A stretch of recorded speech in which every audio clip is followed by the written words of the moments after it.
Good morning. I would like to convene the January meeting of Bridges and Tunnels. Are there any public speakers? Good morning. We have 5 members of the public registered to speak today. As a reminder, we ask that all public speakers adhere to the MTA's rules of conduct and decorum.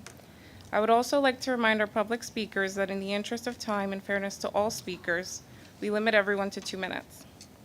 Please be aware of the clock in the front of the room and the warning light you will see reminding you that you have 30 seconds left to conclude your remarks. The first speaker will be Jack Nierenberg. Following will be Maddie Buckies, followed by Mary Bolton. All right. Good morning, everyone. I'm Jack Nierenberg. I'm the Vice President of Passengers United. Good to see you all in the new year. Guess what I saw just a few days ago? I saw a toll gantry for the congestion pricing on Madison Avenue just past 60th Street. Now, as all of you should be aware, the congestion pricing plan only calls for people being charged going into the zone, not out of it. And I've been getting concerns from many people, and I share this concern myself, is that down the road, the MTA is going to claim that, oh, we're not getting the funding, we're not meeting the threshold for congestion pricing, so we're going to activate these toll gantries on the streets going out of the CBD, effectively pulling a bait and switch. That's the complaint that I've been getting. So, given the track record that I've seen, unfortunately, I'm not as confident that this is not going to happen. So what I want on behalf of all of the New Yorkers, especially those who own small businesses, those who are undergoing medical treatments, and are forced to drive into the city among other vulnerable groups, is I want to see a commitment that the MTA is not going to be activating these toll gantries. And I am aware that this issue did make it to the press, and I am aware that the reasoning behind the toll gantries on the exiting streets is for data collection and license plate verification.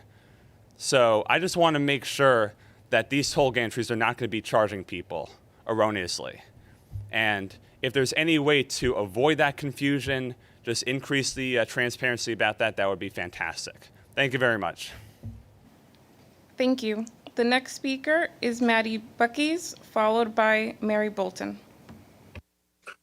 Please forgive me for the record. I actually forgot in Highland, but anyway, good morning, everybody. I'm Maddie W. Buckies Highland. I want to speak today about the electronic toll payment methods.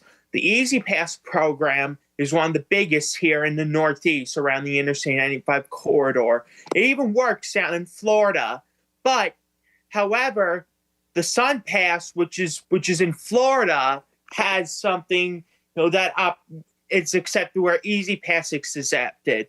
But the E-Pass, which is owned by the Central Florida Expressway Authority, I'm not sure if it's accepted in New York. So I'm hoping that the board would consider, since a lot of people come from New York to Florida who live there maybe part-time, to accept the E-Pass, which is owned by the Central Florida Expressway Authority, as an acceptable payment method for using the MTA's bridges and tunnels. Thank you, and God bless you. Thank you. The next speaker is Mary Bolton, followed by Carlton D'Souza.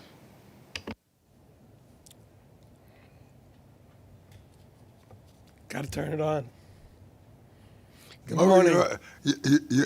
You're on board. It's good to see you. It's good to see everybody. Always. It's hard. I stood here a month ago and I said, we have to talk.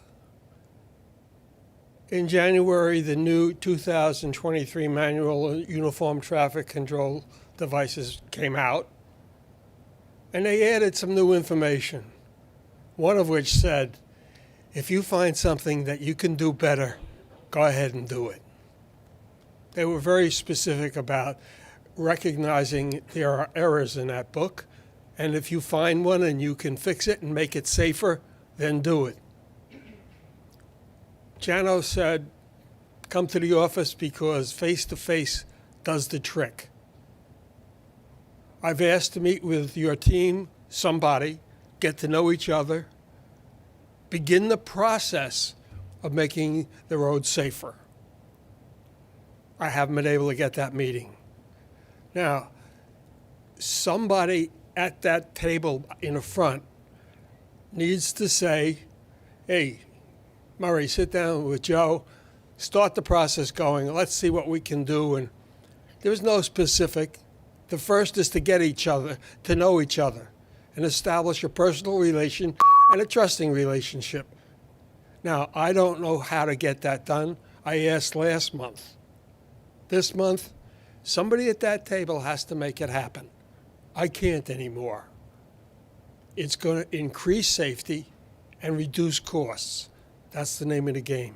It's been a pleasure to be here. Thank you. Thank you. The next speaker is Carlton D'Souza, followed by Joseph Morales. Good morning, everyone. Charlton D'Souza, President of Passengers United. Happy 2024. Congestion pricing is going to be a horrible thing to happen to New York City and New York State. And we're getting so many complaints from so many people. First of all, we don't have more express buses, and we need more express bus routes. We also need a $2.90 fare on the Long Island Railroad if congestion pricing is going to happen in parts of Queens, Brooklyn, and other parts of the borough, because it's not fair to all of us that we have to be on crowded subway trains. And that's what nobody's realizing. The subways are going to get crowded. The express buses are going to be packed. So you're going to need more bus routes. And in the Queens bus redesign, we need a bus route that runs from Long Island City all the way into the Midtown Tunnel into Manhattan. And the Q101 or the Q103 should be doing that. And that is a suggestion that we received from community residents over there. So that's something you'll need to look at for the Long Island City residents. And in terms of discounts for people with disabilities, people who have to go for chemotherapy and appointments, medical appointments, they need discounts and incentives. Same thing for our first responders as well.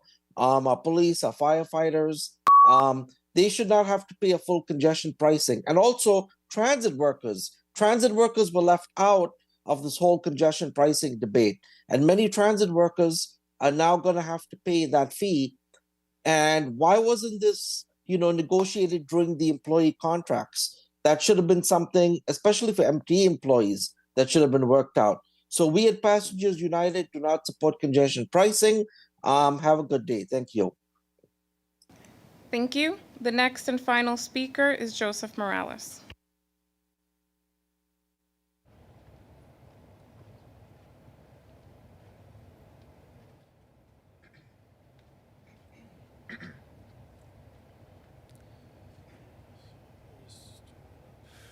All right.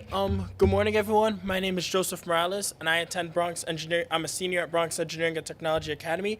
Just wanted to bring up a few things I noticed in the Bridges and Tunnels Committee book. One is that I noticed that 77.6% of drivers on bridges and tunnels still use toll by mail. We all know that Easy Pass is a more efficient and affordable system. So I feel like the MTA should take more action to try and help people switch to Easy Pass and include directions for doing so in toll by mail bills versus just including the advertisement for Easy Pass. Especially with congestion pricing coming, we don't want more drivers to be burdened than higher costs than they have to be. Also, I noticed that the Bridges and Tunnels budget for overtime seemed like you guys have budgeted almost double than what you guys actually spent in 2021 and 2023. While it's important for employees to receive the money they righteously earn, it's important that unused funds are reallocated toward bridges and tunnels operations, and there should be transparency with the public when this happens. Lastly, the public should also know why the average cost per bridge for the cashless tolling contract with Transcor LP will be over $23 million when the cost for the Henry Hudson Bridge in 2014 was only slightly over $7 million.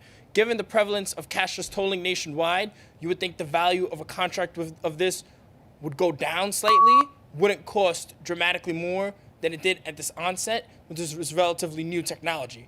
Given the impact that it was known to have back then as the big new thing, now it's something that should be considered pretty much we take for granted across the United States. Thank you for your time. Thank you. Mr. Chair, that concludes the public comment.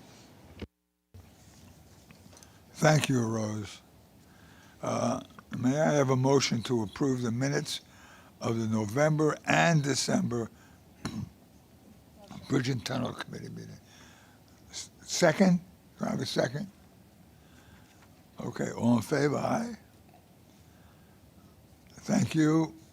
Okay. President Sheraton, are there any changes to the work plan? Good morning, Chair Mack. B&T's proposed 2024 committee work plan starts on page 10 of the book, and we are requesting committee approval. Do I have a motion? Motion, second.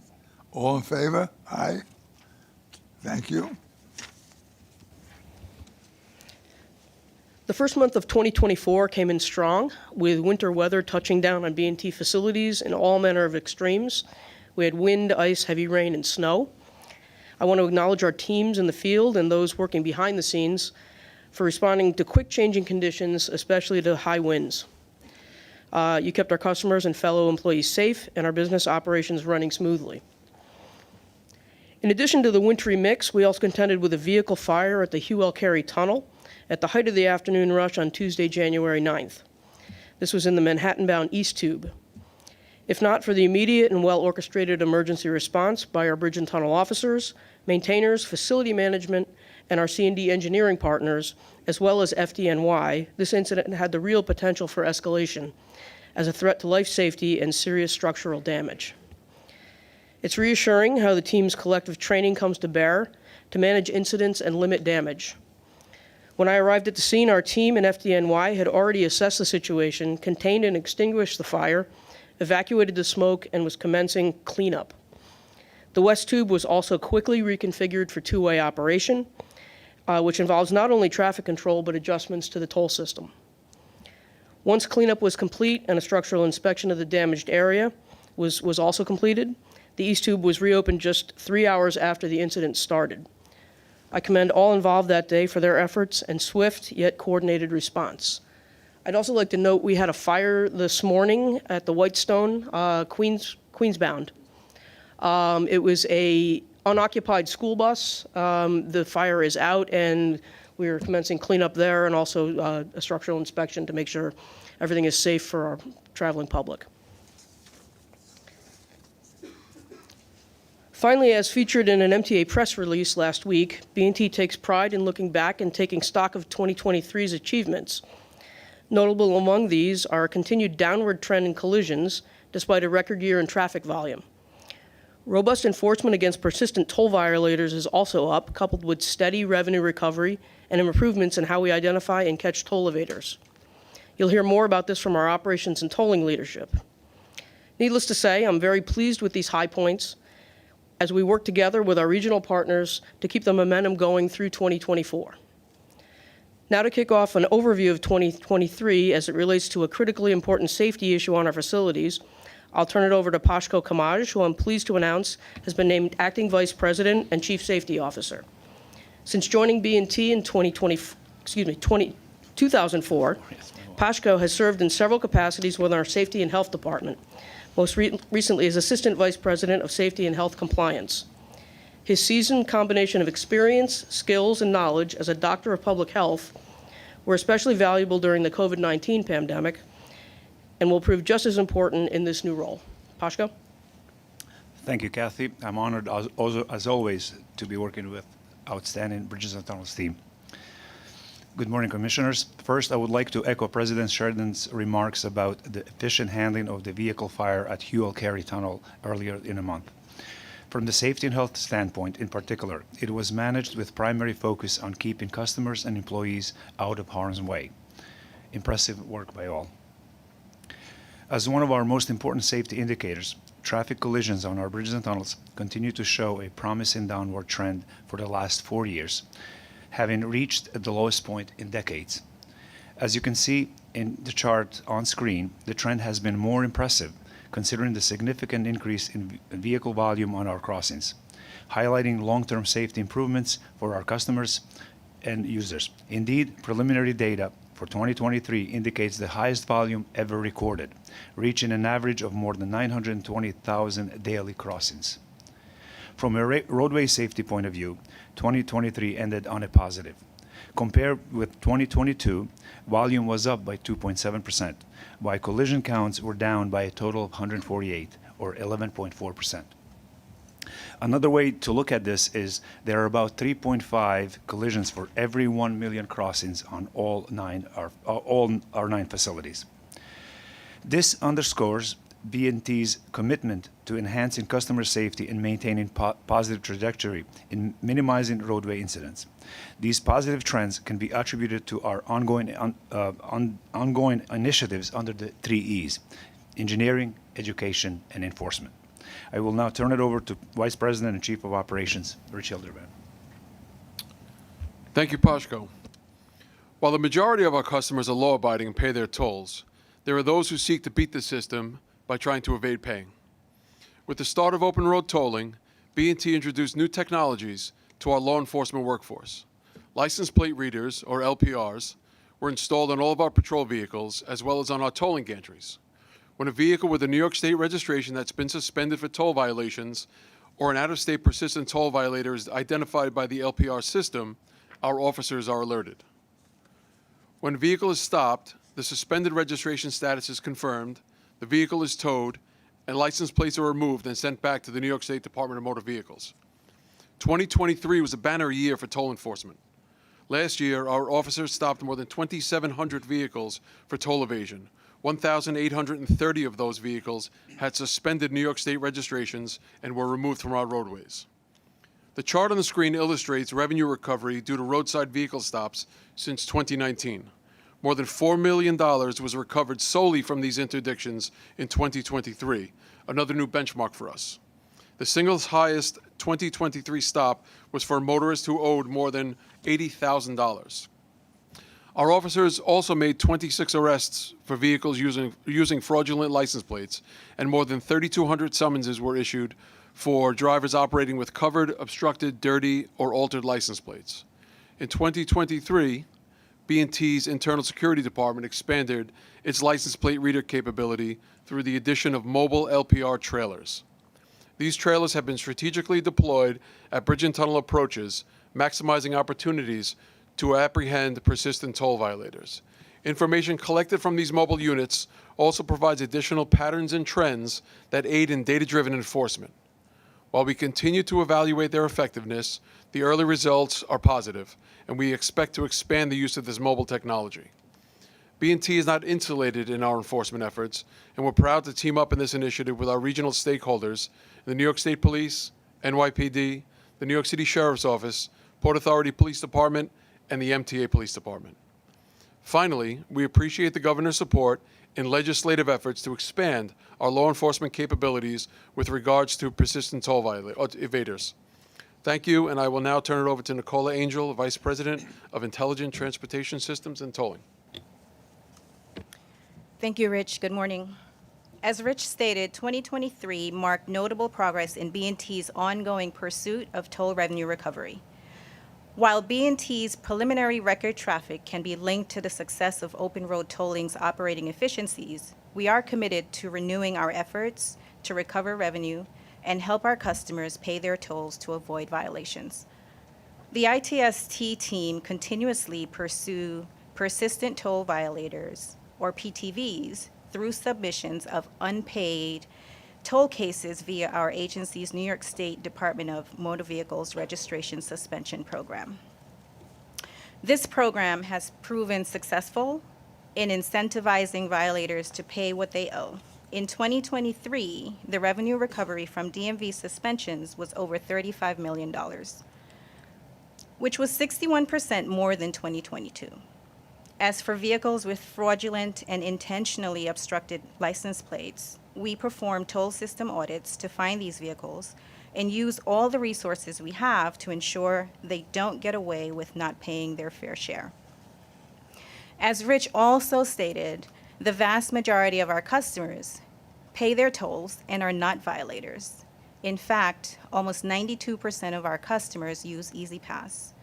We recognize the importance of education and convenience, and therefore much of our efforts are spent trying to make it easier for customers to pay their tolls. To facilitate easier toll payments and account maintenance, we provide a variety of tools and resources.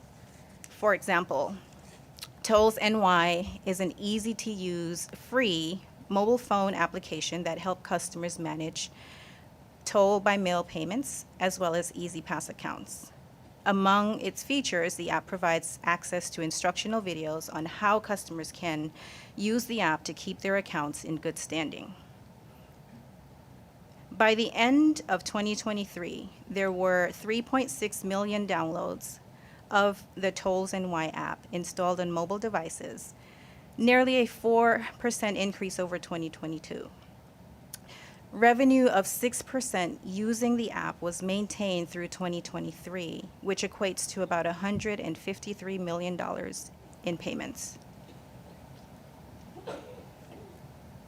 Among other choices for paying tolls, customers who prefer to pay by cash can opt for the Vanilla Direct service to pay tolls at participating merchants such as CVS and Walgreens. Vanilla Direct averages $60,000 in payments per month.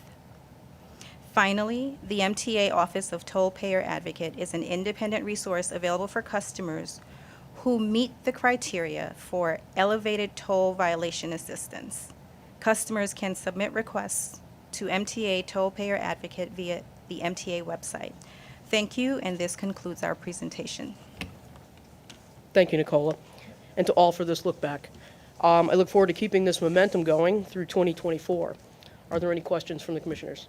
Andrew? Thank you. This might be for you, Rich. When B&T catches a toll evader and their license plate is from a state other than New York, do you contact that state's motor vehicle bureau? Actually, I think maybe Nicola's group would Yeah, know that better. Yeah. we can speak to that. So for outer state or non-New York license plate, when they are toll evaders, we use different avenues to try to recoup that revenue. Those violations often escalate to collections, and we work with a private collection agency to receive those tolls. To access the information about those violators, we do work through other DMV departments at the various states as well. Thank you.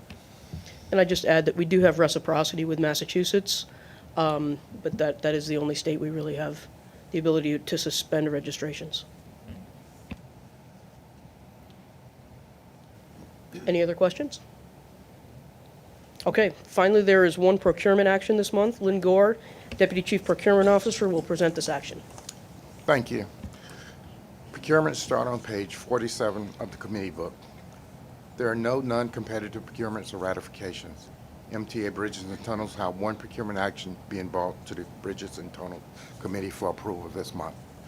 MTA B&T is seeking committee approval to amend personal service contract PSC 13-2949 with Transcore LP to exercise 3 one-year option renewals for cashless tolling maintenance services at the authority's toll facilities in the not-to-exceed amount of $38.9 million. Unless there are any questions, this procurement action is described in details in the committee book staff summary. I submit this procurement action to the committee for approval. Okay, can I have a motion? Second? Are there any questions regarding? Okay. Have a vote. Everyone in favor? Aye. Thank you. Thank you, and this concludes B&T's report.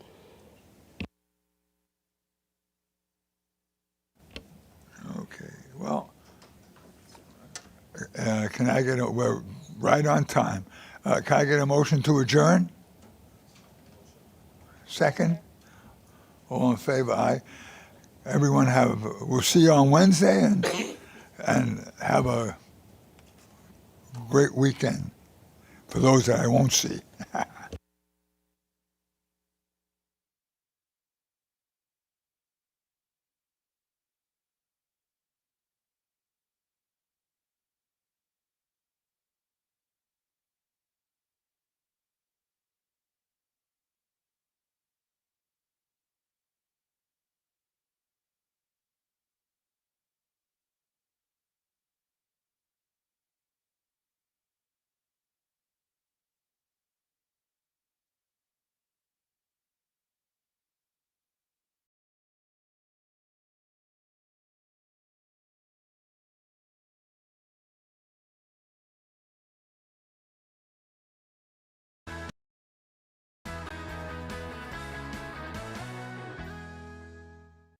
does an electronic equipment maintainer do?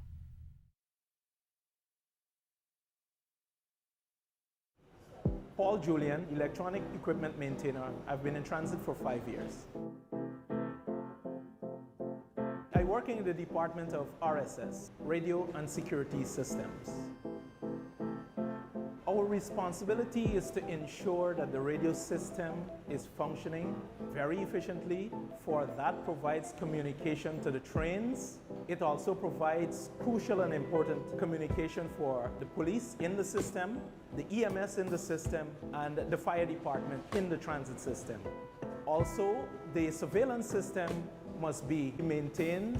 Therefore, we can have proper security and proper recording of activities in the subway system. The intrusion alarm system must also be maintained.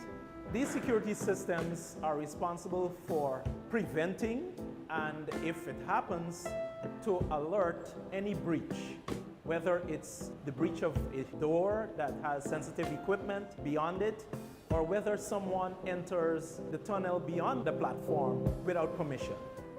A key motivator in what we do is to know how important communication, surveillance, and security is to New York City Transit and New York City as a whole. That gives you a sense of duty and pride in doing what we do.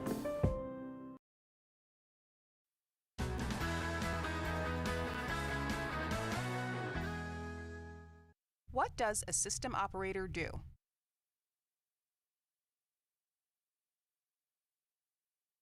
My name is Sejan Edi, BMT Chief System Operator. I have 27 years with New York City Transit. As a Chief System Operator, I'm in charge of the supplying of DC power, traction power. The system operator's responsibility is to oversee all the third rail power that we provide to run the trains in the New York City Transit system. The way that we power up the third rail is we get electricity from Con Edison. We go through our substation, which is converting the AC from Con Edison's high voltage into 650 volt DC, and then from there going into the third rail, which power the trains. A typical day for system operator involves general order. General order, or GO, it's a planned work outage. Normally they're working next to the third rail or nearby, so they want power off so they can work safely. Any emergency happens on the field, RCC give us a call to have a power off on a certain line, certain track. The Power Control Center controls remotely all the equipment out on the field. This equipment that we control is called the MTU, which is the Master Terminal Units. We take power off instantly by operating these buttons on the board. As for RCC requests, we normally take power off from gap to gap for emergencies. Red means power is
Good morning, everyone. Welcome to the Joint Long Island Railroad Metro North Railroad Committee. I'd like to call the meeting to order. I know. So we'll start.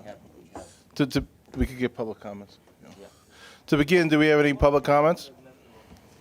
Good morning. This morning we have 11 speakers signed up. For the benefit of all of our speakers and for fairness of all of our participants, please limit your remarks to 2 minutes. We will be alternating speakers. Our first speaker will be remote. Our first speaker will be Maddie Bushy Highland, followed by Jack Nurnberg.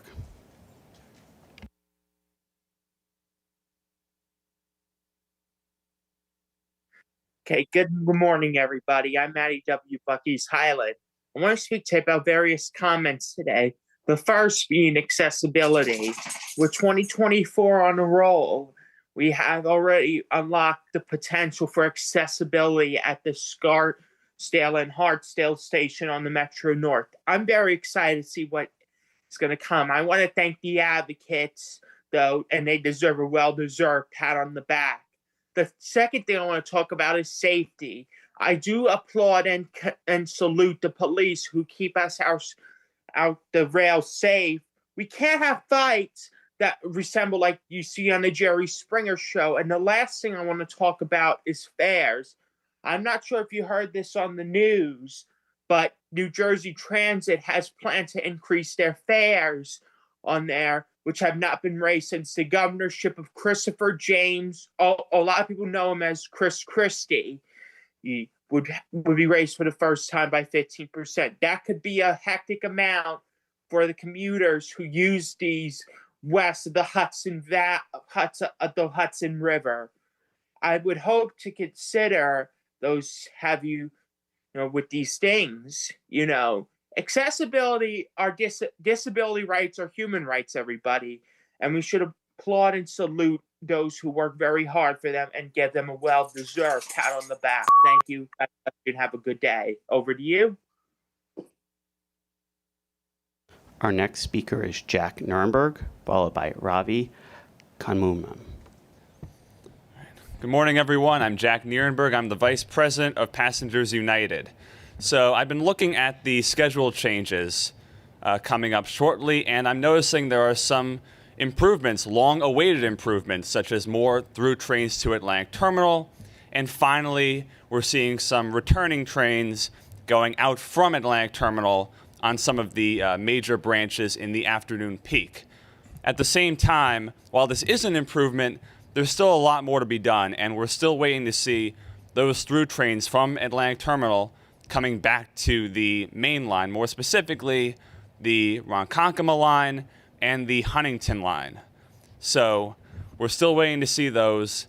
And secondly, we're still seeing connections at Jamaica where we're seeing riders scrambling to the trains, going from Brooklyn or going to Brooklyn and barely making the train. So that's something that I think needs to be addressed as well.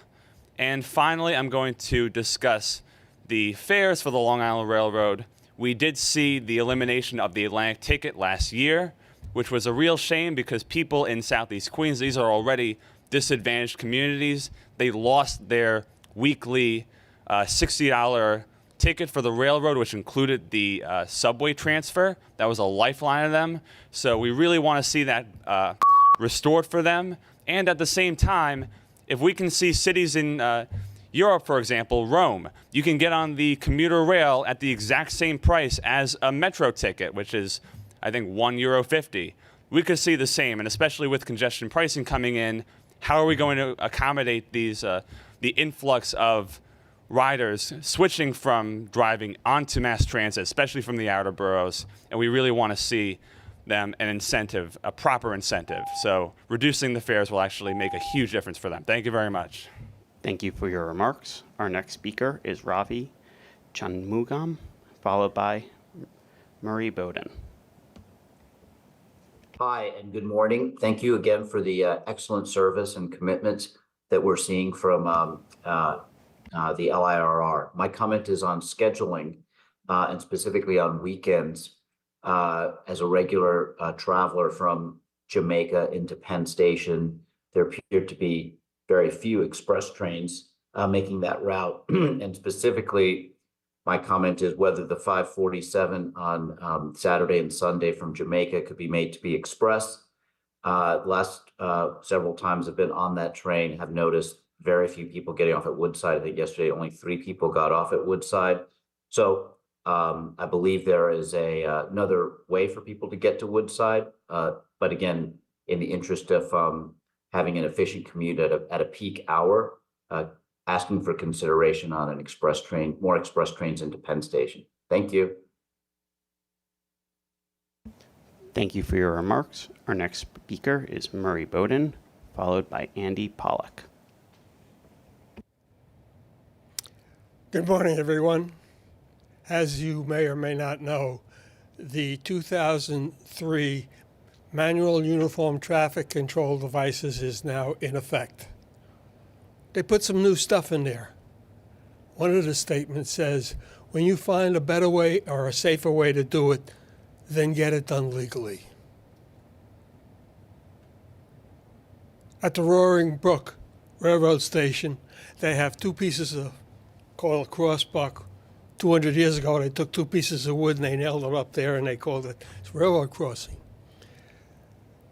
But the area between over the tracks should have don't block the box, the same as everywhere else.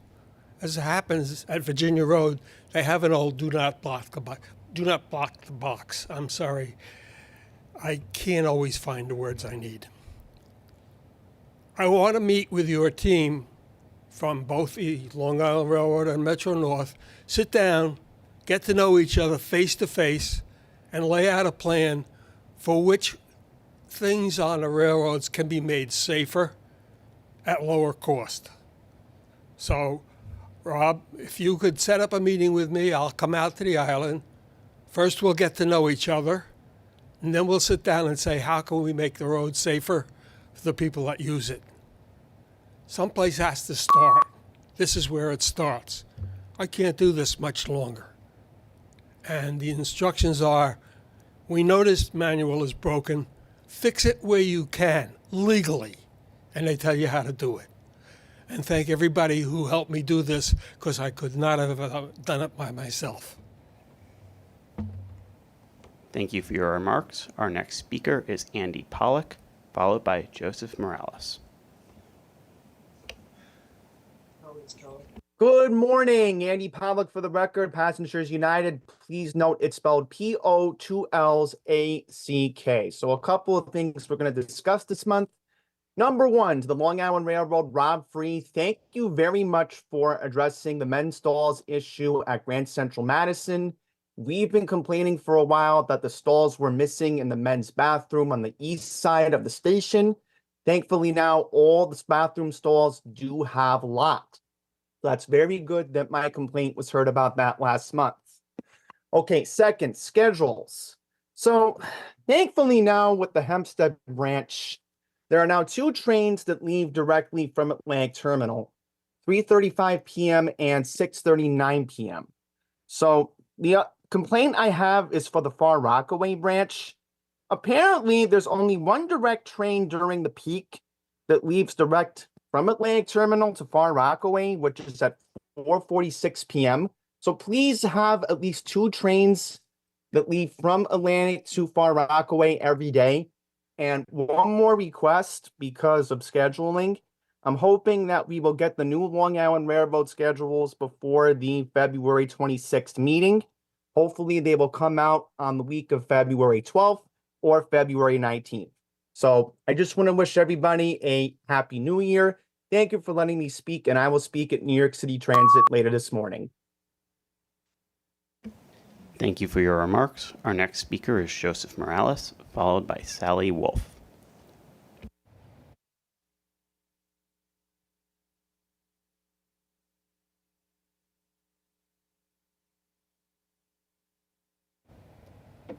All right. Once again. Oh shoot. Good morning, everyone. Good morning, everyone. My name is, for those of you who haven't heard already, my name is Joseph Morales, and I go to Bronx Engineering and Technology Academy. With the LIRR, I'm glad to see STEM TA programming coming to Suffolk County with the elementary school in Babylon. However, and I feel that the program should be continue to spread throughout the region, and more specifically to where significant projects are taking place and in historically underserved communities, so that more youth are exposed to the work the MTA is doing to improve our infrastructure for years to come. I noticed in the board book for today that employee lost time accident rates have been slowly but steadily increasing since 2020, and I feel like the railroads should develop a clear course of action in order to reverse this trend. Lastly, I noticed that for crime, summonses and arrest data only include statistics from the MTA PD. However, I feel like the numbers should also include data for law enforcement action taken by municipal, county, and state police agencies in and around LIRR Metro North stations, because these agencies also play a major role in ensuring safety at our stations, as well as in the suburban downtowns that often surround our stations. And I personally feel like in a lot of our villages that safety in the station is likely tied to safety in the community. So making sure there's overlap to help address these issues across the suburbs would be amazing. Thank you for your time. Thank you for your remarks. Our next speaker is Sally Wolf, followed by Jack Connors. Hi, everyone. Happy New Year. Back in September 2022, when I first spoke with you, I certainly didn't expect to still be coming, but I felt compelled to return today, having taken many Long Island Railroad and Metro North trains recently, with many unmasked people coughing on all. As you can imagine, as an immunocompromised New Yorker on cancer medicine, I found this to be incredibly and unnecessarily stressful. We as a society have a responsibility to protect our most vulnerable and to ensure their safety. There is no reason we cannot create a masked car or two on each train, or even just a masked area of certain cars, the same small areas already designated for those using wheelchairs. This isn't simply about COVID. There are many other airborne viruses that are rampant now too. And many, many people are now choosing to no longer stay home while they're sick. So given where we are, the MTA can certainly step up to create a space for more of us to travel safely. Here's the thing, I already do everything I can. If I'm going westbound on Metro North, I take the last car, or heading westbound on the LIRR, it's usually the first. Those tend to be less crowded. But I can never stop someone else who boards after me from sitting beside me while coughing, unmasked. So I'm turning to you for your help. It is simple. It costs almost nothing. And most unmasked people will do the right thing because their rights are not infringed upon. Maya Angelou famously said that when we know better, we can do better. The past 4 years have taught us how to know better, how to protect vulnerable New Yorkers. So now let's please do better together. Thank you. Thank you for your remarks. Our next speaker is Jack Connors, followed by Charleston D'Souza.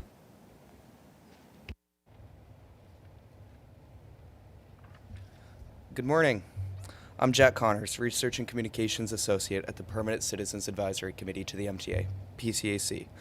Happy birthday to Grand Central Madison, the largest train terminal constructed in North America in 67 years. It's great to see the GCM Penn split hit the 40/60 target for the first time. This is a clear indication that more and more riders are enjoying easier access to all that the East Side has to offer. On February 4th, Rosa Parks' birthday, we will mark Transit Equity Day, which is observed both as a celebration of the civil rights icon's life and legacy and a national day of action to further the goal of providing frequent, reliable, accessible, and affordable public transportation as a civil right. New York has taken leaps and bounds in that direction thanks to elected officials who treat transit like the essential public service that it is. Massive transit investment in last year's budget thanks to Governor Hochul in the legislature, and fare policies like City Ticket, first imagined by PCAC, and the Fair Fares program constitute concrete steps towards making our transit affordable and equitable for all New Yorkers. However, there's still more work to do to further the goal of transit equity on the LIRR and Metro North Railroad. Historically, low-income communities of color have been excluded from the commuter railroad network with its higher fares, a phenomenon documented by national think tanks like Transit Center. As a result, many residents of subway deserts like Southeast Queens are priced out of the LIRR lines that run right through their communities. The MTA can right this by enacting a weekly city ticket with optional transfers to subways and buses, and encouraging the city to complement the governor's fare evasion forgiveness proposal by bringing fair fares to the commuter rails. Expanding the senior and disability/Medicare discount to the morning peak on the railroads would further open access. With commutation ticket sales recovering more slowly than non-commutation tickets, now is the time to ensure that our commuter railroads are working for all New Yorkers, including those who don't have 9-to-5 jobs. Put simply, MTA riders deserve a fair budget. Thank you. Thank you for your remarks. Our next speaker is Charlton D'Souza, followed by Jason Anthony.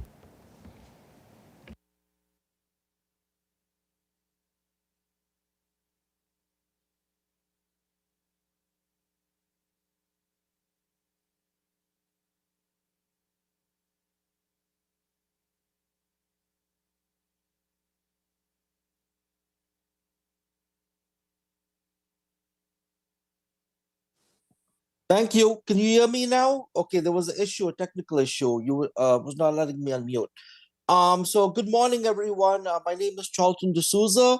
I'm the president of Passengers United. And yet again, we're having many complaints about the Long Island Railroad, even in 2024. And that's because of all the problems that happened, in the past with the schedule changes and transfer connections at Jamaica, which has been an issue. One of the big issues that I have, and I work the overnights. So I've noticed overnight, a lot of the trains are going express in Queens, and the trains need to make more local stops to pick up people, especially since subway service is so bad. I can't even stress that enough. So, for instance, the 235 train out of Penn Station that goes to Hampstead should be making local stops. It goes express to Jamaica. It should be stopping at Woodside, Forest Hills and Kew Gardens. So like this, it can also drop our passengers. We need to fill up these overnight trains, but we're very happy with that schedule. At least we have something, which is better than nothing. But even on the weekends, I've noticed we need more local trains stopping in Queens. The average wait time should be less than 20 minutes or 30 minutes. Shouldn't be any more than that. And we also need the city ticket weekly restored. We had an Atlantic ticket weekly that was taken away, and we need the city ticket weekly restored.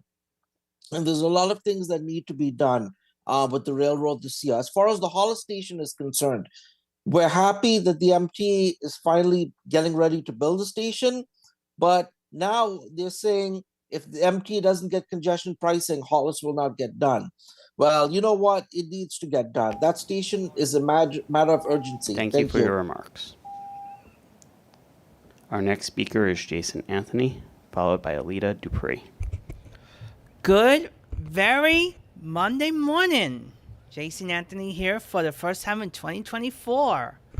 A couple of things that I want to mention. One, why wasn't the opening of the elevator at Scarsdale not mentioned in the president's report? We want an explanation for that. Second, this is for Rob. Every time that I'm at either Penn Station or Woodside, and I hear a Port Washington train depart, or any train that stops in Woodside, doesn't mention the connection to the LaGuardia Link Q70 select bus service to LaGuardia Airport. But we see every train mentioning on Jamaica to connect to the air train. It is not fair that one airport is mentioned but not the other. But we need more service to Brooklyn, not only to Brooklyn, Hunters Point Avenue and Long Island City, two destinations that people like me often go to. And we need more service outside of the AM and PM peak rush, especially having in mind occasions like 4th of July. These destinations could serve as a benefit. And 1 year of Grand Central Madison, a lot has changed, but there's more capacity to improve regarding the streamless connections between Long Island Railroad and Metro North that should be unified into one agency. And get this, offer weekend discounted tickets for at least $10 that everybody could take advantage of using the system the whole weekend. So with that in mind, I'll see you guys in transit. Thank you for your remarks. Our last speaker is Alita Dupree. Thank you. Good morning to the chairs, Sam and Blanca. Alita Dupree, for the record, she and her with Team Folds. Good morning. I'll speak generally today about railroad. It looks like our ridership continues to improve. The report says we're about maybe 72% on the railroads. This is good, but I look forward to the further clarification because I guess it's looking at a calendar year. And I did get to see the video of Grand Central Madison, and I really enjoyed it. And I hope to be back in Grand Central Madison. Nothing against Penn Station, but I prefer Grand Central Madison.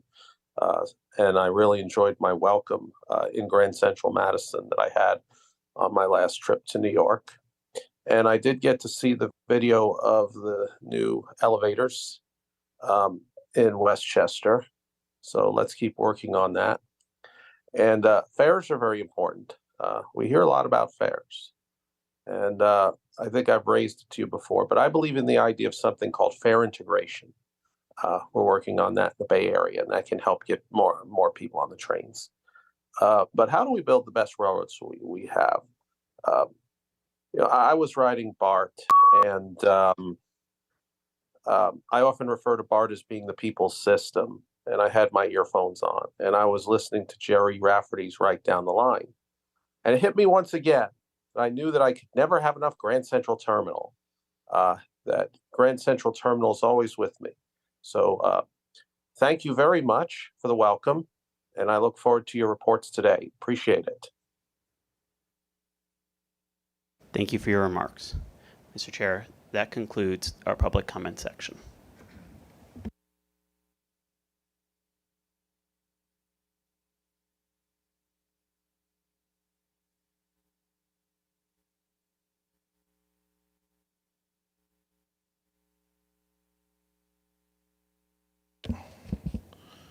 Okay, until we have a quorum, we are going to kick it off with the agency president's reports. Rob?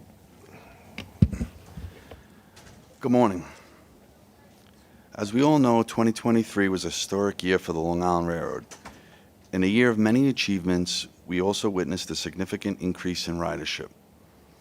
Looking at preliminary ticket sales for 2023, we transported over 65 million customers last year, which equates to a 24.4% increase over 2022. Undoubtedly, the increased numbers were due in large part to the significant increase in service and the opening of Grand Central Madison. For the month of December, ridership slightly decreased as compared to November, which is normal during the holiday season. However, ridership increased by over 34.8% as compared to December of 2022. Non-commutation ridership continues to impress, as December marks the fourth month in a row where non-commutation ridership exceeded the same month in 2019.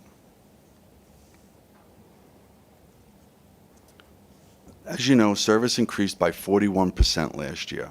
But what does that mean in real terms? Well, we operated over 302,000 trains in 2023. That's over 77,000 more trains than 2022. We increased reverse peak service by 56%, and that equates to about 151 trains a day alone. Now, the challenge is how do we provide reliable service with this dramatic increase in service? Well, we did it. We were able to accomplish an on-time performance of 93.95% for the year, only 0.05% below our goal of 94%. It's literally a matter of about 154 trains. Under normal circumstances, this is reliable service and the envy of many transit operators in the industry. We know we still have work to do and will continue to do so. However, considering the magnitude of what was implemented last year, including the massive service increase, completely overhauling our schedule, changing the way we operate, and opening a major terminal, that is extremely reliable service. This is a testament to our employees' dedication and pride in what they do. So thank you to all our employees for your hard work. On January 23rd, I joined MTA Chairman and CEO Jan Oliva and Metro North President and former interim Long Island Railroad President Kathy Rinaldi to greet customers at Grand Central Madison in celebration of the one-year anniversary of its opening.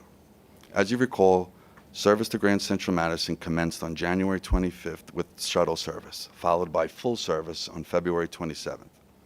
It was a great event with a real festive atmosphere, which featured musician Eganam Segbafia playing a great version of New York, New York on the trumpet. And evidently, the event also debuted a new suit of mine, which was a real nice that Shanifa noticed and appreciated my attire. Also at the event, Long Island Railroad manager Steve Terciano and his beautiful daughter made their media debut. Steve has been recognized as MTA Hero of the Week. Steve has been with the railroad for 16 years and started as a car appearance maintainer. He worked his way up through the organization and is currently Director of Stations Operations Manhattan, overseeing both Penn Station and Grand Central Madison. Thank you, Steve, and congratulations. Our ridership numbers show how customers are realizing the benefits of Grand Central Madison. As evidence, on January 18th, for the very first time, we reached a 60-40 split between Penn Station and Manhattan during the AM Commission hour. There is no way to overstate the importance of Grand Central Madison to our region in terms of mobility and economically. Next slide, please. And while you're in Grand Central Madison, please review the artwork at the south end of the main concourse, where MTA Arts and Design displays various exhibits. Currently on display is Stephen Wilkes' photographic series entitled Day and Light.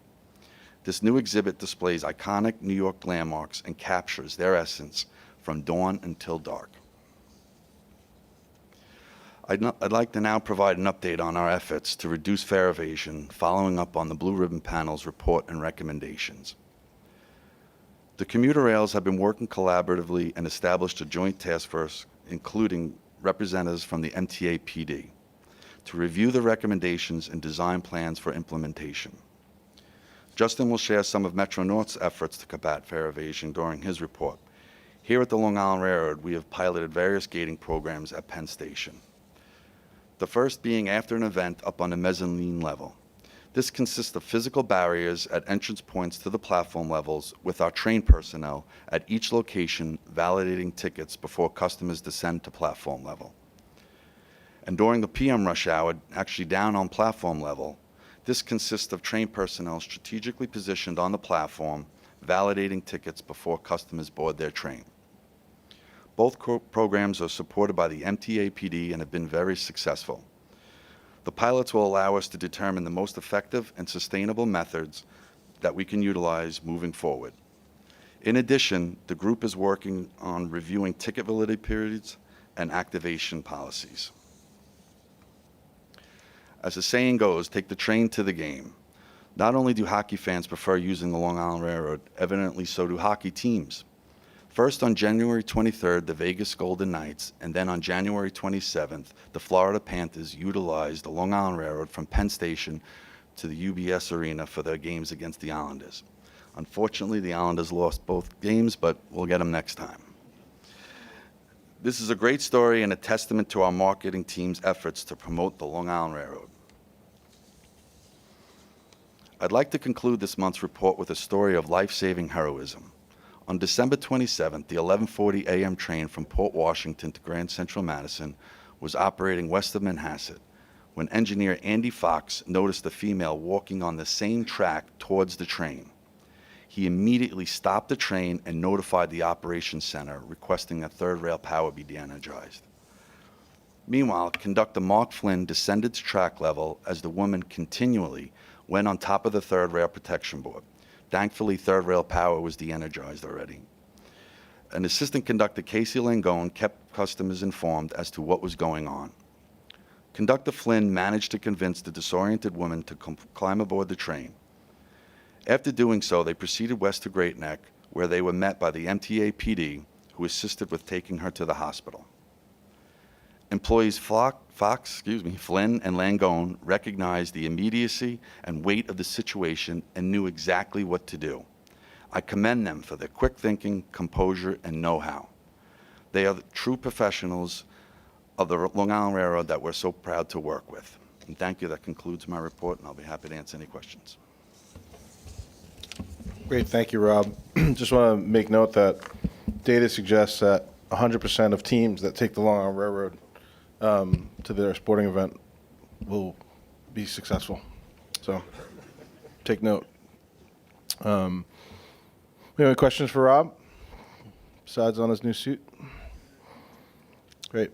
Kathy couldn't be here with us this morning, so I'm going to move on to our chief's reports. We'll start with Mr. Cost.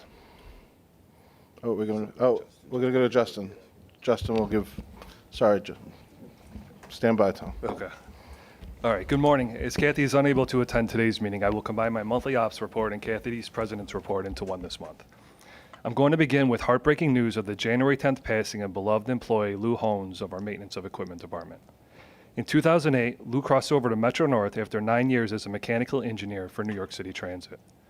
As a member of the Capital Rolling Stock Group, he overhauled the West of Hudson locomotive fleet of EMDF 40 and GP 40s and was instrumental in the development of specifications for the next generation locomotive procurement. In 2016, Lou moved over to equipment engineering, where he managed rebuilds, overhauls, and various engineering investigations. He continued to rise through the ranks, but in addition to his many responsibilities, what he looked forward to most was mentoring the next generation of rolling stock engineers. In 2021, Lou moved back to finish what he started in Capital Rolling Stock as the project director for the Siemens Charger dual mode locomotive procurement. Lou left us tragically at the far too young age of 49. His expertise and dedication was evident in all that he accomplished, and he will be sorely missed not only within the MTA and Metro North family, but by the transit industry as a whole.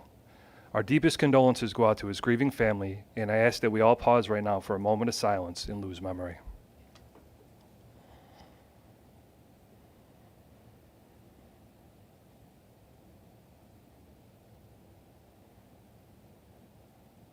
Thank you. Continuing now with the ops report. Metro North's service delivery rate for December 2023 was 99.9% with a 99.7% for the year. System-wide on-time performance for December was 97.8%, above our goal of 94%. Total 2023 on-time performance came in at 97.4%, marking the fourth consecutive year Metro North has exceeded the 97% OTP mark. This is only the second time in our history of the railroad that we have accomplished this level of performance.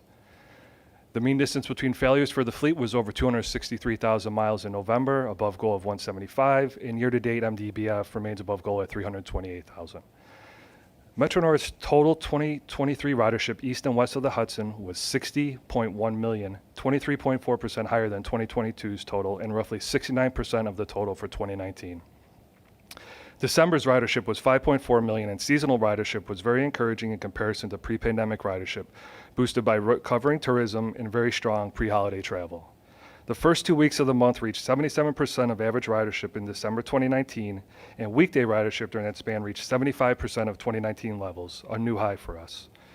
Weekend ridership was also robust, with a new one-day record of 149,000 set on Saturday, December 15th. Christmas Eve ridership as counted at GCT was actually 22% higher than 2017, the last time Christmas Eve actually fell on a Sunday. And New Year's Eve ridership was also 22% higher the last time New Year's Eve fell on a Sunday, which was in 2017. On January 12th, Metro North began a replacement program focused on 3 critical double-slip switches and a diamond switch that allows trains to operate from any track in the Park Avenue Tunnel to any platform in GCT. These switches have been in service since 2000 and are in need of replacement. Crews will work through late March, and as this work is ongoing, trains will be limited to specific platforms depending on their track assignments within the tunnel. We have analyzed our operating plan and identified key trains to remove and reduce peak train traffic. This reduces significant tunnel congestion and delays while work is being performed. New train schedules have been developed and publicized, and they include cancellations and combinations with added cars to handle additional ridership. So be sure to consult mta.info or the Train Time app before heading out. There's been a bit of decline in ridership thus far in January, which is typically low for us anyways. Though the snow lovers among us might consider this month so far to be a bit of a letdown, there's been nothing settled about the January to date.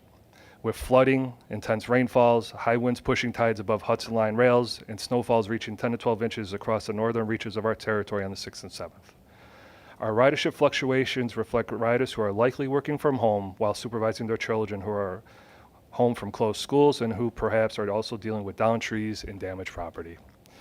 The good news thus far is that none of this has created any major or widespread delays for the operation.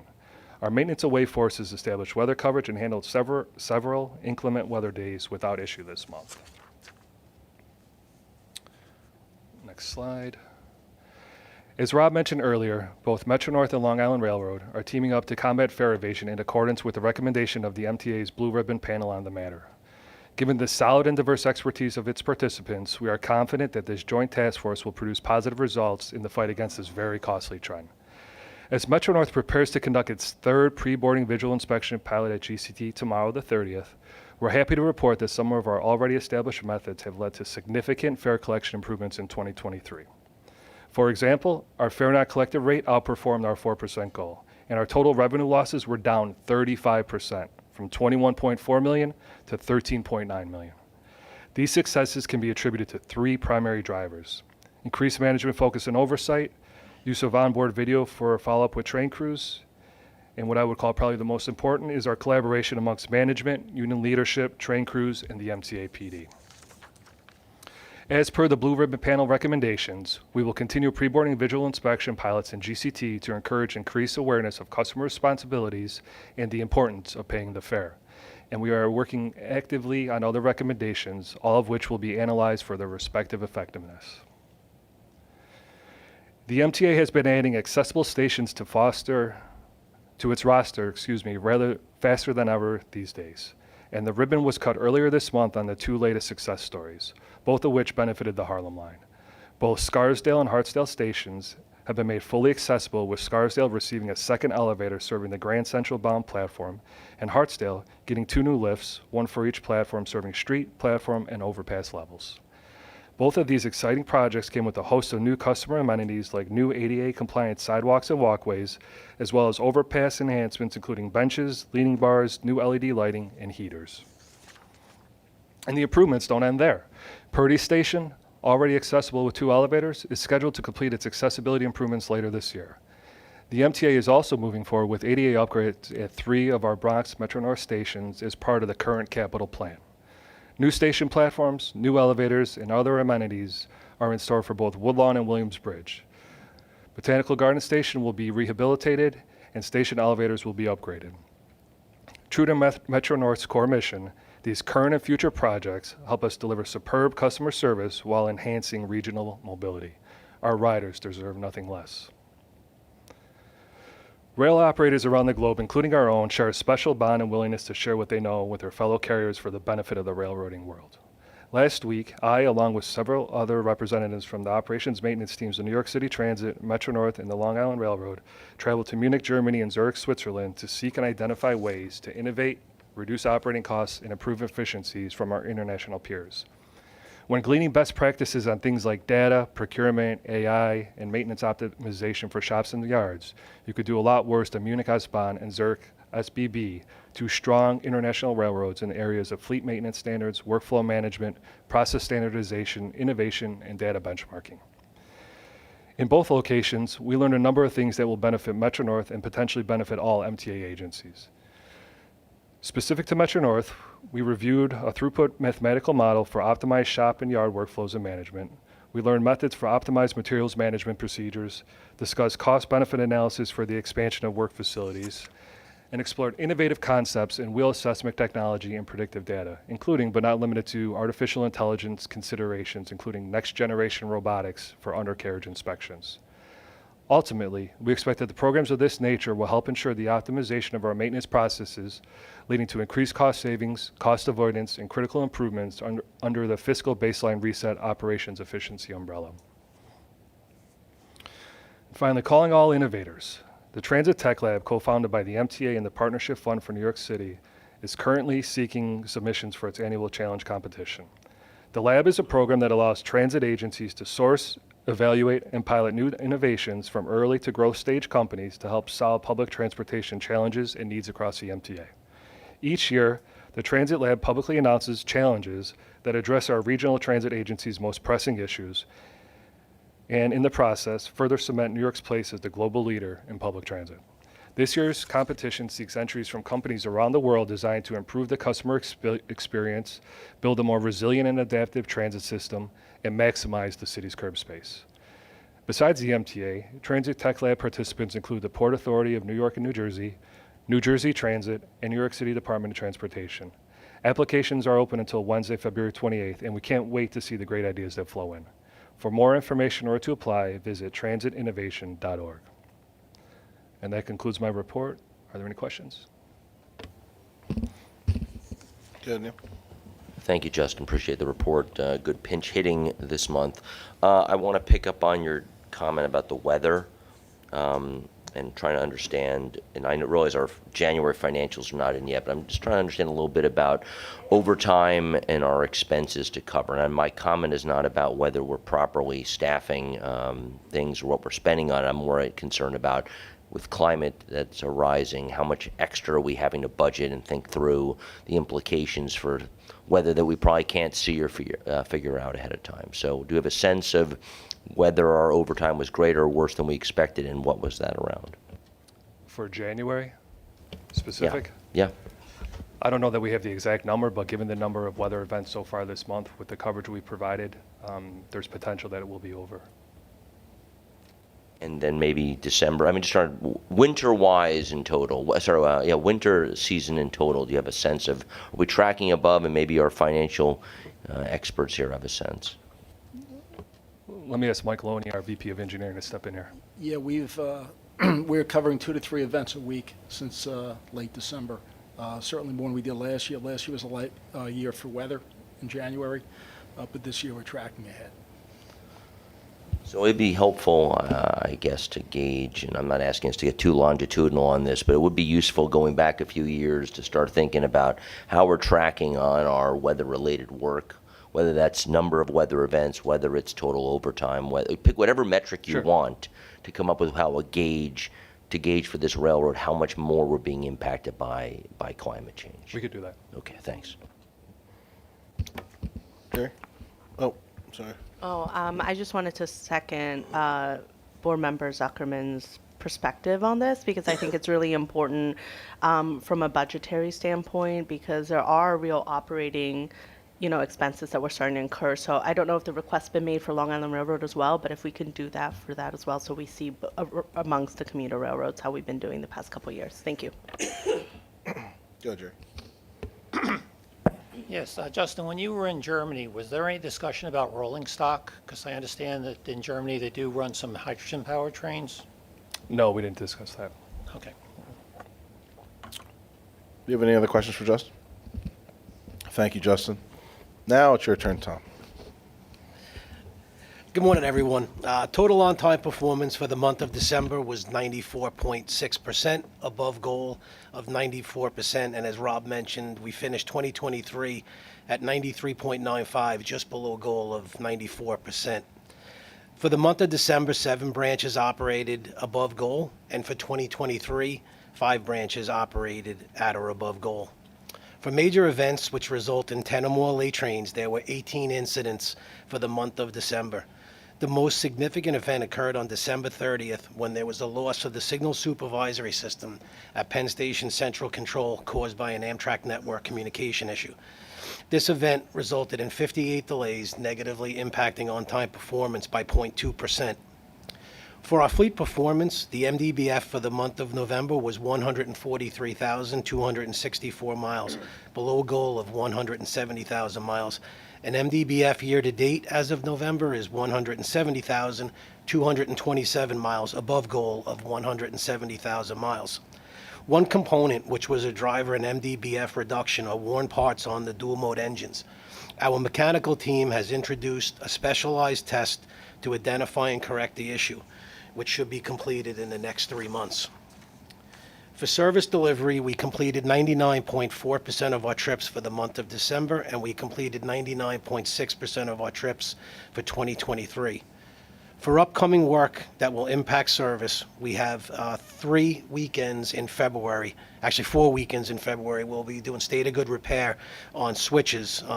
During that work, Far Rockaway branch trains will be diverted to Grand Central for each of those weekends for approximately 48 hours.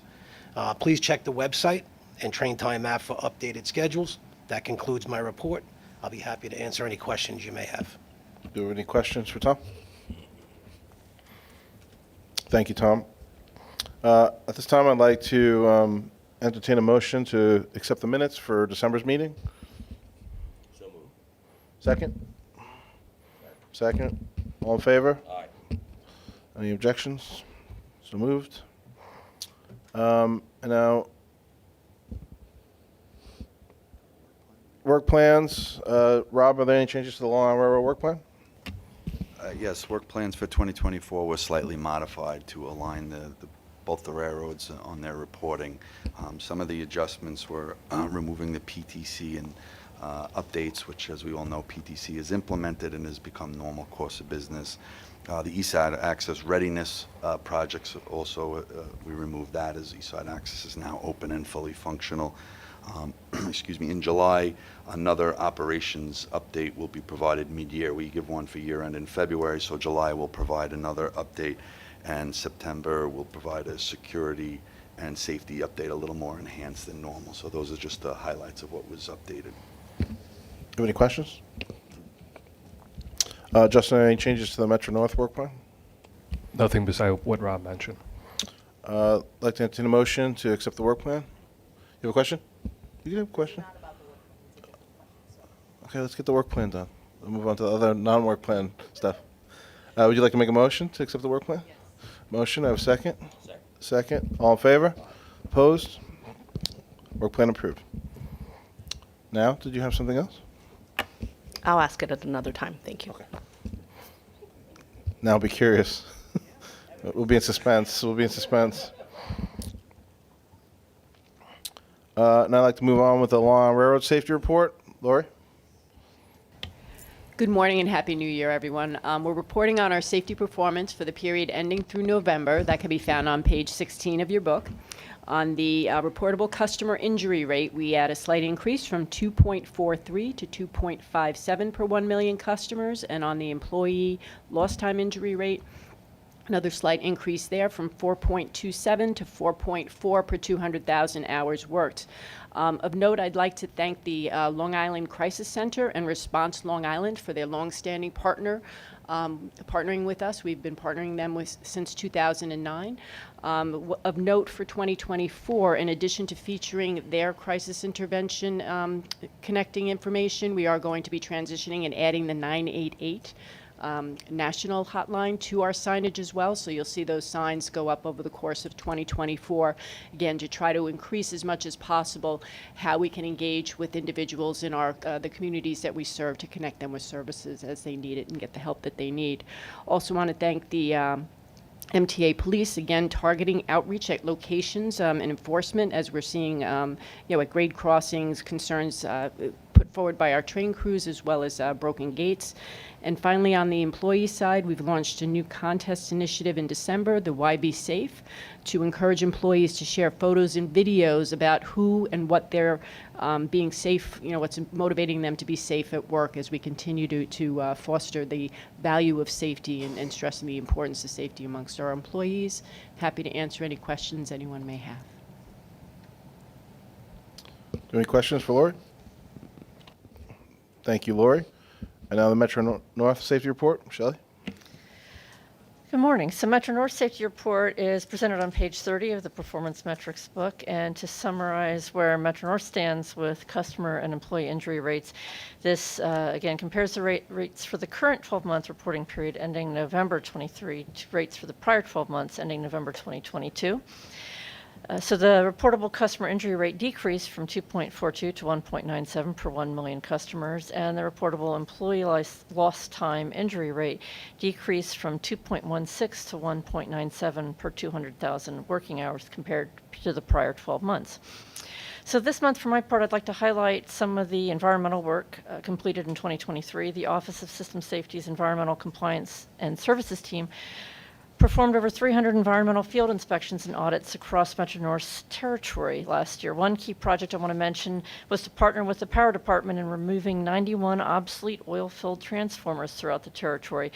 That included performing in-house sampling for PCB analysis and arranging for safe removal of all equipment from Metro North property to prevent potential environmental impacts, including recycling of non-PCB transformers. So I want to thank our partners in operations for their support on that.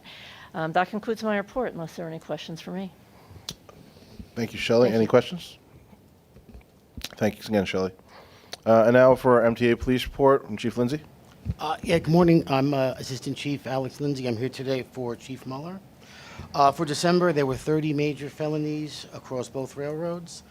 Of the major crime categories, we had 3 robberies, 11 assaults, and 13 grand larcenies. Of the 13 grand larcenies, 11 involved unattended property. We're continuing to reinforce with crews through seat drops and announcements for people not to leave their property unattended, be it iPhones, bags, what have you. Of the assaults, 6 were committed against police officers making arrests, and 1 was against a railroad conductor. That was closed by arrest. Of the 3 robberies, 1 was closed by arrest, and 1 incident involved a suspect that was stealing a conductor's keys after assaulting him. We continue to monitor and manage the daily protests in our terminals.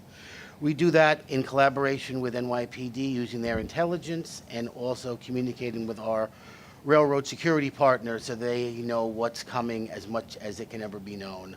Because, of course, these protests can be planned, but we never know how many people are going to show up leveraging social media to give us that intel. And since the railroad president brought up fare evasion, I can let you know that on the Long Island Railroad system, we issued 96 criminal summonses for fare evasion, and on Metro North, we issued 21 summonses for fare evasion. And I'll be happy to answer any questions. Any questions?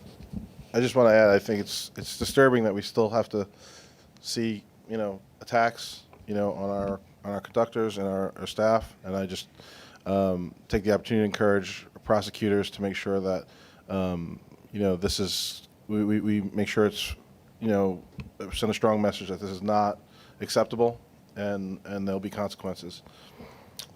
Any other questions, Chief Lindsay? Thank you, Chief Lindsay. And moving on, we now have a special presentation from John Kaufman on our Fall 2023 Customer Account Summary.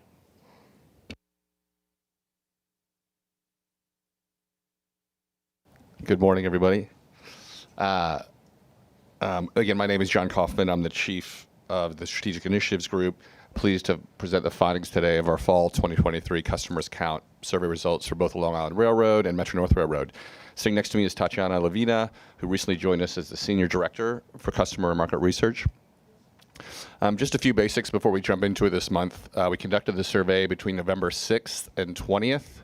We offered the survey in English and Spanish, as well as offered by phone for those who might need additional assistance.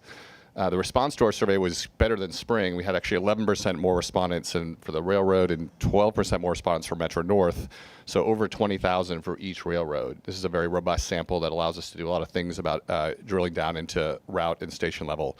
We thank Shanifa's teams, the marketing and advertising team, for helping us get the word out, as well as our government and community relations teams.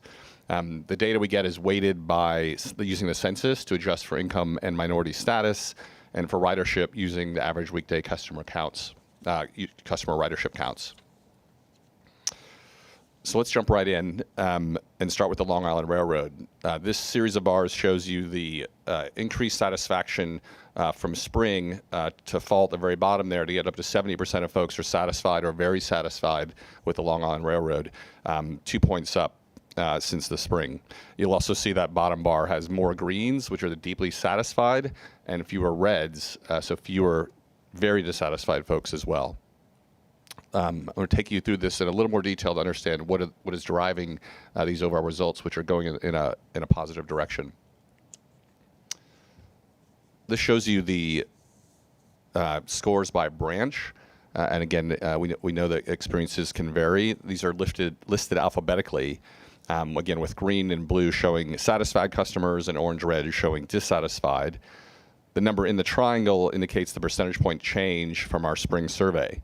You can see pretty quickly some of our largest branches are showing increases. Babylon's up 4 points, City Zone up 5 points, Huntington Port Jeff up 5 points, and Ronkonkoma up 6 points. Port Washington is the only line showing a statistical drop. At this point, it's worth noting that the Long Island Railroad team put in place further adjustments to the schedule for Port Washington just about smack in the middle of this survey time. Unfortunate timing for the survey, but Rob and his team are continuing to keep a close eye on Port Washington as well as Oyster Bay as we continue to get that schedule right for the customers who live out there. Here we're looking at overall satisfaction another way by the Western Terminal destination. Again, the same color coding to show you that green and blue are the very satisfied or very satisfied folks. The good news is that customers to our biggest terminal, Penn Station, went up significantly 5 points. We believe this is a result of the improvements we made to that station in the last 12 months, as well as improvements to the Penn schedule, again, responding to customer feedback. Babylon and Port Jeff customers in particular to Penn took notice and gave us much higher scores this round. However, some of the added capacity in the peak has to come from somewhere. In this case, it came from Grand Central service, leading to some drops in satisfaction there, although you'll now see they're about the same satisfaction whether you're going to Penn or Grand Central. Rob and his team continue to use input like this, along with loadway, to fine-tune the schedule to meet demand and customer expectations. It's also worth noting some real satisfaction increases to Atlantic Terminal as the railroad restored some peak through service to both Hempstead and Babylon in the recent schedule changes, and we can see that come through in customers on those branches. One last cut of how you might think about satisfaction, and you can see it, I think, most plainly here, is by how often you transfer. Put simply, if you're always having to transfer, you're less satisfied than if you don't have to transfer. That's a very a common phenomenon. With the addition of Grand Central for East Midtown travelers, the resulting schedule adjustments mean that many folks do have to transfer to get where they want at the exact time they want to go. And the slide shows you that those always transferring are markedly less satisfied versus the rest of the groups who are all in the 70% satisfied rate. This always transfer group represents about a quarter of our survey respondents. With ongoing schedule adjustments, we aim to improve that transfer experience, and we have been seeing some inroads with that group. As you can see, it's up 5 points from the last time we took the survey. I'm going to show you a little bit more about this group, the always transfers.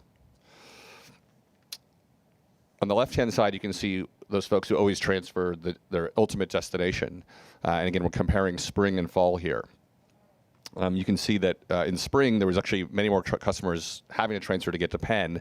In this most recent round, we see that number's gone down as the Grand Central number on the bottom has gone up slightly.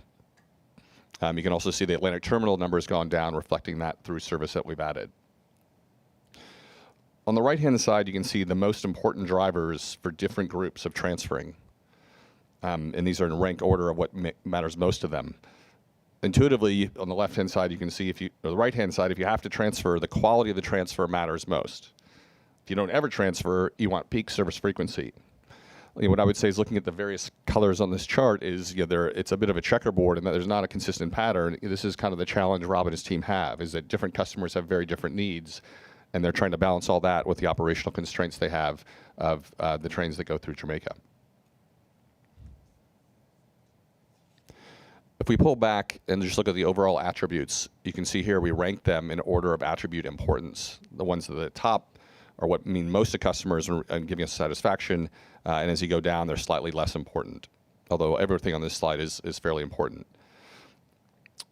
The good news is that satisfaction with nearly all drivers went up from spring of 2023, and again, you can see that in the arrows. Quality of transfer up, peak service frequency up, service reliability up, on-time performance up. Again, these are all going in the right direction. Let's turn our attention to the stations that have seen the largest improvement in station satisfaction since the spring. You can see here, again, these are Babylon, Jamaica, Penn, all very large stations going up significantly in station satisfaction as a result of additional attention for cleaning and lighting and signage at these stations. We have the detail for all 125 stations. That's something that we work with Teresa and her team to make sure that they're getting the feedback on what customers are saying at every single location. While Grand Central Madison is not shown on this slide, its overall score is 97%. So again, not a lot of room to improve there from where it came in. One station I did want to pull out was the Penn Station scores and go a bit deeper on that, given how important it to us overall as the main hub of Long Island Railroad. You can see the overall station scores went up 12% in a 6-month period. This is now well after we've renovated and reopened and relaunched that station overall and added a lot of personnel to help with assistance and better signage throughout the station. Again, this is, I think, a great testament to the customers are recognizing the effort that the Long Island Railroad has put into the station, along with C&D, to make it more of a world-class hub.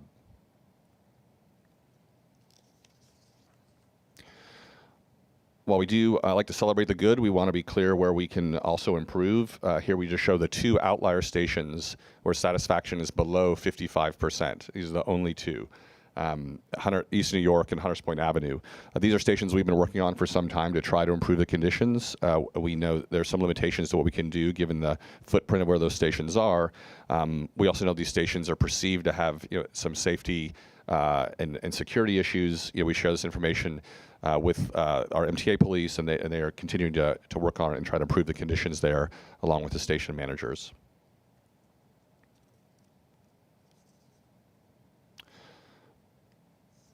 To round out the Long Island Railroad side of this, we ask customers directly what will increase their overall satisfaction, and they get to choose from a handful of responses. This slide shows you fairly concisely what they do choose. For the dissatisfied, which are the red and orange bars, shorter wait times on the weekdays and more reliable service come to the top overall. Those are things front and center, again, for Rob and his team to work on as we continue to kind of fine-tune the schedule to make all branches happier with the service that they're getting. Let's shift over to Metro North. This is a little more of a straightforward story this wave. Metro North is maintaining a very high overall level of satisfaction, down slightly, but at 86%, it's a pretty remarkable service for anyone to provide, where 86% of people are satisfied or very satisfied with the service. At the line level, you can see here we break each of the different 3 lines into a lower and upper. All 3 lines went down a few points, with Hudson and New Haven seeing the largest declines. The Hudson upper line was impacted by multiple incidents in October, November. You may recall the mudslides that occurred there in late October, which really affected service reliability for a period of time, although the bounce back was remarkable, but we do see that flow through and a 7-point drop in satisfaction for those customers. Seat availability is also coming down a little bit for Upper Hudson, and again, something that we work with Kathy, Justin, and the team on addressing. On the New Haven inner, satisfaction also decreasing a bit. That can be explained by some increased crowding and delays. Again, crowding is a relative term. We're still below what our service was pre-COVID, but customers have gotten used to a little more space, and as those trains fill up, it's a little bit tighter than it used to be. One thing you don't see on here is the west of Hudson passenger satisfaction. As you may recall, those surveys are administered by New Jersey Transit, which had a collection period in fall, and they've indicated they'll give us the results later this spring.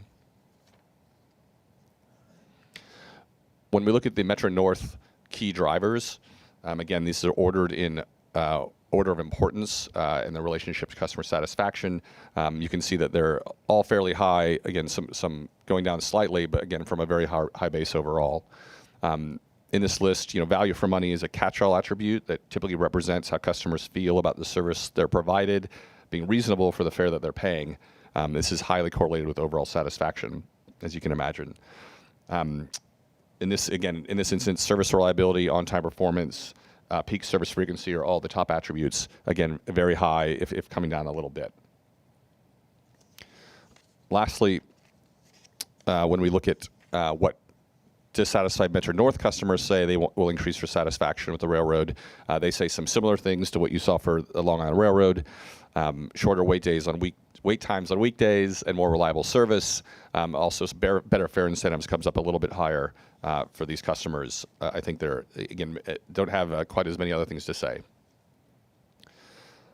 Let me wrap up Metro North with the station ratings for Harlem 125th Street. Again, this is a station that we have been working a lot on, again, front and center for MTA Police, NYPD, as well as Justin's extended team. This shows you some progress in that overall. Again, overall station up 11 points, cleanliness up, You'll notice the restroom score has grown significantly. Those have been sort of renovated and reopened, and again, recognized by our customers. And safety here is holding steady at 60%. Those are the highlights we have time for today. Before I take any questions, I want to express my deep appreciation to Tatiana, who's silent here but very vocal and helping in the background, as well as the team with her. Samantha Hawkins is sitting in the back there. Lydia Sloan is also part of the team, who's done a great job pulling this together, very quickly and trying to bring the highlights not just to you, but more importantly to the operating teams, kind of in a detailed way that allows them to adjust their service and the way they tackle their job. I'll take any questions now. Thanks, John and team. Do we have any questions? Neil? I didn't catch at the beginning if you actually laid out the methodology of this survey. So I'd just be interested in just hearing this current state of the art of how we're doing these days. Yeah, I don't know, Tatiana, if you want to take a go at how you'd summarize that in a couple minutes. Sure. Thank you for your question. So this is an online survey. We are surveying people over a 2-week period, and we're working with an outside consultant to maintain impartiality.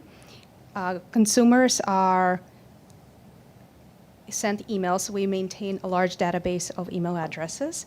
We also work very closely with Shanifa and team to make sure that there are multiple marketing efforts to engage people from all boroughs, all counties that we provide service to. So for example, we have campaigns on digital screens. We also have placements in a lot of various newspapers in multiple languages. We also had survey links available on Train Time and all the MTA related apps to make sure that we get our customers wherever, whenever we may intersect with them. The data is then weighted, like John mentioned, by census adjustment on income and minority status, and to ensure fair representation.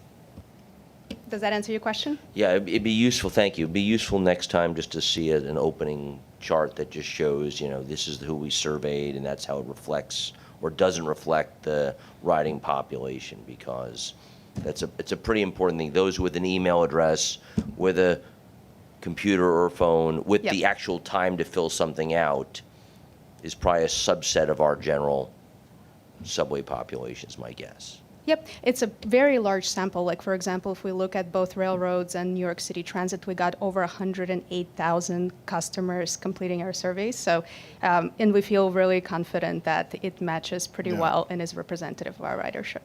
I was going to say that's a really big number for a sample, so good for you guys. Yeah. Right. Yeah, I mean, I'm still waiting for a bigger sample, like New York City service provider of any sort, like listening to this many customers. So I do think it's quite large. The one additional point I'd make is people who ride any of the transits more are more likely to fill out the survey. People, if they're doing it 5 days a week, they have a lot to tell us, and they're slightly heavier part of our mix than the folks who are doing it once a week. But we do try to get to those once a week, and we look at the various cuts like that. Midori? Hi, thank you so much for the presentation. So I've taken the survey multiple times, so no surprise there. But it's a little long, which I get. I think I appreciate that. But I am curious about to what extent that kind of cuts off some folks who don't necessarily have time. I know at some point we had deployed kind of like in-person survey people. I know that's costly. I know that is probably not very efficient, but I'm just curious from the methodology standpoint, if that's not necessary, kind of why that's not necessary. I'm not about to just, send people out for no reason, but I'm just curious from a representation standpoint, because you do have such a good number of respondents, but the survey is a little bit long. Sure, thank you. No, that's a very fair point. It is definitely quite long. And there are a couple of things that we do. So on one hand, we want to make sure that we offer people an option to take the survey over the phone, not just online. So if anybody does not have access to the internet or is not comfortable using a mobile device or a computer, we do offer that option. We don't have that many respondents, but it's certainly an option that people have. In addition, we make sure that if people are not able to complete the entire survey because it is, potentially too long for them. We look at how many questions they answered, and if they answered most of the survey, if they rated most of the transit options that they took, we will count those people in as well. So the 108,000 is not just complete surveys, but also people who have completed most of the questions as well. So we want to make sure that we're not just cutting people off. So thank you. I have a follow-up about Penn Station. So interesting that you said there was a 12% increase in customer satisfaction. I don't know if that's kind of the ROI we want to look at when we're investing the millions, billions of dollars that we're going to spend at Penn Station. But I'm curious, and maybe this isn't a question for the survey professionals, maybe it's for more Long Island Railroad, as we look at what's happening with New Jersey Transit right now and the concerns around the fare increases and what service may look like from New Jersey to New York, and that has an impact, I believe, on kind of satisfaction around Penn Station as well, and our amazing station that MTA has been leading so many efforts on. I'm curious about how that ties into customer satisfaction, what you're all thinking MTA-wise as we look at New Jersey Transit, active discussions around fare increases, active discussions around what might happen with service. And again, I understand that it might not be for the survey folks, but this is just a question I have. Yeah, I'd say we probably don't have much to say on that. Again, I think there's some interesting topics you raise in there about how to think about how that may benefit the MTA or what the additional pressure may put on us to perform a certain way. But to add to what John said, so many of the subway responders are coming from Jersey, to my understanding of the survey, who are then going on to the 8th Avenue and 7th Avenue line because so much of that New Jersey Transit population. So they do have the opportunity to give feedback on Penn Station, and it probably is in that the survey results. So, but that obviously is important. Yep. Yeah. I will say, again, in the transit survey, we'll go over a version of this, but the Penn Station, the ACE line went up in terms of people's perception of that overall, and so I think it's some of the stuff there is definitely working. Great. Any other, Vinny? Real quick, more an observation than anything else. I remember the surveys from the past, and I don't see the breakdowns. Like it seems like everything is generalized by. By branch and whatnot. But I remember more specific opinions taken about customer service, courtesy, cleanliness in specific areas, as where it seems it's more broad now, just combining it all together. I would be interested in knowing what generates these numbers in more specific categories so we can get to, our employees and to people in the system to see where we could be doing better. If that makes any sense to you. It does, and again, we sort of got the highlights today, and for a 15-20 minute summary here. We do track those things and the various attributes like cleanliness or station bathrooms and announcements. Those are all something that again Rob and Teresa and Beth get to sort of work on. So we do rest assured we have that and bring it in. That does tie to Midori's point, like the survey is quite long. And so we're trying to balance out how we tackle that. We'll make sure we can action the things that are important and they don't get lost just because we're talking about on-time performance all the time. I would reiterate that as they keep coming back, service reliability and peak service frequency are the things that matter most. In the end, if we don't get those are the things that will help more of our customers be satisfied. And so we tend to emphasize that here. But I think that there's a qualitative element that's missing here that I think we could probably bring back, as you're saying, to help with the motivation and people to understand how their efforts matter. I'm just kind of being selfish because I always remember very high scores for customer courtesy and service on board the trains and train crews, and that was the highlight of my year. So I'm not getting it anymore. Those are still pretty high. We'll bring that forward and talk to Rob about how to make it more prominent. Well, please get Vinny these numbers because we don't want his. It's too early in the year for it to be ruined. So, any other questions? Thank you, John and Tatiana and the team for the presentation and for the discussion, everybody. I think we all probably have resigned to the fact that we can't make everybody happy, but we can try and make as many people happy as possible, and having as a thorough handle on this data is the way to get there. So appreciate all the work and the discussion. And now, moving on, Rob, do we have any information items for Long Island Railroad? Just the winter track walk programs beginning on page 58. Great. Justin, do we have any Metro North information items? No information items. And you can find your agency finance reports in the book. There are no procurements this month for either railroad. Midori left. I don't know if she had any, and then we'll never know what she had, that other thing she had to mention. Now I'll take and before he left too, I wanted to wish our fellow board member a happy birthday. Mr. Mack celebrated. He's a little older than Grand Central Madison, but still youthful, and it's always good to celebrate a birthday. So with that, I'd like to accept a motion to adjourn. Second? Second by Lisa. So moved. Thank you.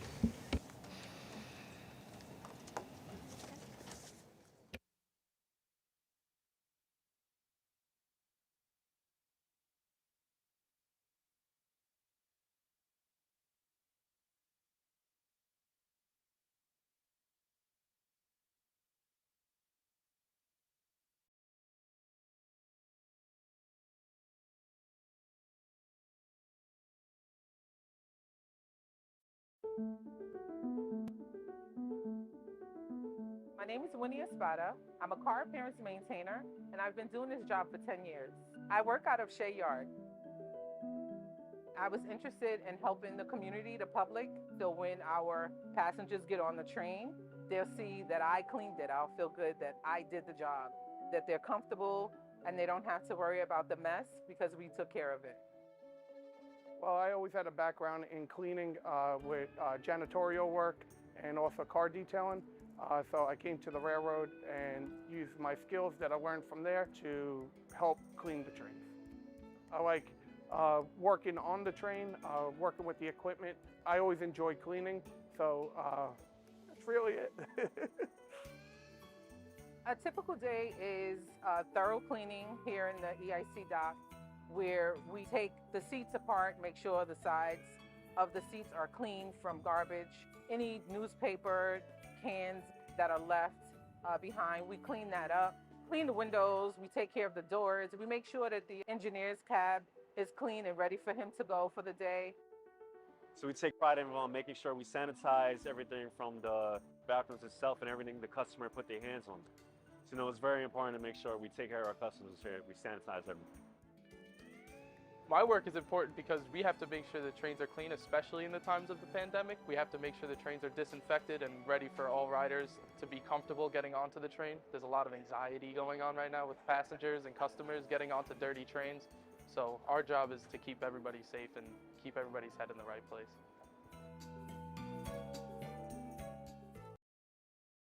I think if there are no customer service ambassadors, there would be lots and lots of people taking the wrong train. A customer service ambassador is a frontline contact providing fast-changing, accurate information, especially during service disruptions. We're here to direct you, assist you, and be patient as well. The qualities that make a good customer service ambassador are patience, communication, following instructions, and just pretty much being a people person. Getting lost in New York it's really easy. That's what we're here for, to help them. So every day, I show people how to use the phone. We have this app called Train Time, and it tells you the time everything comes, schedule changes, tells you advanced scheduling as well in case you need to come in a week. My most memorable day at work, we had an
Morning.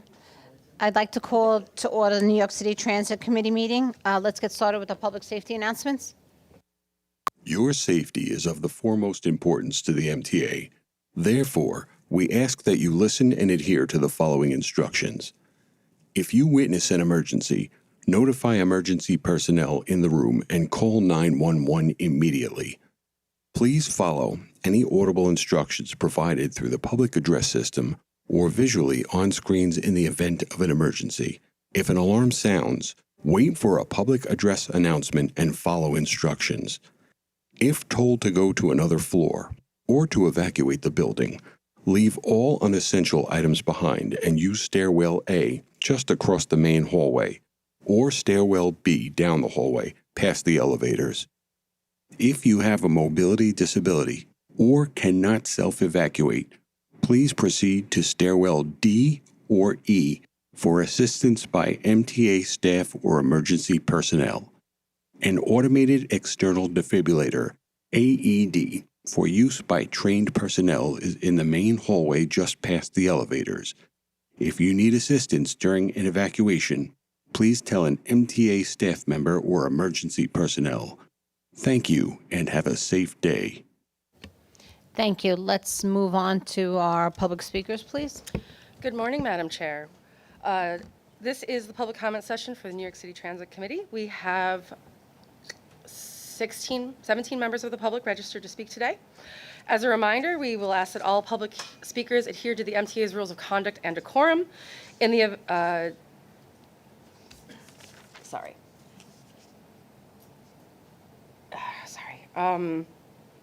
I would also like to remind our public speakers that in the interest of time and fairness to all speakers, we will limit everyone to 2 minutes. Please be aware that there will be a warning beep to remind you when you have 30 seconds left to conclude your remarks. Today, our first speaker will be John Padula, followed by David Kupferberg.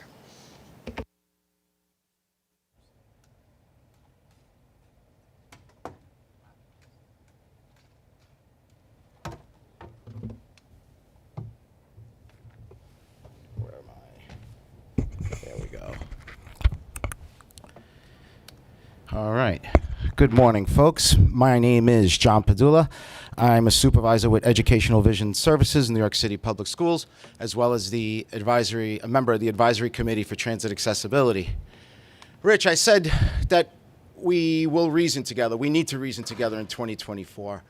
And starting off on that note, talking about Accessoride, reflecting over the years, I've been a user since 2003, and things have gotten better. Improvements have been made since the dog days of Accessoride, the late 90s and the early 2000s. However, to improve operations for a system whose infrastructure is 20 plus years old, you're putting a square peg in a round hole. And you couldn't have found a better guy to do this than Chris P., but I think about this sometimes. He's like Fred Flintstone trying to direct traffic in Bedrock. He needs modern software, needs a modern scheduling engine. We need to procure a decent, up-to-date scheduling engine that makes sense for 2023, not 1993. Phase 2 works. Phase 3, $25 barely gets you around the corner. Never mind across town or to the next borough. We need at least a $50 subsidy. And it's got to be 60 trips a month. And the only way you can compensate for the inequity to those of us in the outer boroughs is by allowing us to apply a second voucher to a trip, especially if there's a toll involved. Why is the disabled community paying your tolls? Talk about a shakedown of an already marginalized, disenfranchised community. We should not be paying your tolls. That takes away from the distance we can travel on an e-hail trip. So I'm hoping for good news about Phase 3. I'm hoping for some innovative thoughts, and I will see you guys on Wednesday. My name is John Padula. Thank you very much. Thank you. The next speaker will be David Kupferberg, followed by Lisa Daglian. Hi, my name is David Kupferberg, Vice President of Bus Advocacy, Passengers United. Currently, the eastern branches of the Q46 via Union Turnpike are unbalanced. There is higher ridership to the Long Island Jewish Medical Center.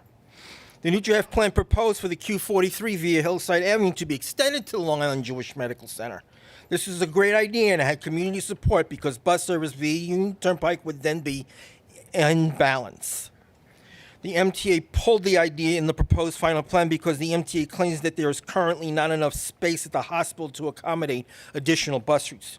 This is definitely not true. The MTA should partner with Long Island Jewish executives to create a solution. Once the solution is in place, we could have a new Q80 bus route which would run between Long Island Jewish Hospital and Far Rockaway without people traveling via Jamaica. We could restore the Q78 via Bell and Springfield Boulevard so that the Q27 could be rush service via Springfield Boulevard and extended to Merrick Boulevard on a trial basis. And have the Q103 extended not to Long Island City, but via the Queens Midtown Tunnel into Manhattan. Besides, the Queens Bus Network redesign posters are not in some buses, especially the Q110, Q111, Q112, Q113, and Q114. They have been in other communities, but not for these routes. Thank you. Have a good day. Thank you. The next speaker will be Lisa Daglian, followed by Ian Matthews. Hi, good morning. I'm Lisa Daglian, Executive Director of the Permanent Citizens Advisory Committee to the MTA, PCAC. Happy New Year, and happy renovations to 63 subway stations. Last week, I had the opportunity to mark the 63rd at the 66th Street stop on the 1 train, and it's a beaut. Congrats to Dave Solomon and team and everyone involved for doing such fine work. We like that the renovations are spread across the city and not just in high-profile spots like Lincoln Center. Keep them coming, please. Rich, you noted that the work is done when stations are closed for other work, signals, tracks, accessibility, funded with Subway Action Plan money. As a reminder, those dollars continue to come in from congestion pricing Phase 1 surcharges on taxis and for-hire vehicles. Millions and millions are already at work making the system a better place for riders, but so much more needs to be done. If you look at The Weekender, a must-read for every New Yorker, it's easy to see the immense amount of critical work going on around the city. No doubt it makes traveling around a huge pain. Trust me, I live off the 7 line, but it's work that will continue to make the subways more accessible, reliable, faster, and safer in the long run. The crucial work that must continue to keep our vast and old system in a state of good repair and bring it into the 21st century requires a refilling of the capital coffers. That requires congestion pricing. That's why we'll be testifying at upcoming public hearings. Billions for subways, buses, Staten Island Rail, Long Island Railroad, and Metro North will add up to billions for our region's economy. Last week, we testified in Albany at the joint legislative budget hearing, and we're glad to hear so many electeds talk about their ongoing commitment to the MTA and riders and how they, too, regularly get on board. We want to thank them again for getting on board during last year's budget process and essentially saving the MTA and all of us from the world of hurt that other transit agencies are facing. We look forward to working with them and you again this year. Thank you. Thank you. The next speaker will be Ian Matthews, followed by Charlton D'Souza.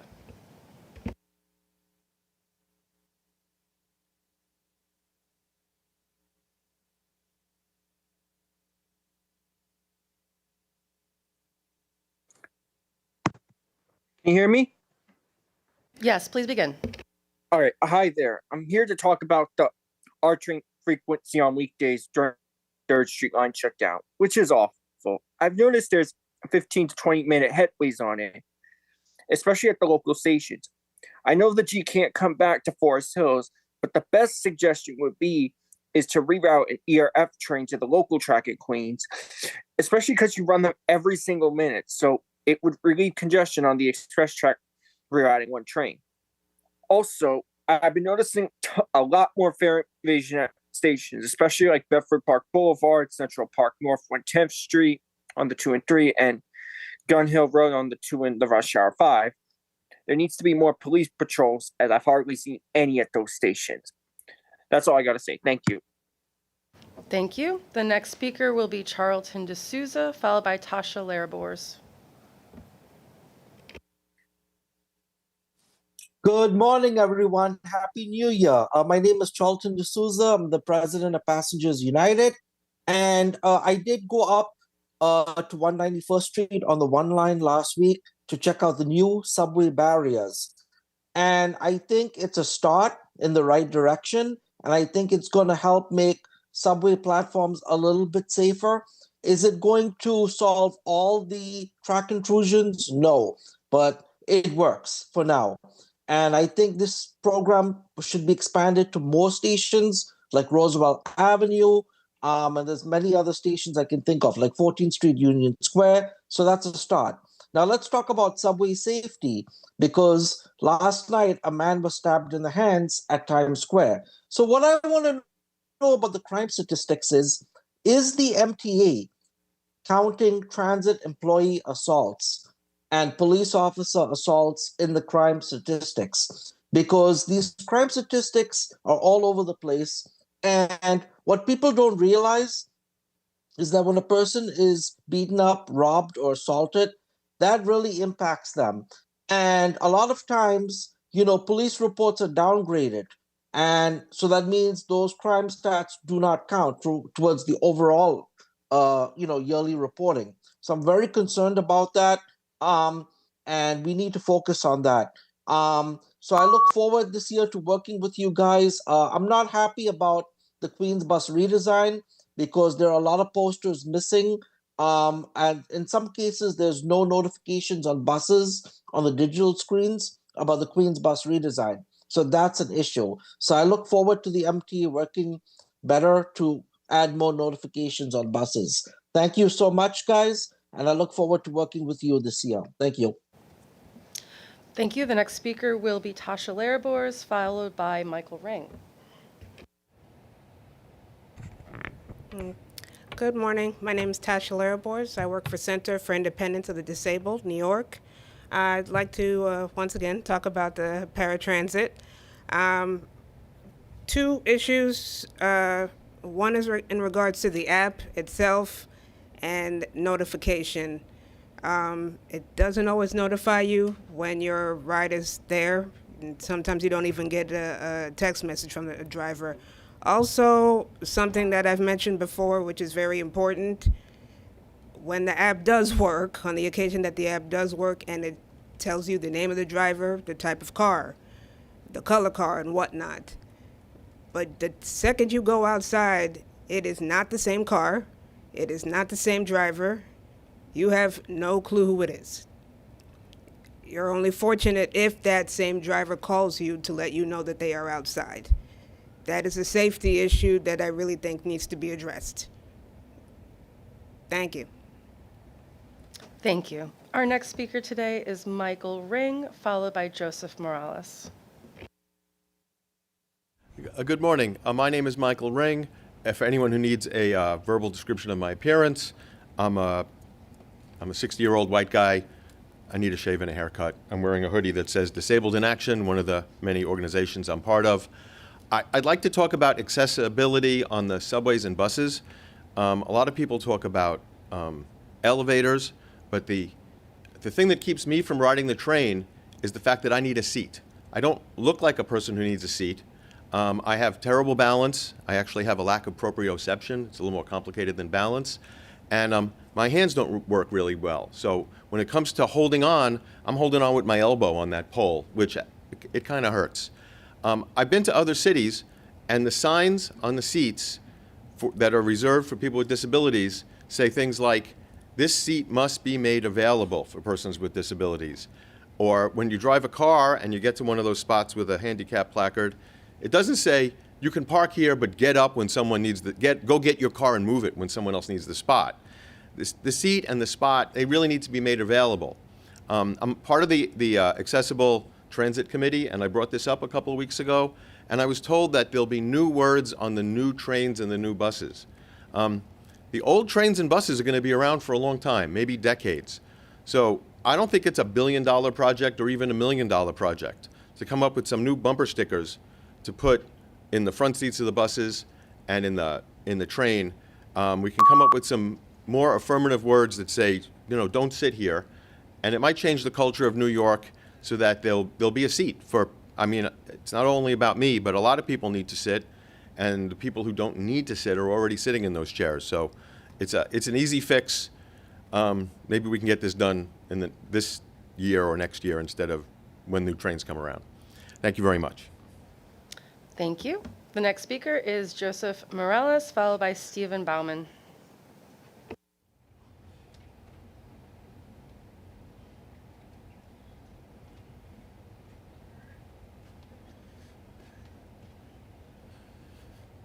All right. Good morning. My name is Joseph Morales. For those of you who don't know me, I go to Bronx Engineering and Technology Academy.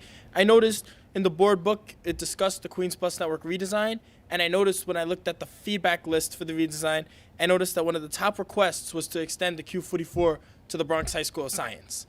I have a lot of friends there, so I know a lot about the transportation situation. A lot of people either take arduously long subway and bus commutes, or a lot of them their families pay almost $4,000 a year, if not more, for private school bus service. According to the statistics from the Alumni Foundation, 44% of Bronx Science students live below the federal poverty line, not the city poverty line, the federal line. So a lot of these families are simply paying for school bus service they can't afford. I understand why the Q44 is not getting extended.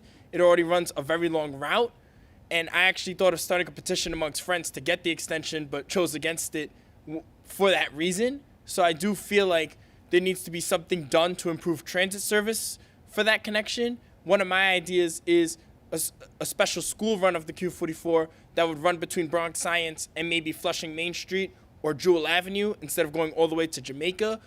The MTA used to have express bus service between Bronx Science and different parts of Queens that was cut due to the recession. So I feel like there needs to be a study to do something as far as a public transit solution there. But we need to make something work, bottom line, and something that's good for the MTA and all riders as a whole. And also, so that Q44 extension could help supplement the BX9 and BX22 in the Bronx, which routinely get overcrowded, people going to other places. Thank you for your time. Thank you. The next speaker will be Stephen Bauman, followed by Andy Pollock. My name is Stephen Bauman. I represent myself. I'm requesting more data transparency for the Queens bus redesign. Repeating the same opaque data many times before many diverse groups does not make the data more transparent. Proposed trip duration is one of many important factors not easily available to the public. It's been suggested that people use the website provided, futuretrips.mta.info. Unfortunately, in order to find an entire day's schedule for this at every single bus stop would require on the order of 203 hours worth of time, assuming one could probe that website once every 30 seconds. To get the data for weekends would require another 250 days.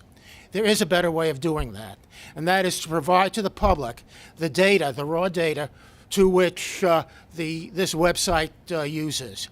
And that can be digested by a personal computer.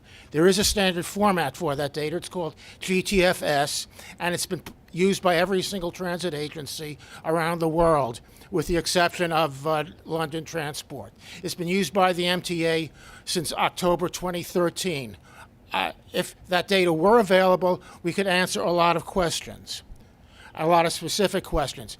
In its absence, the only thing we have is the average data.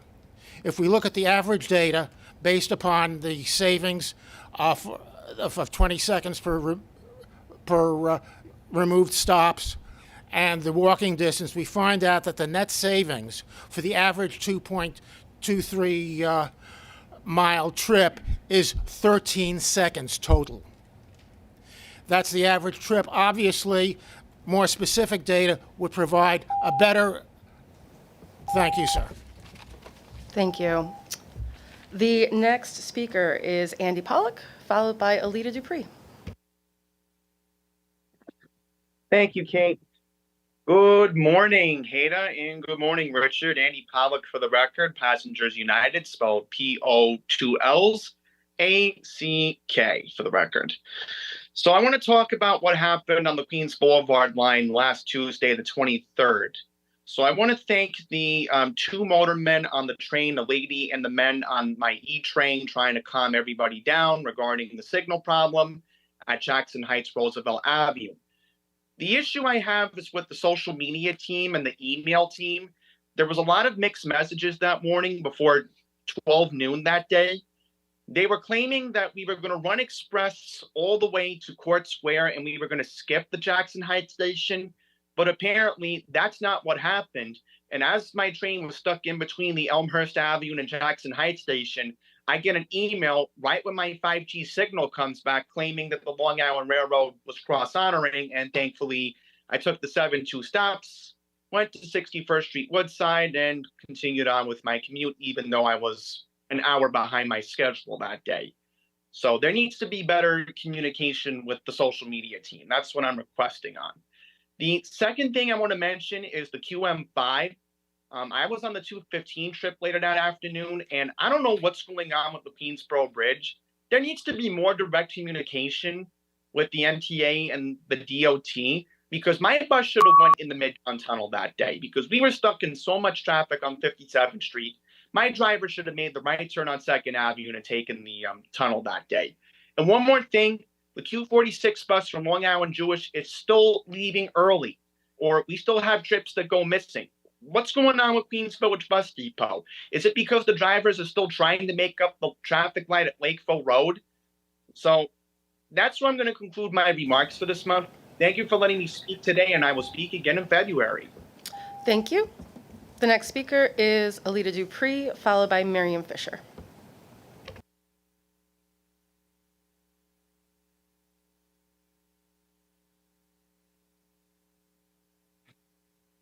Thank you. Good morning, Chair Haidam Halsis and members. Alita Dupree, for the record, she and her with Team Folds can talk about transit today. I'm looking forward to your ridership report. I think we're in the 70s as far as ridership, and that's good.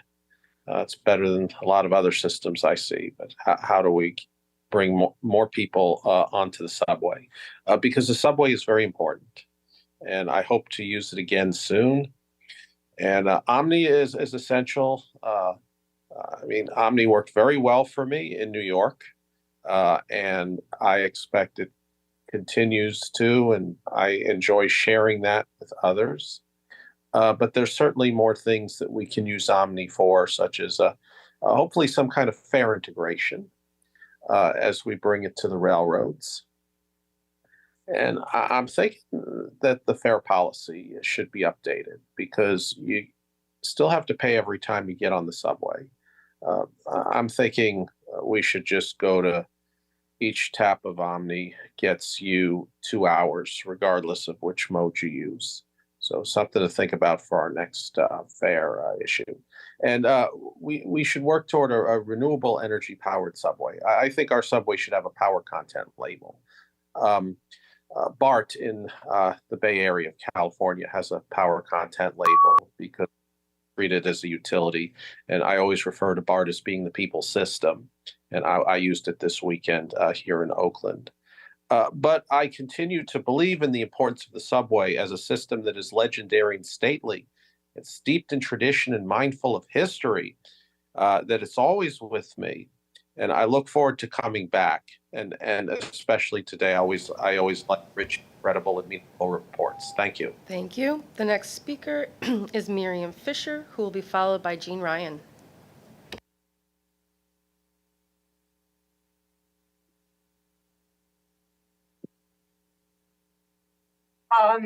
Miriam Fisher, am I audible? Am I Yes. unmuted? Please go ahead. Thank you. I support elevator and escalator maintenance to reduce outages. Most outages are with privately maintained elevators. Mr. Critchlow, the Senior Vice President of the MTA, testified a few months ago that only 88% are in service. That's 12% are out on a given day. For riders with disabilities, this is unsafe, and often they're stranded for hours. For the MTA, sign the legal agreement. Announcements of outages, auditory and visual, on the train, on the platform, and This is, but I don't know if I got it quite clear. From not New York City of elevator when the next subway is, but from Washington D.C. It is elevator outages. They can do it. The technology is there. I want to put also light rail on the radar.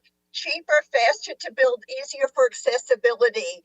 Put transit deserts in the outer boroughs and possibly the new Second Avenue subway, which is going to be digging multi-billion-dollar tunnels for Second Avenue. In Europe, the old world is ahead of the new world, New York City. Our neighbor in New Jersey links the towns along the Hudson by light rail. Benches. And to go along with what my colleague Michael Ring said about seats, we also need benches. This is a leaning bench. I can't sit on it. Benches have been taken out in subways, where especially where the Please conclude your remarks. Benches are needed by pregnant women. Please conclude your remarks. Abilities. Thank you for listening. Our next speaker is going to be Jean Ryan, followed by Monique Johnson.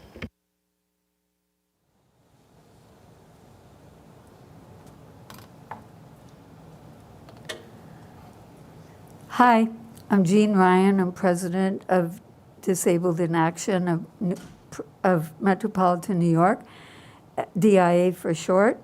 I urge you to fix the elevators and settle the 7-year-old elevator maintenance case. Now, today, 30 elevators are out of service according to the website. That is terrible. Thank you. Thank you. The next speaker will be Monique Johnson, followed by Jason Anthony.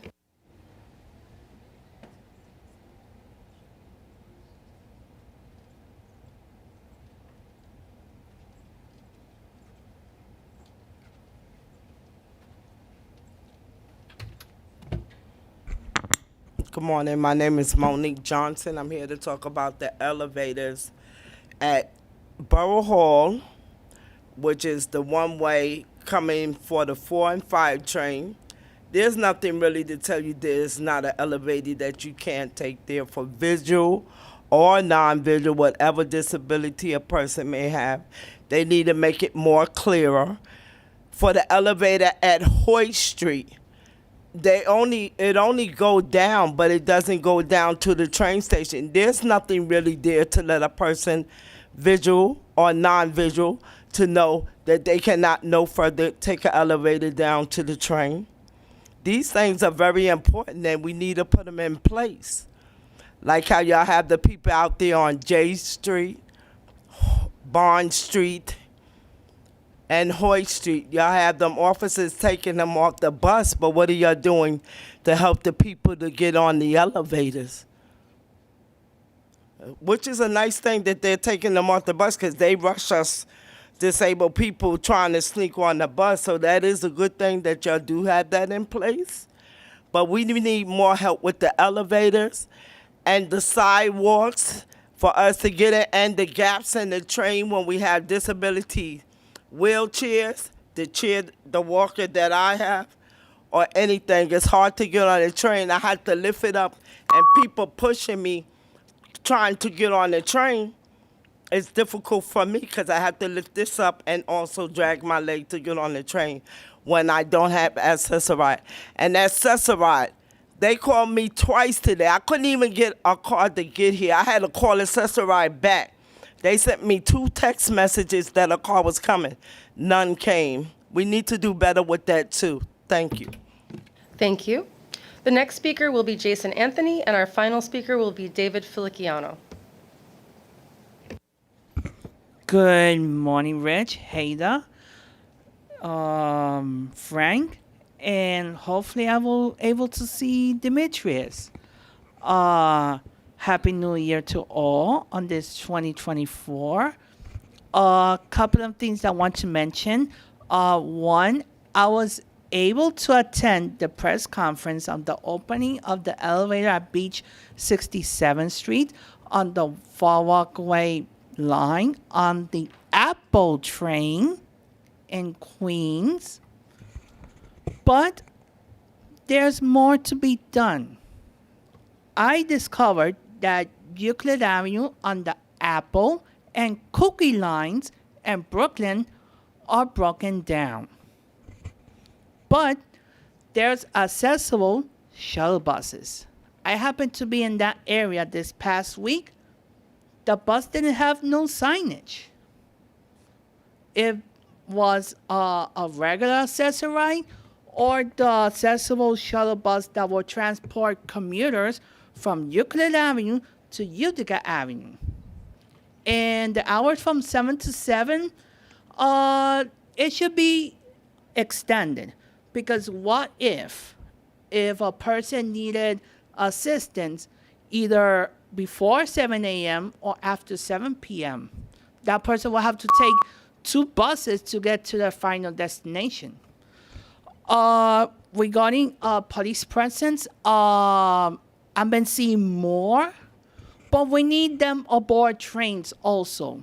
And also, let's try to do this. While boarding, please move to the center of the car to avoid confusion, delays, and accidents to our fellow commuters that use the subway every single day.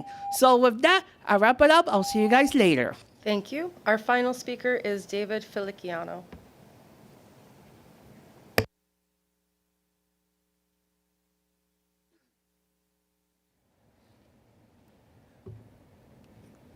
Good morning. Thank you so much. And happy Renew Year. Thank you for all you guys come here and subway bus teams. Like I would say, it's been a typical year, riding bus and trains. Now, let me go in since we had like 2 derailments almost 3 weeks ago. Like we heard that, a conductor just lost that communication, and one has slid the twin on the rail up in Coney Island area. Now, trains like that, doesn't get crowded. But, the millennium decades, it's like that. But sometimes it could be failures or it can be having incident reports. But sometimes, especially crime, especially, the public safety. Speaking of that, I'm seeing this whole thing around, I'm seeing this, between, homelessness and advertisement stumps, graffiti, and it's disgusting. We need to reband the, Albany. And I'm calling the White House and D.C., and all these, and also the city, have nothing to do with these Democrats. Anyway, let me get this straight.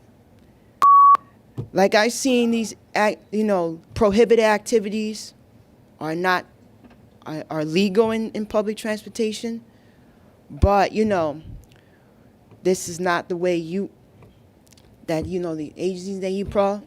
But let me tell you, we need to get we need to legislate. Vendors has got to go, and prohibited activities, stomp, having graffitis has to go. So, thank you guys so much. Have a good day. Thank you. Madam Chair, this concludes the public comment session. Thank you, and thank you to all our public speakers. I'll now entertain a motion to approve the minutes from the December 2023 meeting. So move. Second. All those in favor? Against? Motion approved. Okay. Rich will now make a motion. Oh, are there any changes to the work plan? I'm sorry. No changes, but we did include a proposed 2024 work plan in this month's materials for the board's approval. Okay. I need another motion to approve the 2024 work plan, please. Second. Thank you. All those in favor? Aye. Against? Thank you. Rich, we'll move on with the President's report. Please. Thank you, Madam Chair. Good year, good morning, and Happy New Year to folks. Thanks for joining us today. And just for folks who commented, we took copious notes on a few of the suggestions that folks made, so we'll take a look at those. So again, thanks to our the members of the public that commented on. So a few things I want to talk about today, and first is responding to challenges in January. It's no secret that New York City Transit has had a challenging January. First, let's talk about snow. Now, when I took this job, people told me it didn't snow in New York, and it hadn't for 701 days. But it did this January twice. And not only did it snow, but we also had extreme cold temperatures, which, as someone in this business for a long time, that actually worries me more than snow, because that ice can be slippery for our buses, can be certainly get into switches and whatnot. But the team did an extraordinary job to keep the service moving. We have 2,600 switches in the system, and I think we only had 7 failures as an example. So again, kudos to the subways team and bus team, Paratransit, of course, as well, for responding to that. Obviously, we've had 2 incidents as well. One was the collision that led to the derailment at 96th Street. That continues and remains to be under investigation with the NTSB. We're supporting their efforts, and suffice to say, looking at ways that we can not only improve our processes and our policies. I think there's a focus in part on some particular employee conduct, fine, but we're going to look to see, are there institutional ways that we can improve how we do those moves at New York City Transit. The other one I want to mention is the F train. It was mentioned just by our last speaker. So just quickly, folks know we had a low-speed derailment on the F train out between Neptune and West 8th Street. We were able to get that service back within about 8 hours. Thankfully, we had no injuries for both our customers and our employees. They were evacuated safely, and we were able to get a crane to re-rail that incident train. What we believe is actually this was a confluence of 2 different events. One was loose or missing bolts on the radial arm of the truck on the 4th car on the F train, and then coupled with that a track nonconformity in this vicinity as well. And as I said, independent of one another, we strongly believe that would not have caused a derailment, but because both conditions existed, in fact, that's what caused this. As evidenced in part that 4 cars on that F train actually went over that rail anomaly without issue. So what have we done, to date? Just want to give folks an update. So we had already identified in our enterprise asset management system that 103 of these track conditions existed in the system. We went out immediately and re-inspected them all to ensure that they hadn't gotten worse, that they were, quote, S2, which means we were to monitor, but they were not such of an urgency we had to fix them right away. Out of an abundance of caution, we've actually fixed 99 of those 103 as of this morning. So we have 4 left to repair. And we know where those are, and those will be repaired in February. On the flip side, this radial arm issue, whether the bolts were missing or they were loose, unclear. We inspected over 1,800 cars, and as a result, literally 59,968 bolts were inspected by the car equipment team. I see Suko over there. Her and her team did an amazing job there. We found literally 3 loose bolts on different cars and 1 without a washer. So, I am incredibly confident that we have a deep handle on what occurred here. No fleet-wide or track-wide issues were identified. That said, we were already proceeding to bring in an independent review before this occurred on some of our track inspection procedures. I'm convinced that, our track team is terrific, but the human eye can only tell you so much, and we have a track geometry car that goes out on a, every 2 to 3 times a year basis. But are there other technologies or best-in-class things we can be adopting from other systems? So we're going to ask that question and see, are there things we can do better in the future? But as I said, I have no concerns about any fleet-wide issues, and we look forward to that review to see other things that other agencies are doing. Maybe I'll stop there. It looks like Mr. Chair, Mr. Jones has a question. I'd like some more information on the breakdown of communication that led to the 24 injuries, and whether this was a technical problem or obviously compounding malicious intent by somebody who did, some group of people. but there seems to be a communication issue that occurred. So because it's the NTSB investigation, I get really into the details. I would just say this, Member Jones, that I think, some have leapt to the conclusion that the radios weren't working. There's no evidence of that. I would say, for example, that the radios have different channels. So perhaps there may have been one employee may have been in one channel, one have been in another. But we have also processes and procedures in place. If you do lose communication for any period of time, you're supposed to stop the train. But again, we'll look at the radio, we're going to look at that communication issue, and then ultimately decide, are other things that we could be doing? Could the Rail Control Center have been more involved? Is there another way to make this move? We do make these, I call them non-head-end moves, so moves from the center of the car about 10 times-ish a week without any issue. But we're going to look at all of it. But at this point, though, there's no evidence to show that the radios weren't working at that time. But again, it's still early days, and we'll support the NTSBs. Sure. So moving on then to our top goals for 2024. So we have undertaken a pretty robust process within New York City Transit and with our headquarters shared services partners as well to really focus on what we want to accomplish as a team in 2024. And so if you've heard me say it once, if you take out your Rich Davey bingo card, customer satisfaction is our North Star, and 70% is our goal across the three modes this year. John Kaufman will talk a little later about sort of where we are tracking in that regard. But suffice to say, we're laser focused on delivering on that. 2 is our commitment to the board, to the governor, to the legislature, with the significant investment that they made in New York City Transit and MTA, that we have an obligation to deliver on operating savings without cutting service, without cutting employees, but looking to find ways we can be more efficient.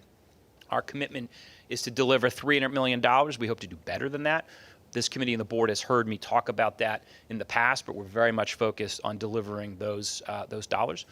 3, we heard it, we continue to hear from our customers as well that, fare evasion is a significant challenge for MTA, but in particular, it's an acute challenge for New York City Transit. Obviously, folks participated in and received the Blue Ribbon Commission report on that. We put together an action plan, which I'll talk about in a minute, to address those.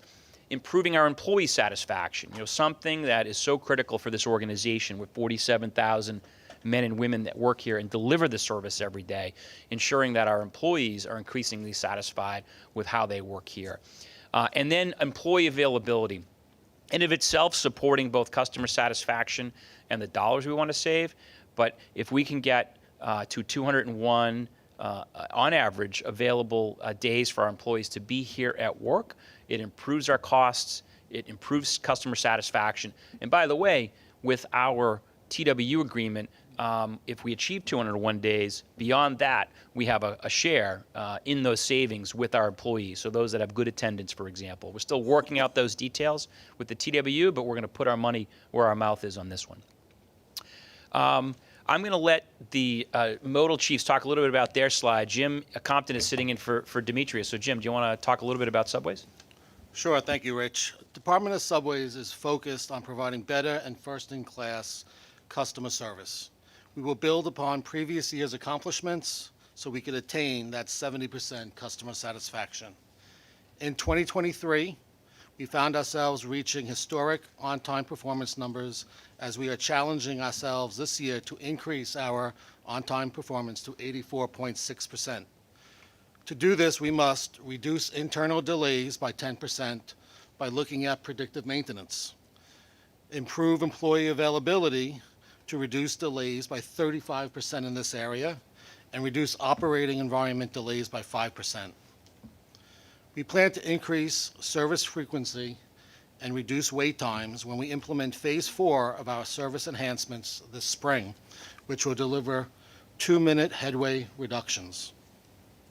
Our stations team is committed to raising station cleanliness satisfaction by 10% by completing 50 more renovations in 2024. Since the start of the renovation initiative in late 2022, we've renovated 63 stations, 53 of those in 2023 alone. Also, we plan to strategically deploy our HIT and mobile wash teams for a greater impact in cleaning. To enhance our fleet, we will place in service 350 R211As and 75 R211S cars. We currently have 6 R211 train sets in service, and we'll ramp up the process to bring 425 train cars in service by year end.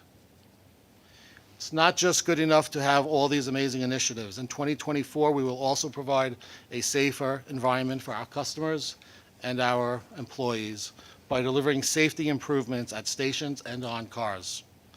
We continue to make safety our #1 priority, as it always has been. We will install additional cameras in our stations and on our fleet, and we are piloting platform rail barriers. Currently, we have Clark Street and 191st Street, which Clark Street completed this past weekend, 191st Street the weekend before. As we see ridership increase across our system, we are really impressed with how much New Yorkers are utilizing the subway system on weekends.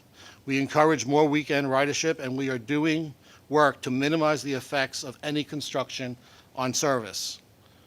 One key way of doing this is by having 15-mile-per-hour speed limits on adjacent tracks when work is taking place. Providing up-to-date information to our customers is critical to improve satisfaction. This means letting customers know what is going on in our system, what potential delays exist, and when will the next train come. So, we are committed to improving the accuracy of our countdown clocks, so when we tell you that your train is 2 minutes away, you can be confident that it is. In addition, we'll be launching a new MTA app.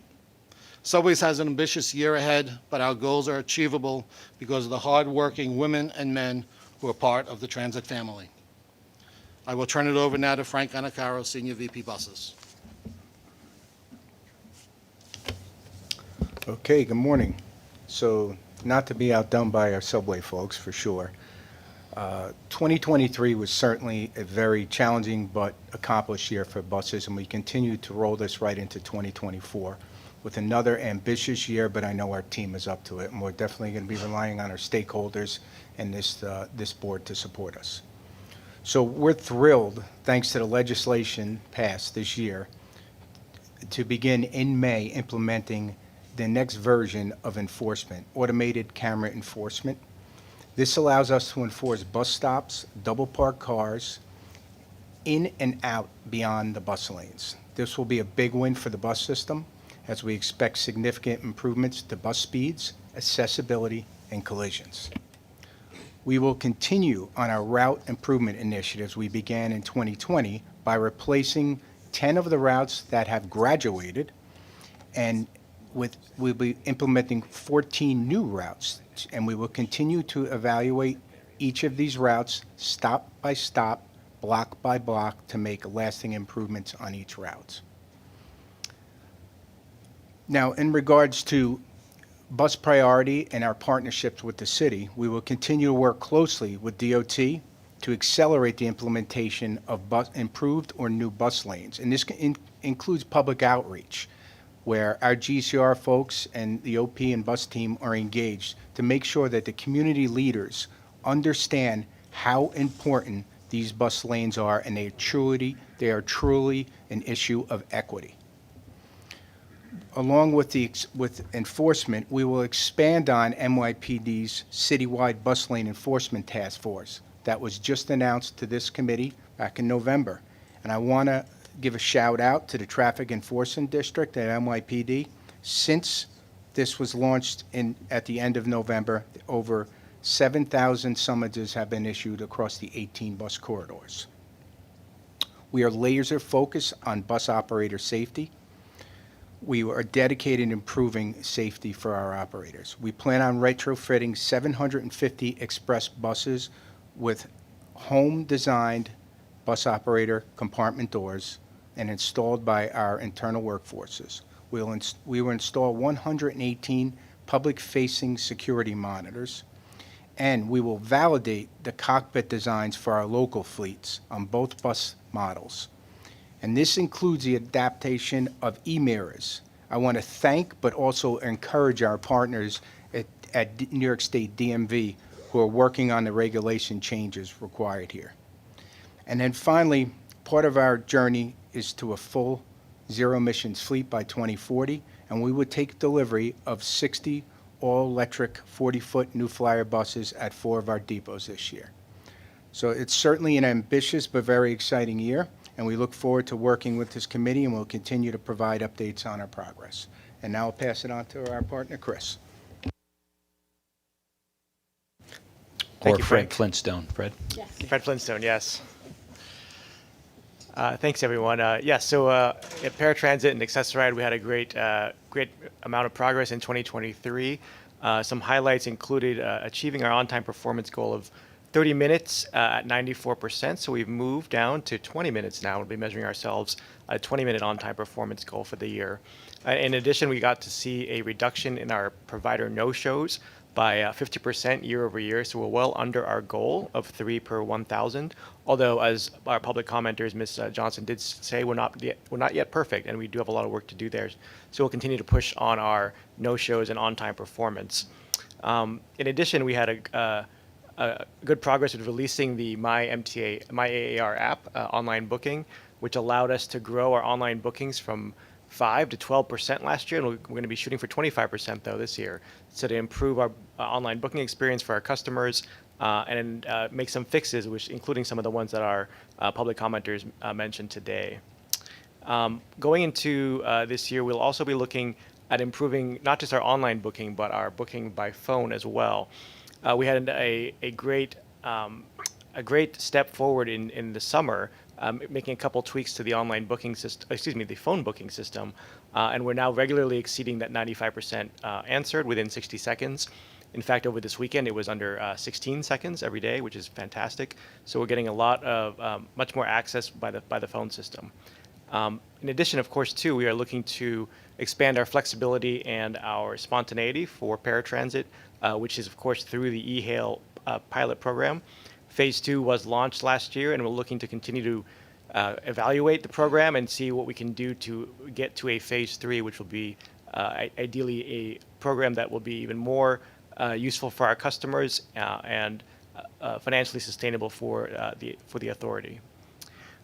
One of our speakers also, it's almost as if the speakers saw our goals in advance. This is fantastic. Good timing here. Mr. Padula mentioned our scheduling engine, and yes, that is a big goal for us here in 2024. This is going to be the backbone of all of our paratransit improvements for the year, improving our on-time performance, as well as our other measure of on-time performance, our appointment times, which have been lacking over the last couple of years. But we do want to make some major progress on that, and this scheduling engine will get us there. In addition, we'll be looking at adding our new assessment center in Manhattan by the end of the year, as well as looking at incentives for our brokers to continue their march to higher on-time performance and lower no-shows. And lastly, of course, we'll be looking at our taxi authorization program, which is a popular program for many of our customers who take pre-authorized taxis. They pay out of pocket. We reimburse them within a couple of weeks. Right now, it is limited to intra-borough travel within the boroughs into regional centers, but we're looking at ways that we can make that an additional spontaneous and flexible mode, just like eHail for our customers. So very excited to continue to make these initiatives happen for the year to increase our customer satisfaction further for our paratransit customers. So thank you. Great. Thanks, Chris. Just a couple more slides. And so talking about our annual savings, something we've discussed, as I said, at this table in the last few months. Achieving employee availability is key to 201 days. We made great progress last year. I think subways was about 198, 199. Buses was a couple of days shorter than that, but we continue to see an upswing, which is great news for not only our savings, but more importantly for our customers who we're getting trips out the door. Launching a bus maintenance productivity and gain share with the ATU in Staten Island, something that Frank and his team have talked to the ATU about, opportunities to improve our efficiencies out there. And then, as I've said, we are in a position, we want to reward our employees for productivity. And so working with the ATU to come up with a scenario that makes sense is underway. We've been expanding our data-driven and predictive maintenance, not only on bus, but probably in the coming months, we'll have an opportunity to talk about what the subways team has been doing by maintenance for location, for example, but really trying to predict how we can do better. Also, the point I made earlier about having a firm come in and to ask us or to take a look at some of predictive maintenance opportunities in our track and signal. Supporting reforms to workers' comp and torts. This is something we've talked a lot with Paige and her team about, which we've been looking at ways to improve not only the process, but also the safety for our customers and our passengers. And so looking to make improvements there. And then a long-term developing a strategy to improve materials management. So this is not only about inventory practices, but also, well, I think there was a rooster there, but also to improve our to improve not only our uptime for materials and make sure we get the right materials in stock, et cetera. So working with Lou and not only the procurement team, but also Lizette's team overall. Increasing employee satisfaction by 10%. So this is critically important. This is something we often hear from, we did an employee survey last year. We briefed this committee on that. Almost 8 out of 10 employees said that they felt pride working here, but less than 4 out of 10 felt that they were being recognized, rewarded, appreciated, and valued. That is a problem. And so we have really focused this year on making sure that our people feel valued. And so, our goal this year is to renovate 100 subway facilities, employee facilities, and over 150 enhancements across bus facilities. I can tell you that across this place, there are nooks and crannies all over. Employee bathrooms, break rooms, so not just the major facilities at our major locations, but for example, just about every subway station has an employee facility for them to be able to have their lunch, relax, fill out paperwork if they need to. We need to improve those. Our goal is to improve employee safety, reducing injuries on duty by 10%. We are following up on an employee survey this quarter. In fact, it launched today, this morning, to assess how we've done over the previous year and to benchmark how we can do better this year. We're expanding opportunities for employee recognition and commendation. There are 10 folks we're going to recognize in a moment sitting behind Blue and the chief. We're rolling out customer service training. We continue to give our frontline employees, our station agents, customer service training. For some of them, they had training like literally 20 years ago, and we sort of said, good luck. We're trying to bring them back in to help them, have the tools, have the training to provide our customers with optimal customer service, and then working with our HR partners. I often hear from our employees, I want to be promoted. Like, what's the pathway to promotion here at New York City Transit? It's a bit of a mystery. We have ways to go there. And then lastly, for fare evasion, decreasing revenue loss will allow us to not only maintain those, the 5 red zeros that Kevin Willens often talks about, but we could also potentially invest back in the service, providing more subway service or bus service, for example. So there's a lot of activities happening, some of which are within New York City Transit's purview. Others, for example, Shanifa and her team are working on with us. Still others, Q and Jamie, Torres Springer, and the C&D team. But here is a flavor for what we're working on. So hardening the fare raise, we're preventing the backhawking. You've often seen that sort of, it's like an old dance move that people utilize. We're at about 900 turnstiles now, which you cannot backhawk. We're going to continue to make progress there. We have now a waiver to a pilot emergency gate delayed egresses at 4 stations. So I have seen it firsthand when we piloted this, when customers are attempting to leave and want to use the emergency gate, 4 or 5 seconds, 6 seconds. New Yorkers like their time. And so it encourages folks to use the turnstile, and as a result, those gates stay closed more frequently. Advancing the fare gate of the future, we'll put out an RFI. We're waiting responses now for what those look like. I know social media has made fun of what we've done out Sutphin Archer. 2 things. One is, if we're not failing every once in a while, in my view, we're not trying hard enough to be candid. 2, by the way, fare payment is up by 20% at that station.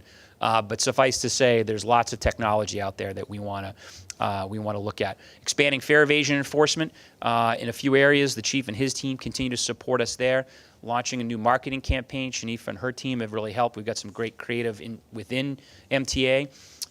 Fully leveraging our customer service centers. Member Jones and I have had this conversation about those 14 and soon to be 15 customer service centers we have out there. Can we give folks reduced fare cards and maybe even enroll them in the Fair Fares program to ensure that folks understand, depending on their station in life, there is an ability to get a reduced fare appropriately. So there are a lot of folks who qualify for it and don't know it. Off-board fare collection potentially in the future. We're looking at some handheld Omni readers in certain locations where it makes sense. Partnering with getting students. Students have prepaid cards, although frequently they're not swiping for whatever reason or reasons, and I think that might suggest that they're not paying and frustrate other customers. So we're looking at a few things, including potential gamification. If we can get students to swipe, is there an incentive there for them? And then improving our Omni readers on buses as well. We know that there's some work to be done there to ensure that when our customers want to pay, they have the ability to pay. We're going to transition to John Kaufman in a moment, who's going to give a presentation on customer satisfaction, the deep dive. I just want to say that before we get to John, giving sort of the spring of 2022 baseline, so about 2 years ago now, to today, where we did the most recent December pulse, we're making progress. John's going to get a little into the details about sort of particularly where we're making progress and where our customers are saying, hey, and if you make more progress in these areas, we'll be more satisfied or we'll use your system more. So, this is just, one slide of the blood, sweat, and tears reflective of the 47,000 folks at New York City Transit who are, doing some great work. And John, finally, before we do that, I do want to end on a high note, which is that Frank Anacaro is now I can't believe it, he's a grandfather. Can you imagine? I mean, he looks like he's 30. I don't know if Bus Granddaddy is going to stick or not, but I'm hearing that as a rumor for your nickname. But congratulations, Frank, to you and your family. I'm looking forward to singing the wheels on the bus to her, trust me. Well played, well played. With that, Madam Chair, that concludes my report. That's great, and congratulations, Frank. Many, many blessings. We're now going to move on to Q.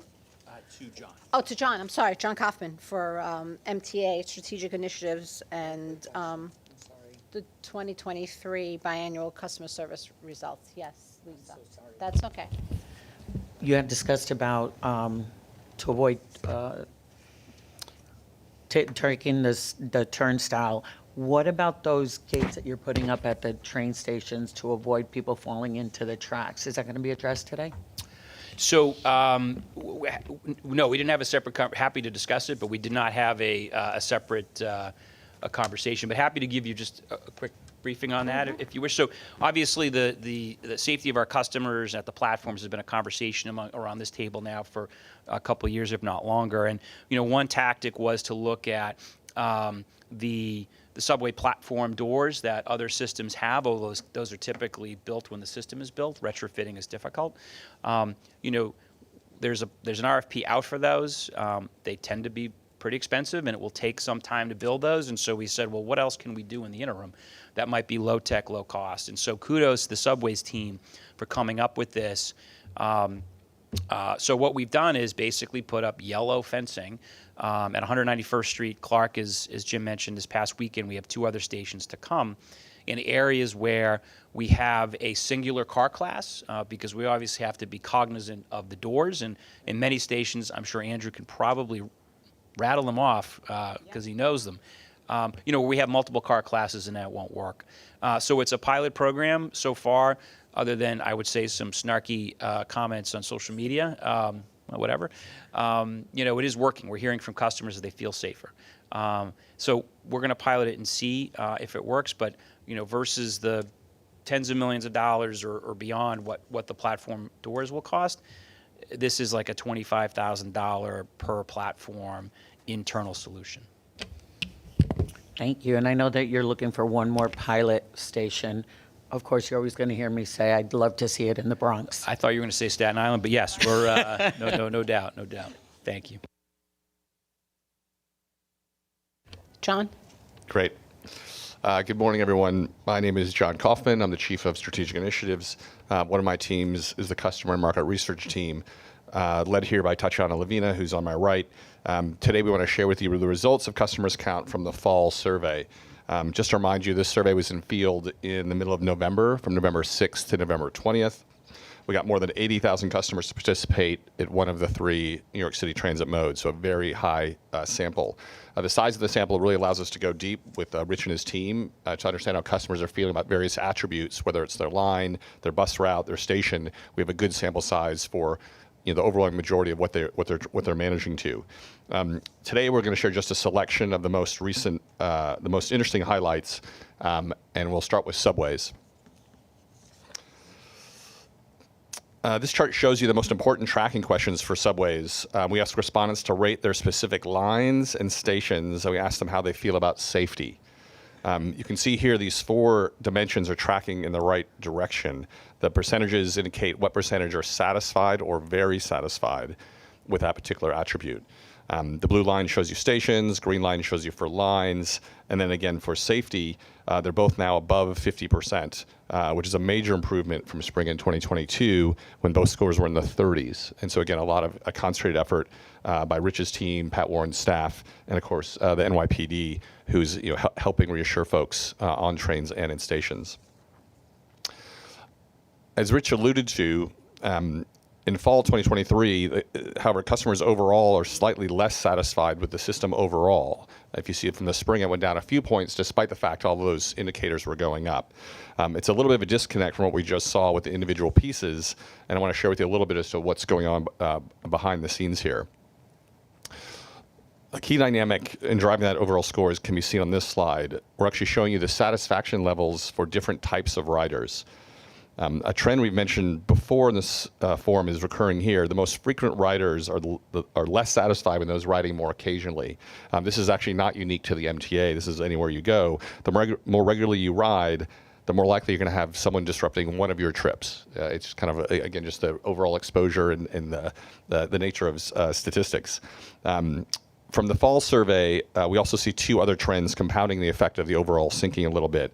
The first is that our heaviest riders are a larger percentage of our sample. You can sort of see now that those folks, again, if they ride more often, they're more likely to fill out a survey, and that group is sort of going up, and you can see that in the red boxes at the bottom. And the also is that last group is actually going down in satisfaction. And so again, those heaviest riders are, if you look at the math, what's sort of sinking that overall level, despite the fact that the lines and routes and station scores are all going up. We also ask our customers which areas of a subway system need to improve to increase their satisfaction. And this chart shows you that cut by frequency of ridership. And so again, those blue and green bars are what those heaviest travelers who dropped in satisfaction are saying they want more of to increase their satisfactions. You can see those green and blue bars talk about reliable service and wait times as something that will make a difference. However, I would start with the very first 2 bars that quality of life concerns and people behaving erratically in the system is sort of universally held up as things that would improve satisfaction overall. So again, Rich has in his team a lot of things they're trying to manage too, but there's some variances in what folks are more attuned to for their overall satisfaction score. If we look at those overall attributes, well, the previous slide showed us what folks said would make a difference. This shows you a bit of the math we see behind the scenes as to what really makes a difference if you look at the actual regression between what they rate different attributes on and their overall score. The top 2 drivers are the very important ones, and the ones below that we've shown are other important ones. This also shows you the trends in those attributes since the last survey 6 months ago. Again, you'll see a lot of arrows going up on the key attributes, which is, again, a positive sign for things that Rich and his team can more directly control. There's no real big surprises in here. One thing that stood out for us, though, is that second bar. Safety from crime and harassment on board trains actually correlates very highly with overall satisfaction, more so than stations, which you can sort of see at the bottom of this slide. That's, I think we've all, maybe wonder about the difference between safety in stations versus safety in trains. Again, the math here shows that on trains has a stronger correlation to overall satisfaction than stations, although they're both important. Along those lines, we wanted to share with you while overall safety is getting improved over this period of time. There are still lines and stations that have room for improvement. And this again shows you the lines that are showing the lower safety scores on the left-hand side and the stations on the right that are the lowest scoring stations. This is the kind of information that we share with Chief Kemper and his team regularly, as well as the monthly pulse surveys to give a better sense of how things are changing month to month. But we do have a lot of granularity on where customers are feeling less safe in our system, and we continue to work with our city partners, NYPD and DSS, to try to get the right folks out to those places that can help us balance the customer sense of safety. Let's transition to the overall line-by-line evaluations. And this slide shows you satisfaction by line. As we showed earlier, the overall line satisfaction has increased up 4 points. And here you can see the increase has nearly lifted all lines. The E and the 1 lines show the biggest jump, up 9 and 8 points respectively. The increase on the 1 has made it one of our top lines overall, along with the LG and Q lines. We also track service reliability and wait time satisfaction by line. Both of those relate to the overall scores. The added frequencies on the C and the G, you can see actually has helped bumped up their overall line satisfaction. Again, these are all trending in a very strong direction. And again, this idea that line by line, folks are increasingly happy, and we can see the efforts on service reliability and reducing headways is paying off in terms of how folks feel about their specific line. Similarly, when you look at station satisfaction, and this is broken out by GSM zone for Jim's team, all the GSM zones actually have gone up since the last wave. Some of them significantly. Customers are feeling most of our stations are better, cleaner, and safer, not just at the renovated stations, but across the board. This slide shows you some of the most impressive increases. 125th Street, the ABCD is up, Wall Street on the 4-5 is up, and Penn Street at the ACE side is up. And those are meaningful increases in a 6-month period, I think because of the extra attention that Jim and the GSMs are putting into these stations. Again, we give Jim a lot of detail about as many of the 472 stations as we can, and they use that to mobilize the cleaning crews and the folks who are complaining about lighting and announcements to sort of take care of stuff in the stations. And it literally is a station by station effort to get that picked up. There's no other way around it. But this kind of results is quite, I would say, stunning in a 6-month period to see everything go up so significantly. Lastly, on subways, another major initiative that Rich has talked about is getting the station agents out of the booth, and this shows you the impact that can have. On the left-hand side here, you can see the overall satisfaction with folks who interact with a station agent in this period, and that was about a quarter of the sample. On the right-hand side, we've broken it out by where that interaction has occurred, and you can see those far two right bars when they're near the Metro card machine or turnstile or the Omni machines or on the platform. Folks are more satisfied with how they've interacted with a station agent than if they're in the booth itself. We also, behind the scenes, we can see they're also more satisfied with the system when they have those interactions further away from the booth. And so again, this is kind of a person-by-person, team member approach to sort of getting this up, and we can see that it makes a difference, and it's been worth the effort to get those folks out of the booth. Let me pivot to bus and go over a few highlights there. Here you see, again, a slight slip in both local bus and express bus from our spring results overall, but both of them tracking down in the fall. And let me show you a bit about why we're seeing that. Similar to what we saw in subways, this breaks it out by frequency of ridership.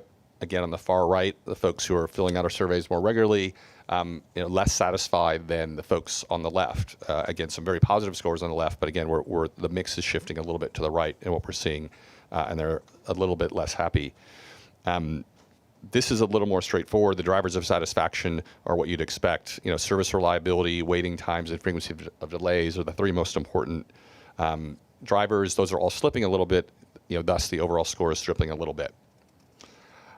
It is worth noting that the other key drivers on the bottom half of this slide are showing strong performance in the 60s and 70s. Again, so holding those constant in the fall season is an achievement, but it's just not enough to offset what folks are experiencing in the top 3 most important drivers. That 57% average score, is made up of averages by where folks board their buses, and this shows you on the left-hand side how satisfaction rates differ based on what borough you're riding in, and it also shows you the trends. You can see that the borough level decreases are concentrated really in Brooklyn and Queens. Staten Island also dropping, although a smaller part of the mix. Both Bronx and Manhattan did not drop in this period of time, and so again, we don't have a universal performance situation. There are certain routes in certain boroughs that are seeing reliability drops that are impacting this overall average. That route level data is shared with Frank and his team on specific routes that they can share with their bus teams who typically action them at the depot level. And so again, this sort of gets cascaded down, and we can really pinpoint which routes need a little more attention. When we ask folks what would increase customer satisfaction, This shows you the results by borough. So again, if Brooklyn's we saw was a decline there, we can see the gold bar here represents what they want to see to improve satisfaction, wait times and more reliable service. Come to the top of a mix for both Brooklyn as well as the green bar, which is Queens, the other one that had a slight drop here. Conversely, you see some differences in areas like the Bronx, which is in red. They're more likely to mention crowding, people not paying as things that impact their overall satisfaction. So again, Frank has a very diverse customer base here that wants slightly different things, and there's a lot of attributes to keep track of. Let's round out the story with Accessoride. This is a very good news story, up 4 points since the fall, and is up 7 points since spring of 2022. So again, you can see there's some ups and downs with any mode, but this one is on a very positive trajectory. Satisfaction here is highest amongst the customers, again, who use it a little bit less frequently, but you'll see those heavy users are also quite satisfied. On the right, you can see, again, variation by where they're using the system. Again, everyone, again, great increases in the Bronx and Brooklyn in this period. Everyone in the high 60s or 70s, and again, not a lot of variation in service, which is, I think, a testament to driving that consistency across the geography. This shows you the most important attributes for Accessoride, again, in order of importance. On-time pickup remains extremely important, the highest correlation with overall satisfaction, and again, an 8-point jump and an increase of that of 59%. A remarkable step up in a short period of time. Travel times also improved in this period, and you can see all those scores below. Even just the normal important drivers are all mostly in the 80s. Finally, what we wanted to just show you that for AAR, whether it's primary or for hire, actually doesn't impact their satisfaction much. They're both doing a great job overall. On-time pickup's very good for both of them and improving, and travel times are also improving for both of them. So again, not really a blemish to point out at all for Accessoride in this period. That's all the highlights we have for today. Before we move into questions, I just wanted to thank Tatjana and her team for helping pull this all together and giving me a very clean and impactful presentation to work with. Sitting in the back there are Patrick Cialis and Mark Blutstein, who also worked tirelessly to sort of pull this all together in a short period of time. Processing 80,000 respondents to sort of make sense of it over the holiday period to now was quite an effort. So thank you all for your help. So thank you, John. I just have some questions. I'm glad that we got, how did we get 80,000 respondents? Free donuts? I'll let Tatjana speak a little bit about how we do it, but it required very few incentives. You may mention the incentive a little bit. Okay. Sure, yes. We do offer an incentive. We offer $50 Omni card to a number of respondents, which are offered in the sweepstakes. So it's not to every single person, but a number to people who complete each mode. And there is a separate drawing for people who complete each mode, which is why we offer people an ability to complete up to 2 modes if they want to enter into 2 different drawings. You might tell me what the database that we have and how we extended it. So there are a couple of ways that we're able to achieve such a large sample size. And this sample size is consistent with previous customers count surveys as well. So on one hand, we have a very large customer database. So we have emails for a large number of people. We also have a very large initiative with Shanifa's team where we do massive outreach through online channels as well as print media and digital screens on stations and buses and Metro North and Long Island Railroad. So we always have about 80,000 people responding, or is that a new? It's a little bit larger than usual. So, for example, all total, we got 108,000 people answering for across all modes, and 80,000 is specifically for New York City Transit. Great. Okay. One thing we've been doing the last couple rounds is working with our city partners to push on fair fares in particular, and so we're seeing actually a larger increase of folks in that those income demographics overall. And again, that's something we can do is sort of cut it by various levels. And we I should have said at the beginning, we take the respondent rate and we weight it up based on the census tract. So if we're underrepresented by a certain minority status or a income level, we right-size that before we produce it with you, as well as balancing across lines so that we're not over-egging a certain line where you're actually using ridership mixes to make sure we're giving you an overall number that represents our riders overall. Great. And then in one of the last slides, in the Bronx, it looked like cleanliness was really bothering the people in the Bronx. Were the Bronx buses right there. Yes, good spot. It is, a known. It has something that's sort of come up before in the Bronx around the cleanliness in the buses. There's been some initiatives in various depots to do that. For Frank, we actually give him a depot by depot, breakdown with cleanliness scores for different buses, and he's able to, with his team, intervene and try to make sure they have enough. If they need more resources or supplies or whatever they have to do it.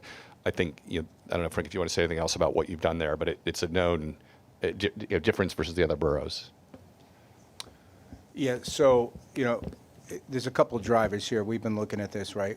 Part of it was resource, right? We were actually down on cleaners, right? So then, we were filling those positions with overtime and other people, but you don't get the same quality when you don't have the same person doing it over and over. So working hard on that. And then just typically in the Bronx, there's a lot of school trips and all, and we often have to deal with some of the, some of that dynamic there. So, the Bronx has a little bit more work to do there. And the general manager out there is looking at those trips to see that is there the opportunity that whereas, we may have to try to clean those buses midday rather than wait to the end of the day. So definitely work in progress. Okay, thank you. Looking forward to seeing that number go down in the next survey. Any other questions for John before we move on? Okay, if not, back to Rich. Thank you. And so in the spirit of ensuring that we're continuing to recognize our employees there, and as our ongoing Transit All-Star segment, thank you, Pat, is going to be passing out a little longer bio. I will be brief just to keep the meeting moving, but we've got, I think, 10 folks we want to recognize today. First is Jasmine Caitlin. Have you here? Ah, there you are. We'll give her a round of applause. She is a group station superintendent within Department of Subways. Throughout her career, she's embodied the definition of an all-star by succeeding through her experience as a member of the station division's Omni team and her perseverance. By the way, there will be a few stations folks we're going to acknowledge today, and given the scores you just saw, you can see why. Because Jim Compton, Sheila Hudson, who's always behind the scenes, and her team are doing a tremendous job. So, Jasmine, thank you. Next is Tanika Corngay Cameron. Tanika, you here? Yeah, you are, yes. Also of our GSM team. Wealth of experience. She knows, she's known as the Quiet Storm. Oh my goodness, we probably need a full book on that. Meticulous with instilling high standards for delivery of her team. Thank you. Sam Wong, Sam's right there. Operations Manager within Station Environment. Instrumental in bringing our Omni technology into the new customer service centers, which is so important to us. He's our go-to person in stations and often jokes about him never sleeping. Well, you do live in the city that never sleeps, so that's your fault, Sam. Sorry. Victor Rodriguez. Victor, yes, Group Station Superintendent. Oh, this is perfect. You should do these from now on. He's often compared to motivational speaker Tony Robbins. Wow. Amazing. Would you like to do these president reports for the room? I would love to delegate this to you. Amazing. He's a secret weapon, instilling empathy in every conversation, and his peers in the station's division cherish him. Thank you. Steve Mescal. Steve, where are you? There you are. I'm hanging in the back. Our lead manager for Hastis and geomapping with our OP team. The intricate work he does includes delivering bus schedules, hardly easy to say the least, determining the cost of operations, and simulating bus routing options. So for those customers who provide us with input on a regular basis, he's the guy who's taking it to see if we can make it work. So thank you, Steve. Carlene Daniels. Where's Carlene? There she is. General Superintendent within Department of Buses. We celebrate her for outstanding work at College Point Depot that includes consistently keeping our buses and drivers available to meet service demands for thousands of our Queens customers. John Breeden. John is a bus operator. I've often said that driving a bus is the toughest job in this business. Driving a bus in New York City is the toughest job in this business. So, John, thank you. He's out of the College Point Depot, and he's just one of those all-stars that his customers love. So thank you for that. Rich Cerezo. Rich, there he is our Director of Buses Oversight and Development Unit. He's routinely training thousands of bus employees for success with our mentor program, which we recently kicked off last year at Zariga. Positive demeanor is evident in everything he does. Thank you for that. Daniel Mead. Dan, where are you? There he is. An associate staff analyst in our business processing reengineering within Department of Buses. He's expanded and enhanced our Tableau reporting for buses that gives the divisions that quick data so that they can make decisions on how to improve for our customers. So we appreciate that. And last but not least, Marie Holmes. Where's Marie? She's hiding. Okay, she's actually working. She's a bus operator, Mother Clara Hale. Again, as I've said many times, I think driving a bus in this business is the toughest job in this business. I have a tremendous respect for all of our bus operators, and Marie in particular. She's, again, one of those folks that our customers continually say is one of the best of the best. So, again, very proud of these 10 individuals who embody and represent all the tremendous work that's happening out there. I am grateful. I know this committee is grateful for everything you do for us. Congratulations.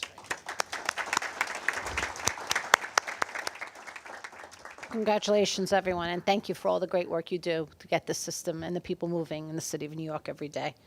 Any questions for Rich? If not, we're going to move on to Q, right? Q or no? Yeah, Q. Sorry, Q. It's a fun day. Thank you. Good afternoon. MTA Accessibility Team is excited to hit the ground running in 2024, working with their New York City Transit partners to make subways, buses, and Access-Ride more accessible for all of our customers. We look forward to working closely with groups across the Department of Subways to improve the quality and consistency of automated and real-time both audio and visual announcements across car classes and subway stations. We know that access to real-time service information is critical to the need of our deaf and hard of hearing communities and our blind and low vision customers, and we are committed to finding new ways to leverage existing technologies while also identifying new solutions to make this information more accessible to all. Our accessibility pilots on subways continue full steam ahead.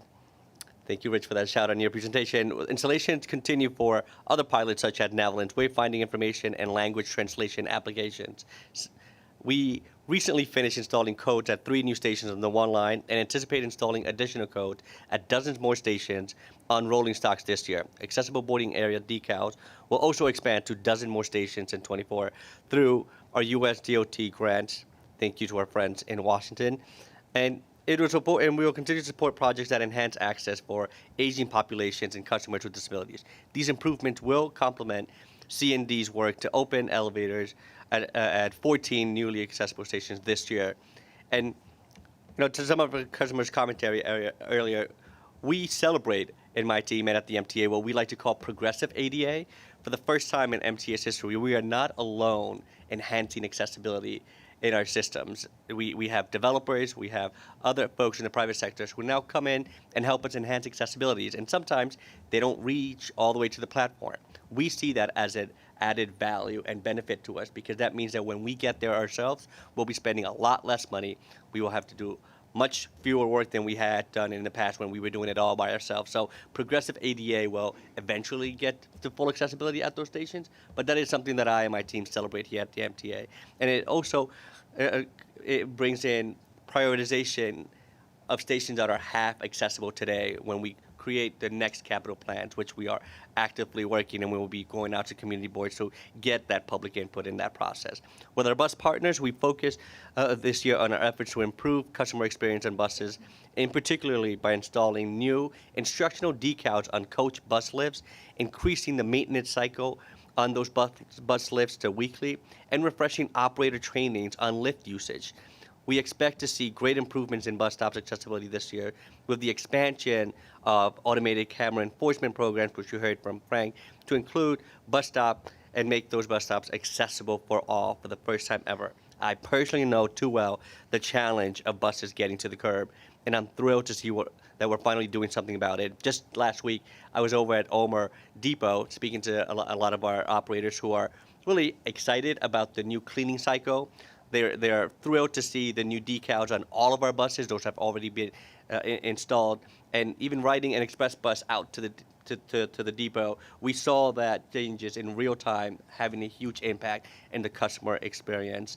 To some of the points that we heard from the public commentary's point, something that I saw that was really cool was also new decals that said you must give up this seat for someone who needs it.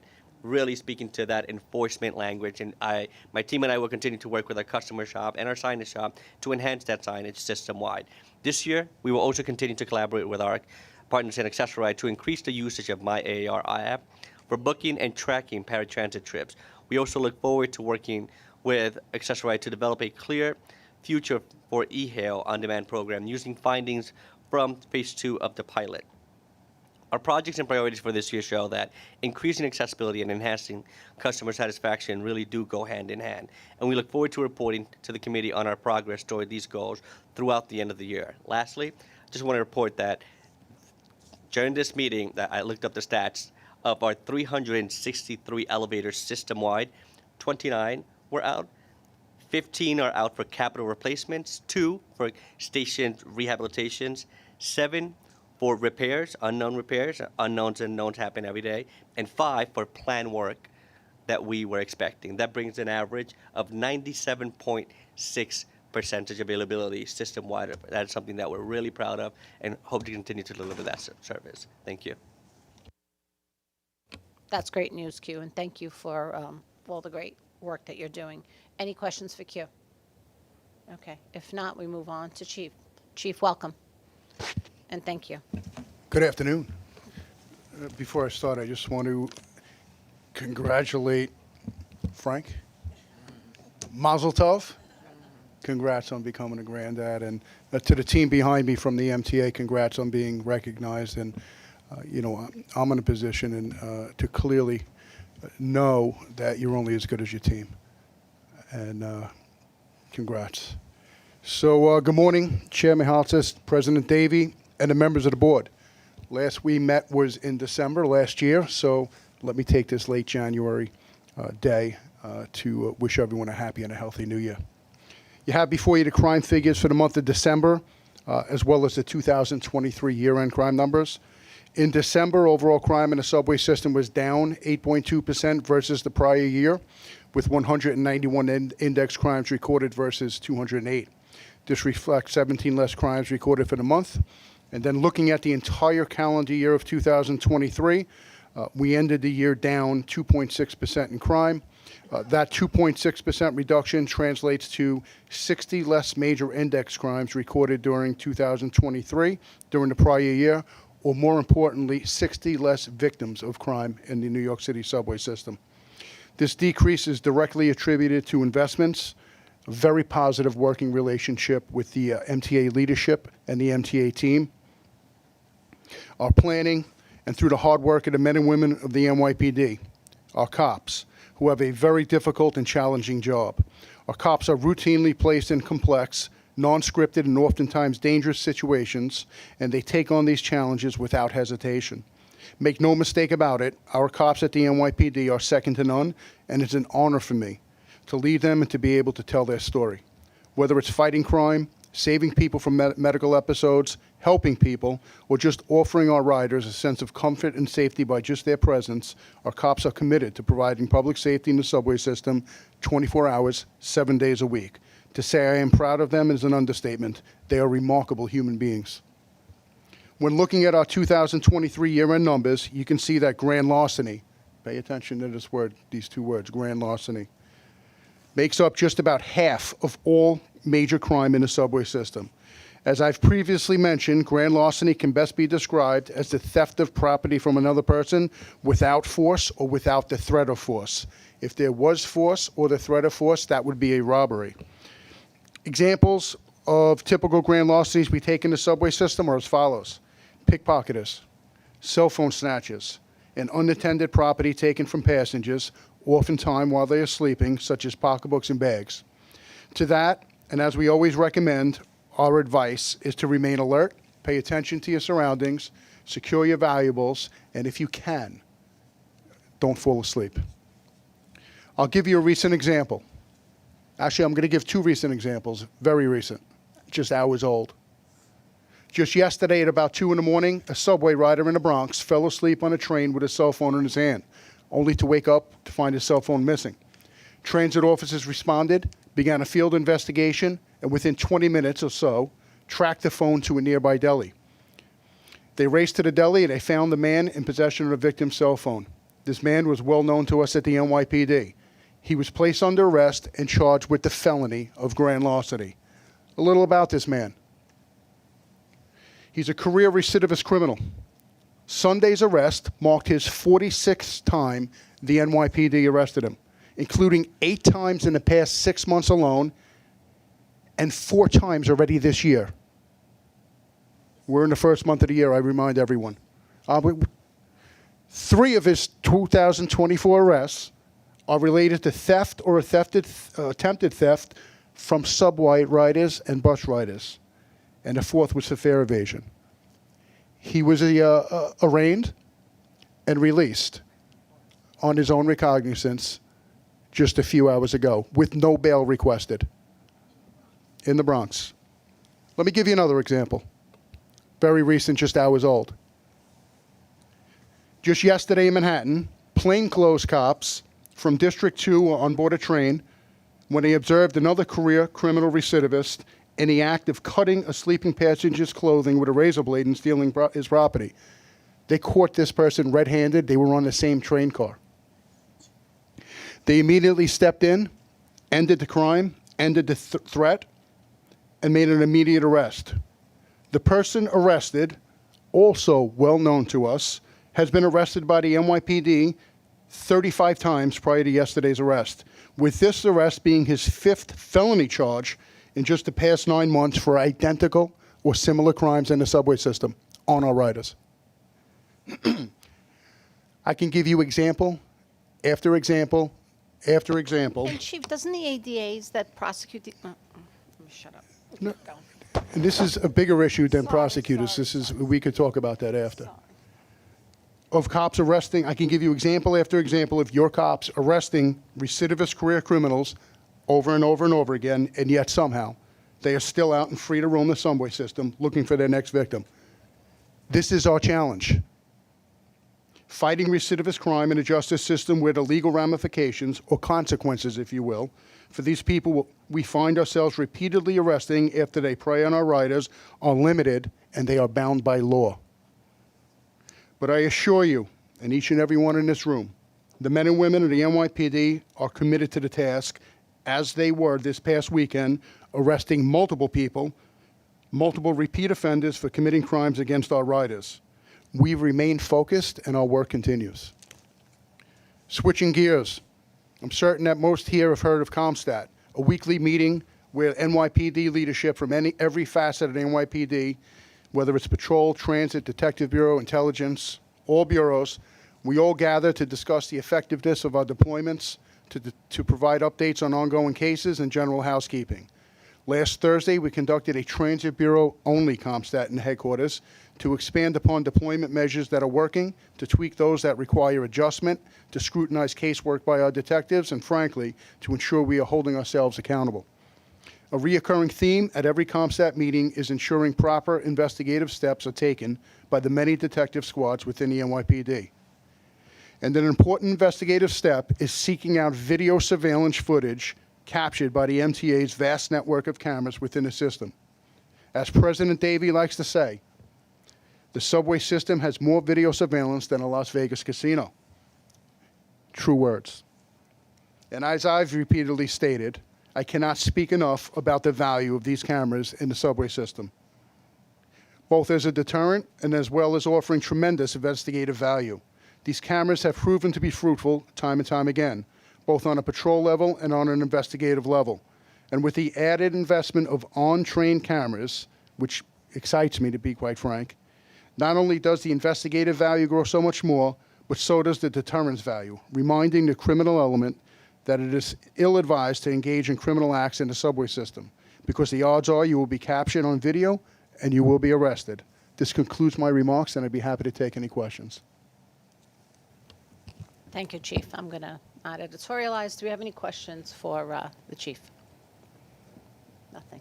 All right. Well, yeah, no, just extreme frustration. Thank you, Chief. And please thank the very hardworking men and women of the transit system for helping keep our transit system safe. Thank you so much. Will do. We move on. Lou? Yes, thank you. Good afternoon. The New York City Transit procurement package includes one action this month. It's for the award of an estimated quantity miscellaneous service contract to Sion Design USA Corporation for the provision of maintenance and support services for the MTA's bus camera security system. The base term for this contract is a period of 3 years with up to 3 two-year options. The board is also requested to authorize the New York City Transit Assistant Chief Procurement Officer to approve the exercise of up to the 3 two-year options when and if funding becomes available. Work under this contract covers maintenance services for all 5,248 buses equipped with cameras and 28 corresponding depots equipped with a bus camera security system, as well as diagnostic and video data management services. This system allows videos to be captured on buses, which are then wirelessly uploaded along with a system health check to depot servers during the refueling process. Proposals were submitted by RL Controls and Sion. Both vendors were invited for oral presentations and negotiations. Best and final offers were received in December and presented to the selection committee. The selection committee evaluated the best and final offers in accordance with the evaluation criteria, including the pricing for the option years, and unanimously voted to recommend that the entire contract be awarded to Sion, as this scenario provides the best overall value to the authority. Sion's price was in the amount of $28.6 million. Subsequent to further negotiations and a unilateral price concession, a total savings of $2.9 million was achieved for the base contract, and if all options are exercised, an additional $2.6 million will be saved for a total of $5.5 million. The final estimated amount for this award is $25.7 million for the base and an additional $49.7 million for the options, the total being $75.4 million. I submit this procurement to the board for approval. Any questions for Lou? Mazzari? Hi, Lou. Thank you so much, and thank you, Frank, for leading on this. So I just want to confirm, these are like the surveillance cameras, These are maintenance of the surveillance cameras, which are different from the ABLE cameras and the other bus camera enforcement cameras. And who is the vendor for the other cameras? There are two main suppliers for the other cameras. One of them is this company, Sion, but it's an independent contract of this. I understand. And so from kind of a back office standpoint, are there any opportunities to consolidate, or maybe you've done that already for the video feeds, the video, like the VDMs and all of that? And the storage of the cameras? Frank, if I may, the video data managers on this contract, very different than the video data that's managed and is synchronized with Department of Finance and Department of Transportation. So it's really two different scenarios in terms of how the data is captured and transmitted. Thank you. And how old are the cameras that we are now maintaining? How what? Old are the cameras? Well, there are various ages and they're upgraded periodically. What's their useful life, I guess? Yeah, I'd have to get that answer for you, because Thank you. we're at like probably third iteration right now. So I and again, the appreciate fleet is up to 5,200 buses, Yes. thankfully. So 90% Okay. of the fleet. Thank you very much. Yep. Thank you. Any other questions? If not, I'd like to entertain a motion to approve the procurement. Motion second. All those in favor? Aye. Abstentions? Motion carried. I now need a motion to adjourn. Thank you, everyone.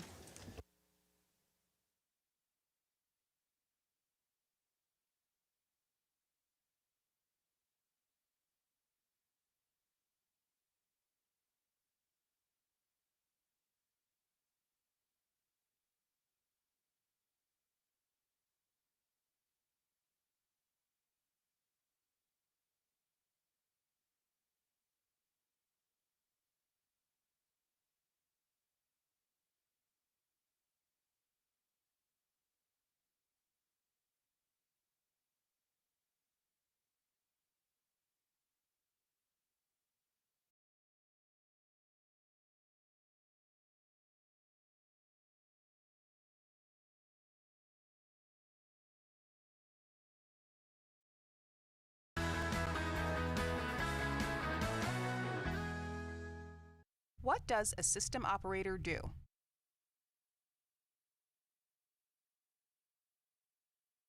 My name is Sejan Edi, BMT Chief System Operator. I have 27 years with New York City Transit. As a Chief System Operator, I'm in charge of the supplying of DC power, traction power. The system operator's responsibility is to oversee all the third rail power that we provide to run the trains in the New York City Transit system.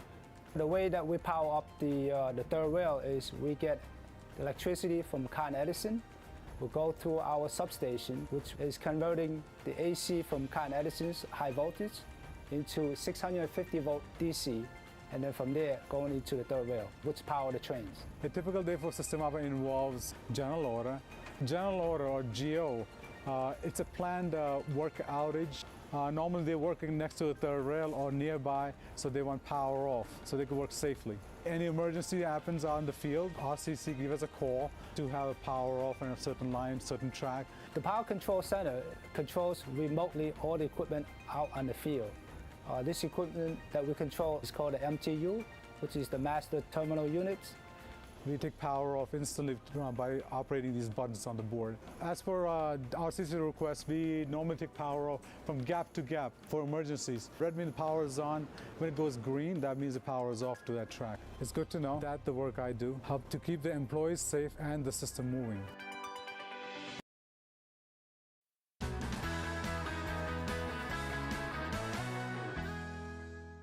What does an electronic equipment maintainer do?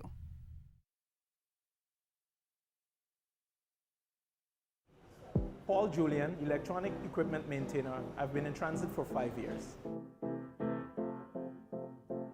I work in the department of RSS, Radio and Security Systems. Our responsibility is to ensure that the radio system is functioning very efficiently, for that provides communication to the trains.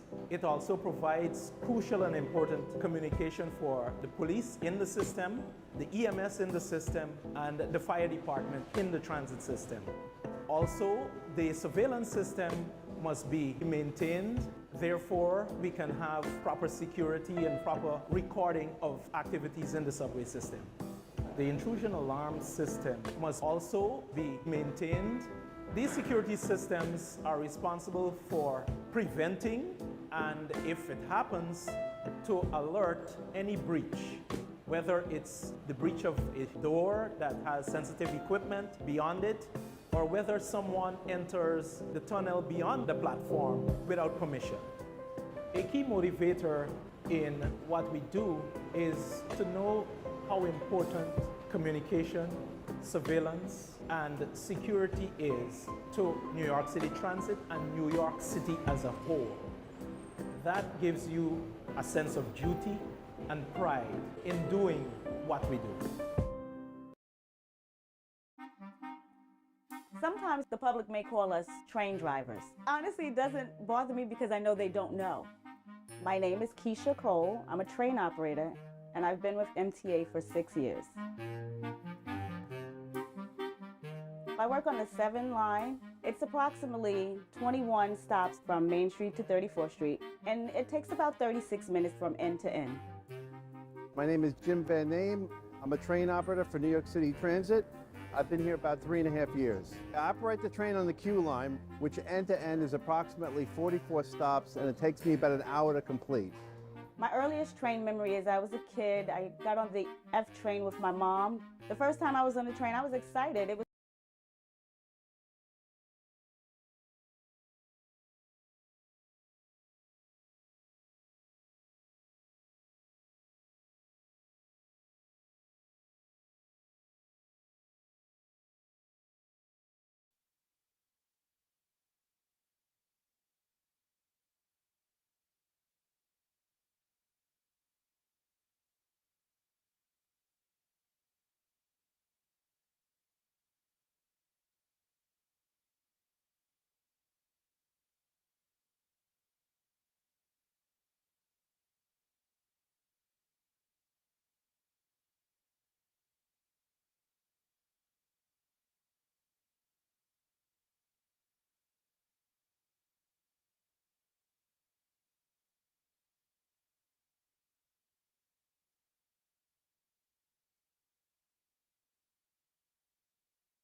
Good afternoon, everyone. I would like to call the meeting of the Audit Committee to order, please. Michelle, are there any speakers?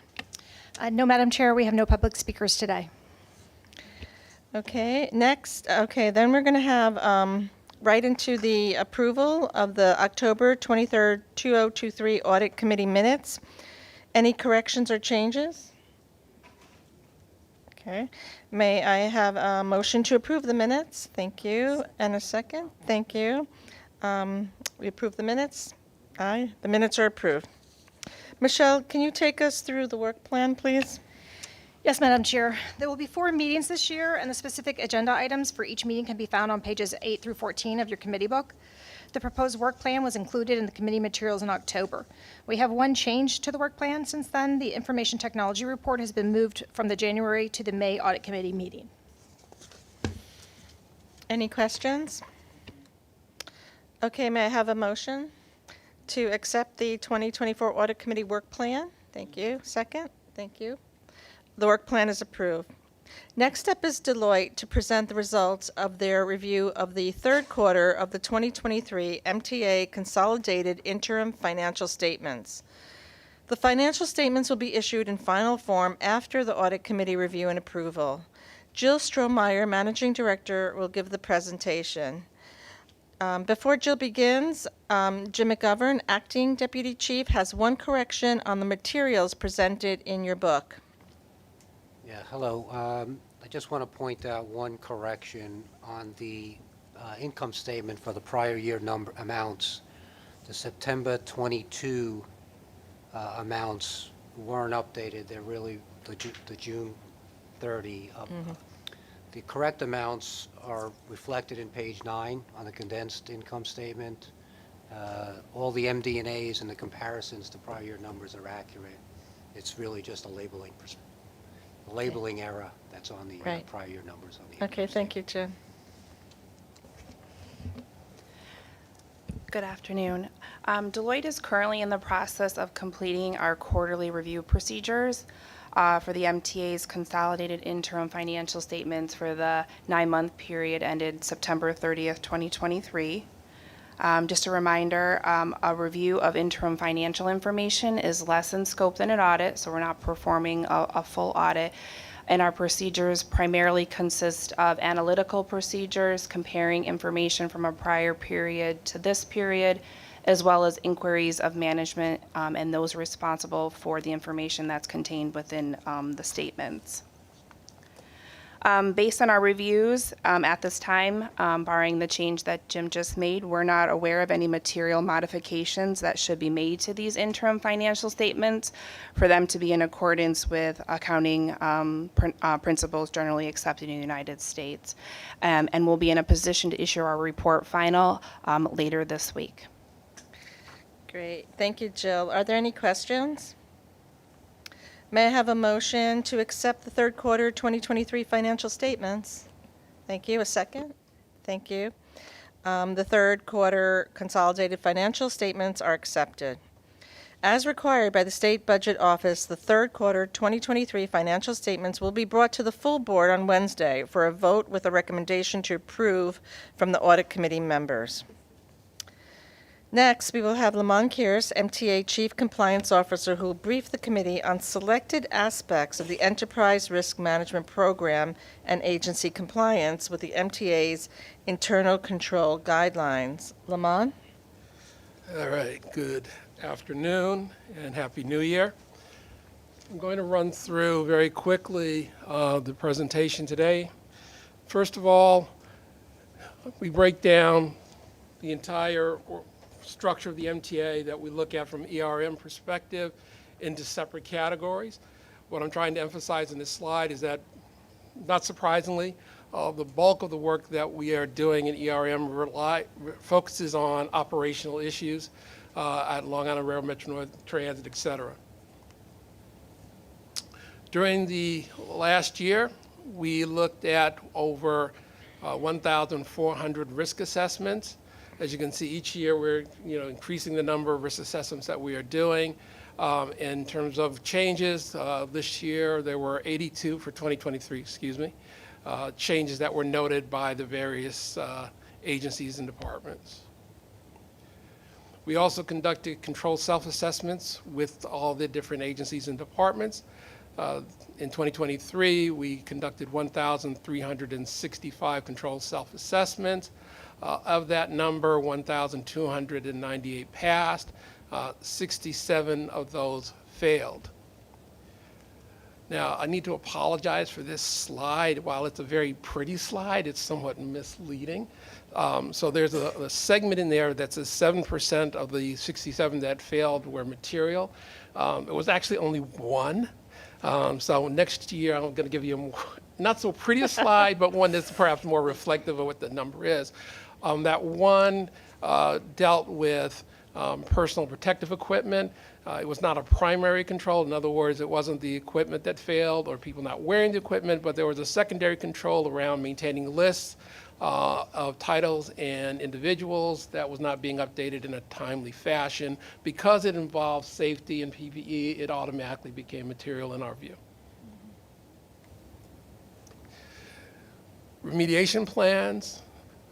We continue to see the plants being opened. Michelle's group is doing excellent work, keeping us all very busy, as well as the IG. So in the quarter, there were 97 that were opened, but I'm very happy to say in that same quarter, they closed out 105. So the agencies have been very busy closing them out.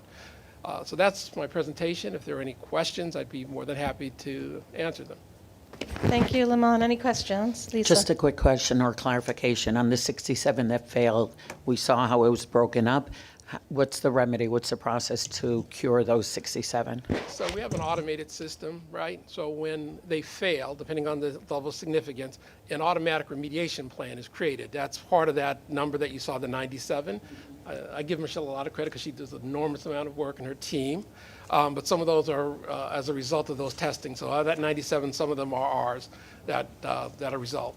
Now, some of those are what we call documentation only. So there are different levels. There's material, which I mentioned, significant deficiency, and then documentation only. And those are minor, right? So, for example, if there was a control required 3 signatures and there were only 2 missing on one document out of our sample, we're not going to fail the whole thing as material, but we will document the fact that the control wasn't being done exactly as it was supposed to be done, and then corrections are being made, but it's not being tracked as a remediation. It has to be a deficiency or above for us to start tracking it as a remediation. Thank you for that. You're welcome. Good. Okay. Continuing with Lamont, he will present the results of the all-agency internal control reports issued to the New York City Division of Budget as required by the Government Accountability, Audit, and Internal Control Act. Lamont? That's on the agenda. So at this point, as I mentioned before, we are tracking remediation plans, which is not what's on the agenda right now. But we have continued to work with the Authority Budget Office in terms of compliance with the requirements of the Internal Control Act. And at this point, I'm happy to say that we are fully compliant with all the requirements. The board has issued the required guidelines. As you noticed on my previous slide, we have in fact done the risk assessments, we have done the control testing, we have been actively involved in training and education efforts. So the program itself is fully compliant with all the requirements. Great. Thank you, Lamont. Any questions for Lamont or the agency internal control officers? Okay, great. Yes, good. One last item. Lamont has a brief report on the status of audit recommendations previously accepted by the agencies. Lamont? So at this board's request, corporate compliance has been monitoring for several years now the remediation plans, which I had mentioned before, in terms of any of them that are going 6 months past their original implementation date. I just want to take 2 seconds to just say one point about that. Compliance is kind of looking this, with blinders on, right? We don't look at the universe of what's going on, what's happening. So in some of these instances, these individuals in the department may have gone back to audit services. There are circumstances beyond their control. Compliance has the wonderful position saying, we don't care what's going on in the universe, in the world. We have blinders on, get it done, we don't care what's going on. So just to be fully transparent on that. So this is very hard to see at this particular point. They are in your book. The key takeaway here is that we are monitoring them on an ongoing basis. We are communicating with the agencies and the departments on an ongoing basis to ensure that we are getting them in and they are being closed. There are a few that are 6 months past due, as you can see from this slide. I'm going to go to the end. So at this point, I'm happy to say at this point we are reporting 16 out of everything are now 6 months past due, which is pretty consistent with where we've been. So there's been no significant uptick. It's been pretty constant. They are being closed and open. But remember, this is a rolling process, so as time doesn't slow down for any of us, it doesn't slow down for this either. So as they close them, there's some that are coming due, then end up on this report. But it's pretty consistent, and the key takeaway from that previous slide is that they are being closed on a regular basis. Okay, thank you, Lamont. Any questions? Yes, Lisa. Just one quick one. The prior two slides shows that the largest numbers fall under the MTA headquarters. Can you clarify that for me a little bit? So with transformation, a lot of the functions have been consolidated, so they roll up to headquarters now. And so, things that historically had been, say, procurement within each of the agencies are now all at headquarters. And so all of those recommendations rolled up to headquarters, even if they were made prior to a specific agency. So that's why you see headquarters growing. Yes. Yes. Okay, good. Next, we have Michelle Woods, Auditor General, who will discuss MTA Audit Services activities and accomplishments in 2023 and present the proposed audit plan for 2024. Michelle? Thank you. Good afternoon. Yes, I would like to update the committee on the year-end status of the 2023 audit plan, present a summary of the proposed 2024 audit plan. Our mission in audit services is to provide insightful, proactive, and future-focused quality results while promoting governance, considering risks and controls, and identifying organizational improvements.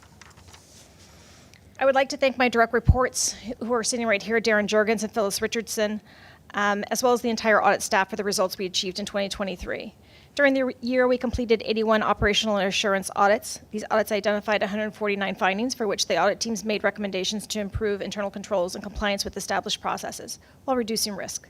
We identified potential operating cost savings and efficiency opportunities of $17.5 million. These include opportunities to reduce costs, avoid unnecessary expenditures, or otherwise enhance revenue collection. These audit recommendations are tracked in the Compliance Governance Risk and Control System, which Lamont just spoke about, to ensure they are properly implemented. We also performed 957 audit reviews related to capital projects. This work included reviews of cost proposals, interim reviews, closeout audits, and audits of claims to ensure contract billings were appropriate. Third-party question costs identified in those projects were $54.9 million. Our past experience has demonstrated an 80% recovery rate for these question costs, and I am not doing my presentation. Thanks. Yeah. There we go. Sorry about that. Okay, so here's the savings, right? The 17.5 for the operations and the 54.9 on the capital side. Some of the significant operational audits this year included reviews of professional service contracts, personal actions, and accounts payable. Our capital contract auditors worked with project management to review additional work orders, claims, and performed some final audits of projects that were completed during the year.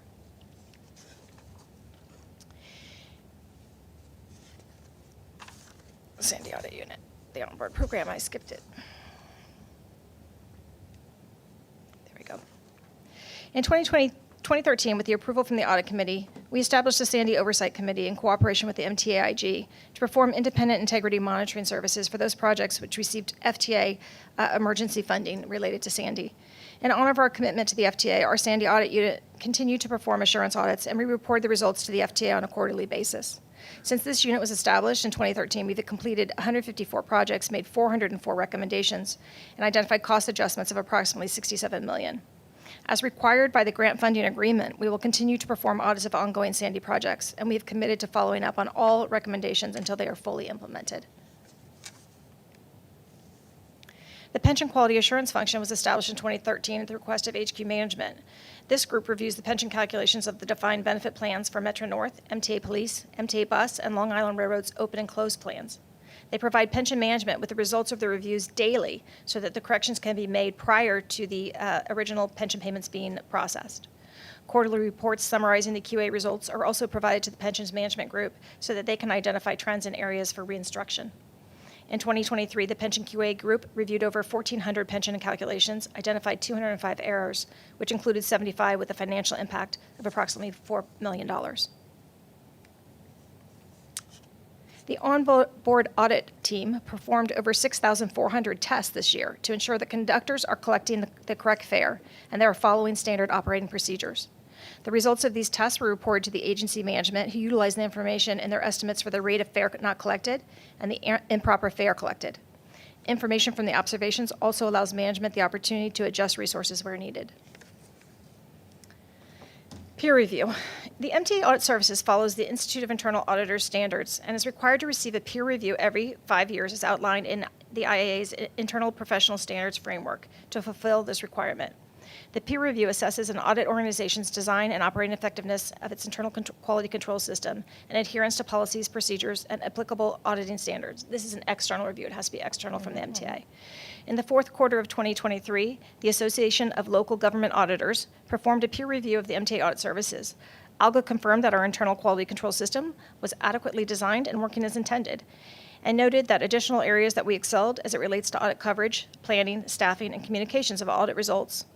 The team did have one suggestion to make an improvement related to documenting the staff's independence. Our internal policies already included a requirement for staff independence, but we did not document this on each and every project in those work papers. We took immediate action and updated our audit planning process to require specific documentation of the auditor's independence in the work papers. The next peer review will be performed in 2028. Now for the 2024 audit plan. This has been discussed with each of the agency presidents and the MTA tower leads for their input. The foundation of the audit plan was developed through a formal risk assessment that is performed in accordance with the Institute of Internal Auditors standards. We began our planning process in September, and it takes us several months to complete, resulting in a comprehensive risk assessment which is fully documented. Consistent with prior years, the risk assessment sources include financial data, an assessment of the nature of operations, control activities, and previous audit results.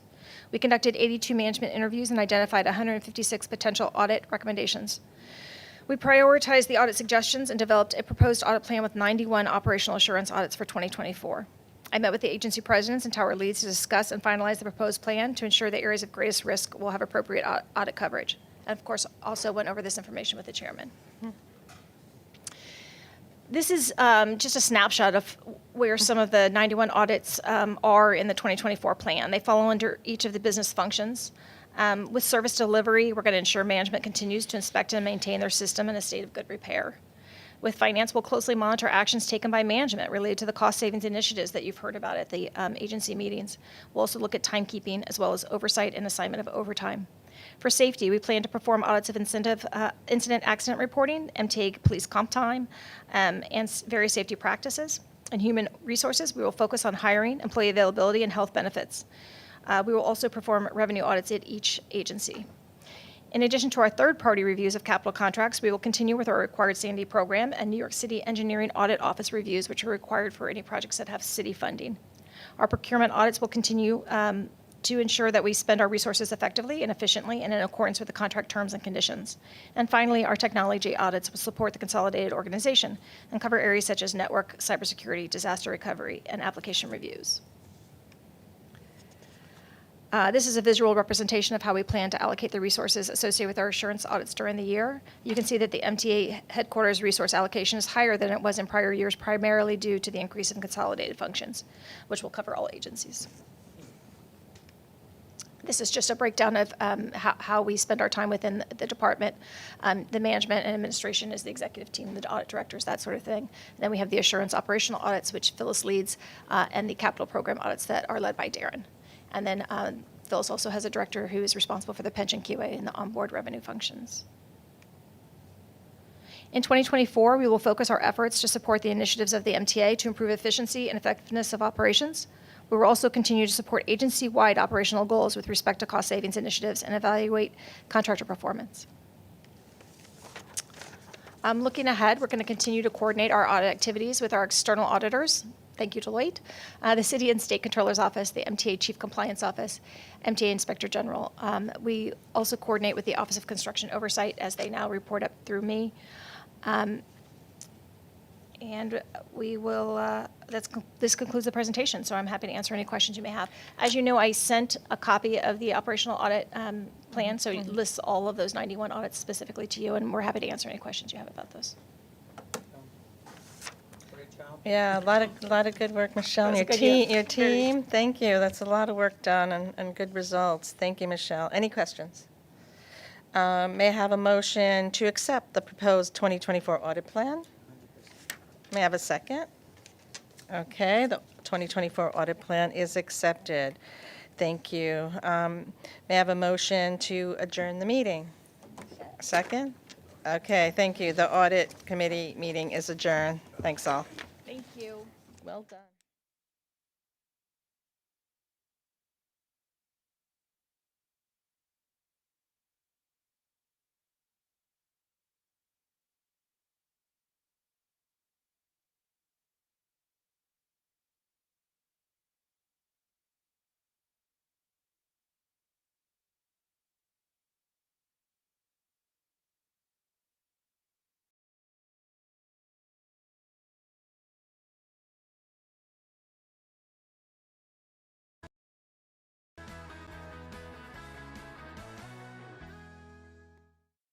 What does a bus maintainer do? My name is Perry Evel. I've been with the transit system for 8 years. I work at Casey Stengel Depot in Flushing, and I'm working as a BMB, which is a bus maintainer. My responsibilities are basically maintaining the buses, changing filters, oil, electrical, undercarriage, hydraulic system, cooling system. My main pick is brake system. We're specialized in brakes. I think our job is the most critical because if the bus don't stop, people will get hurt. When an individual comes to New York City Transit as a maintainer, there's different training that they receive. So they'll get training on the bus from the front to the rear, electrical, diagnostics, body work, depending on what their title is. You have to be a person that cares about your job. You have to be accurate in what you do, especially in my field, where I said, you know, the brakes are very important. It's a safety issue. You check and you recheck, make sure that everything is done correct, and you make sure that your job is done very well. And I'm kind of a perfectionist too, so that helps.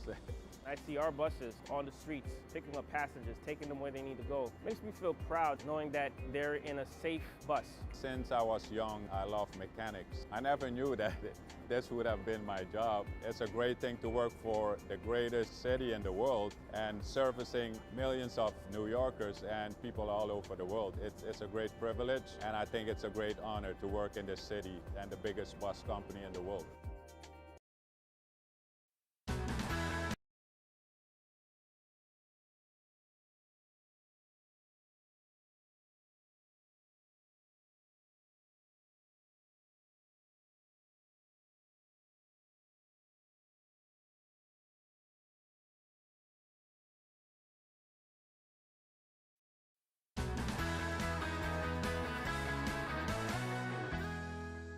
What does a depot bus dispatcher do?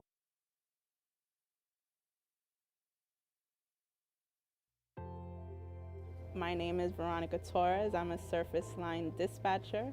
I've been with Transit for 15 years, but I've been a dispatcher for about 6 months. Being a dispatcher is a big opportunity to broaden my experiences. I like working with people, so that also gives me an opportunity to interact with the bus operators and other people as well. From the time that the bus operators come to report, we have to make sure that they're in full uniform, that they're fit for duty. Then we also have to give them the buses to go out into service, make sure that the service is done on time, that the buses are safe and fully functional. Dispatchers that are outside on post are watching the buses, make sure that they run on time, making sure that the customers are okay, answering questions on the road, making sure safety and compliance is at 100. We have the yard dispatchers, we have the crew dispatchers, and we have the general dispatchers. And these are all various functions. In addition to all these three functions, we also have the road dispatchers who goes out on the road to take care of the day-to-day activities on the road. Patience and empathy make for a great dispatcher. Because I've been a bus operator for so long, I understand what it is that they do and what it entails, and I'm very empathetic to what their needs are. What we do is so important as a whole. Without the dispatchers' cohesiveness and working together, the bus operators also in unison with us, because we can't do our job without the bus operators also doing their job. So with everyone working together, it just makes for a smooth process. I think if there are no customer service ambassadors, there would be lots and lots of people taking the wrong train.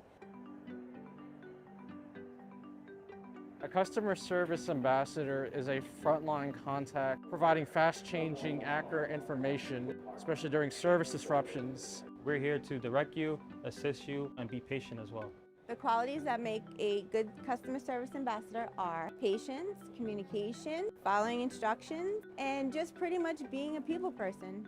Getting lost in New York it's really easy. That's what we're here for, to help them. So every day, I show people how to use the phone. We have this app called Train Time. It tells you the time everything comes, schedule changes, tells you advanced scheduling as well in case you need to come in a week. My most memorable day at work, we had an elderly woman come off of the airport. We assisted her to getting to her family, which was in another town. She had never been to New York before. She was completely lost. She thanked us several times, and I was able to help this woman get to her family. That's the motivation. Just helping people in general is seeing their face. I like to help people a lot. You know, seeing people happy and getting to their place. It makes me feel really happy, especially that I know they're getting to their destination safely. We serve with pride.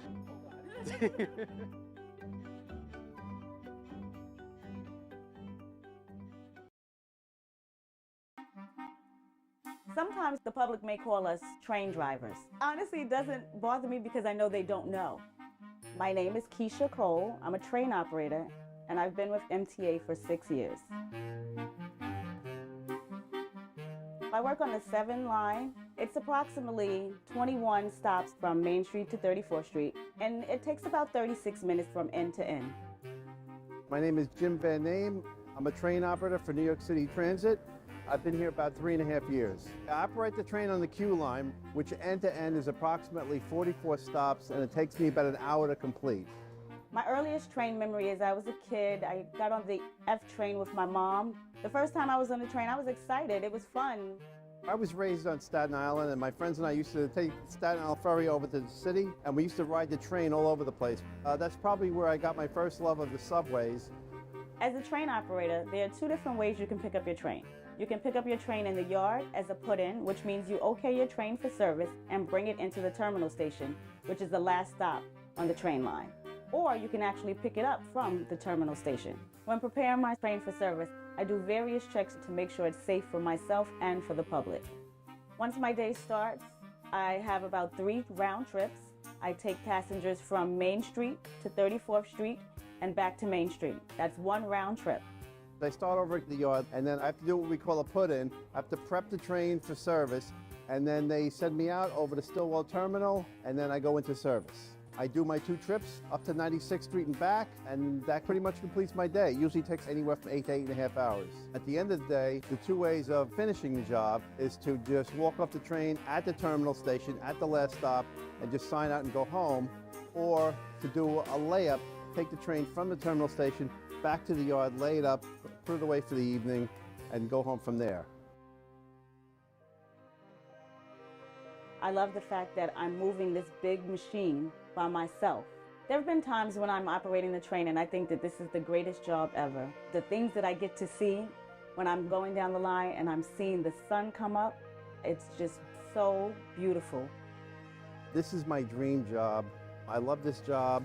And some of the amazing moments I see in this job is when I'm going over the Manhattan Bridge, sometimes at sunrise to see the sun coming up, or even better, sunset, to see the sun setting behind the Manhattan Bridge is quite a sight. I pinch myself that I'm in such a great job and have that opportunity to see such great things. I enjoy transporting people from place to place. It's just a good thing. I feel like I'm doing something special. I love trains. I love operating the trains. I love being a part of New York City Transit. And knowing that I'm helping people get through their day and get to where they need to be gives me a lot of satisfaction.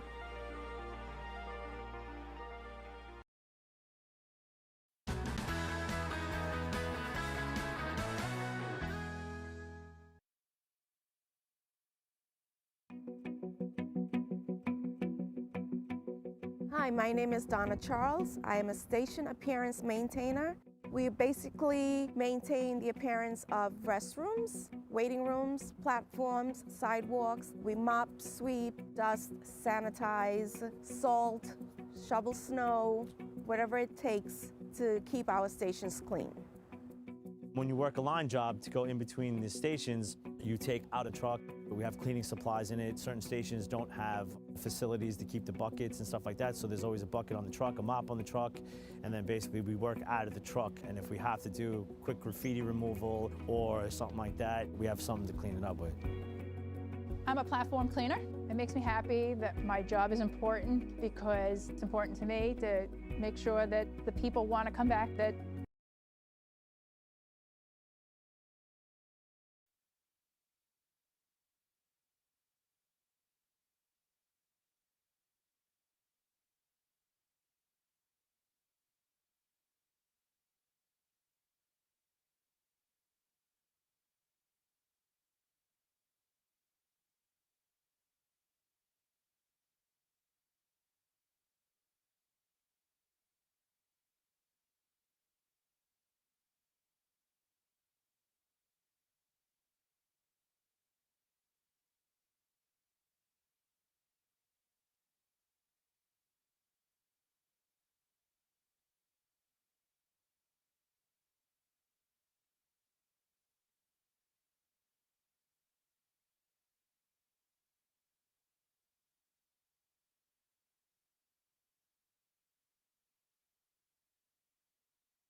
I don't want to distract the members of the board, but we're going to call to order the Capital Program Committee for the month of January. I take it, Ms. King, we have members of the public who wish to speak? Yes, good afternoon, Mr. Chairman. We have 6 members of the public registered to speak today. 5 are in person, 1 virtual. Let's hear As a from you. reminder, I'd like to remind all public speakers, please adhere to MTA rules of conduct and decorum. I would also like to remind all our public speakers that in the interest of time and fairness to all speakers, you're limited to 1 minute. Please be aware there will be a warning beep letting you know that you have 30 seconds to conclude your remarks. Our first speaker is Bruce Hain, followed by Jason Anthony.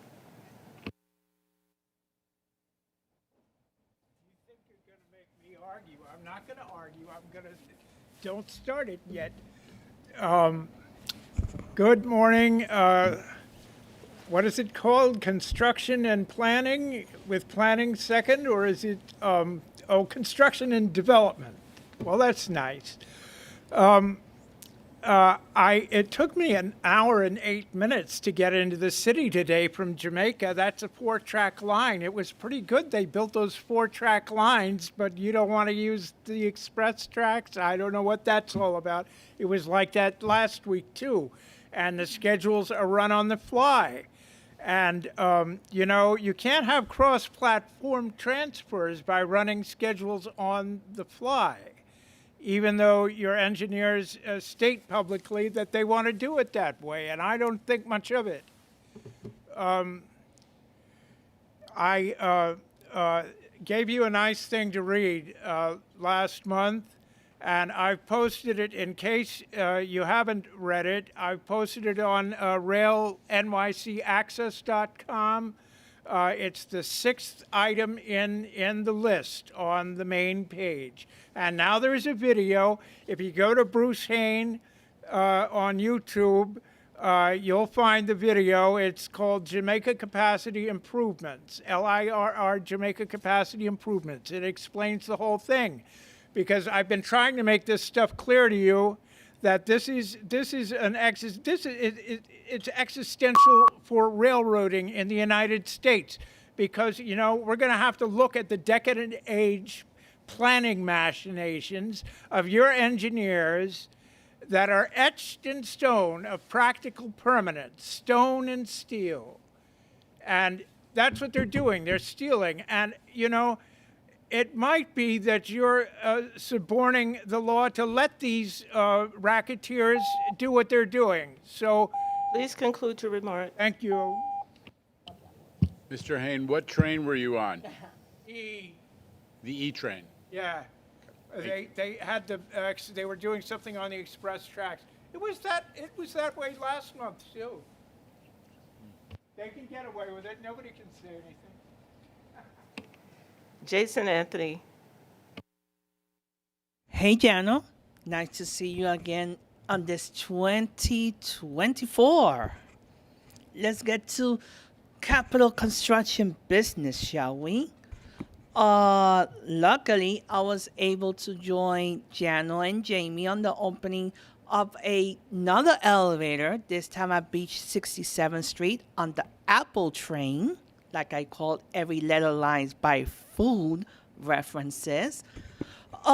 These elevators are unique in its class, never seen before in any other station in the subway system, that you have to tap in order to go around, take the same elevator to the platform. That's never have seen before. But we want status regarding the one on 168th Street on the one line. I wish that we could get an elevator at Morrison Avenue Soundview on the 6th train. That's my birth station that I will get on when I was a little kid. And last but not least, I hope that I won't have to deal with a burden when I take the Grape train to LIC due to the CBTC work. I hope that you two come up with a plan that my commute to LaGuardia Community College will be less stressful, but at the long run, we will get more frequent G trains along my neck of the woods. So with that, I'll see you guys in finance. The next speaker is Joseph Morales. Following him is Kara Girl.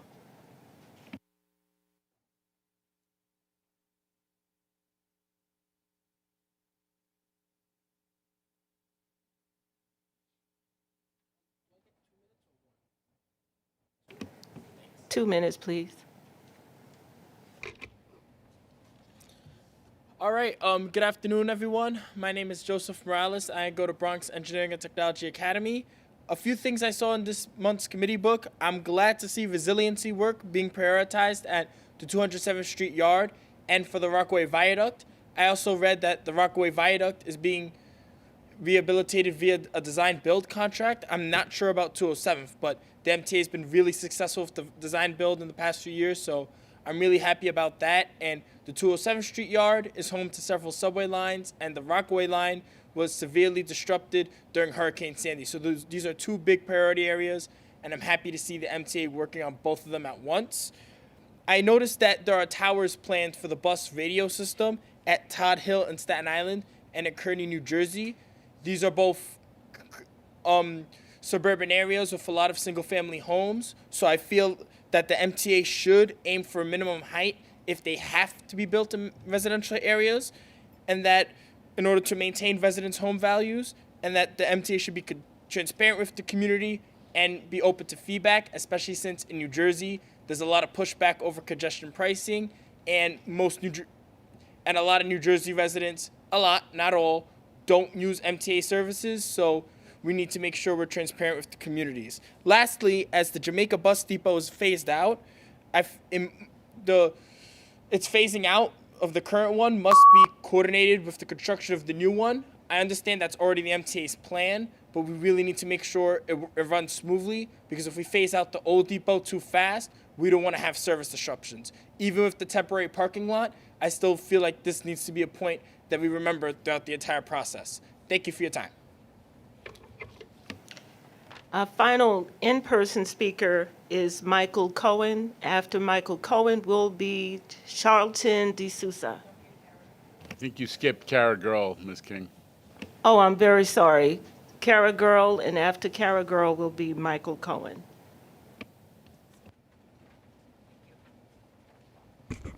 Thank you. Good afternoon. I'm Cara Girl, Planning and Advocacy Manager at the Permanent Citizens Advisory Committee to the MTA, PCAC. We're looking forward to hearing more today about many of the vital projects going on around the MTA region to upgrade, repair, and improve our transit system. Resiliency and flood-proofing improvements on today's agenda, like the 207th Street Yard and in Far Rockaway, only get more important with each storm. We've seen this year that torrential downpour and extreme weather are only becoming more frequent and are no longer limited to the warmer months. Protecting our infrastructure from flooding and downpours will help ensure that riders can continue to depend on transit, rain or shine. State-of-good repair work in the back-end shops and yards that riders can't see is equally as important as expansion projects like the Interborough Express and 2nd Avenue Subway Phase 2. We're thankful that the governor included funding for advancing both in her executive budget. They'll help improve transit access for people around the city. We've also been impressed by the speed at which the MTA has completed ADA upgrades around the region in recent months. From Scarsdale to Beach 67th Street, 2024 is off to a great start, and it's just the beginning. We hope that Met's Willets Point will be on the list soon, so that even more people can benefit from taking the 7 train or Long Island Railroad to all that the Willets Point area has and will soon have to offer. These are just a few of the many critical projects in the pipeline for the MTA, all around the system and region. But many of them are at dire risk if congestion pricing doesn't get over the finish line, as the Regional Plan Association found in new maps released last week. The petty lawsuits aimed only at delaying this critical law must stop, so New Yorkers and New Jerseyans alike can benefit from better transit, cleaner air, and less traffic. We urge the millions of riders who know that congestion pricing will improve our transit to testify in support at the MTA's upcoming public hearings. Our transit infrastructure and improvements depend on it. Thank you. Thank you. Our next speaker is Michael Cohen. Following Michael Cohen is Charlton D'Souza. Hello, my name is Michael Cohen. I want to know if it's possible to speed up the implementation of the new signals for the subway that are supposed to make the subway more efficient, the communications-based train control, and if they could do that to make the subway have less delays and have more frequent trains, because on some lines like the C train, the train doesn't come often enough. Comes every half hour, sometimes every 20 minutes at other times, and it'd be great to have faster subway service, more predictable subway service, so we know more when I will arrive at the other end, and to have it more convenient and often so that there are more trains available at different times of the day. And regarding the 2nd Avenue subway, I'm glad that phase 3 is being in the beginning stages, that there's beginning to be a look at phase 3 and the work on phase 3, and because that will benefit me a lot, having another subway line to take and having another connection on 2nd Avenue. So I hope that gets the green light soon, and I hope that it can be done on time and under budget, and that it'll be ready for sometime in the future, sometime in the next few decades at least, to have that service up and running. and I think that would attract a lot of ridership as well.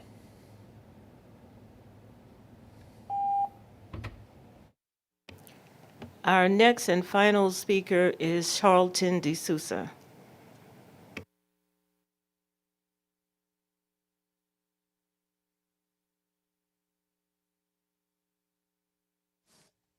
Good afternoon, everyone. Happy New Year, Mr. Chairman. Happy New Year to the board members. My name is Charlton D'Souza, President of Passengers United. There's been some technical issues with the MT's website today, registering for the meetings. I just wanted to let you guys know.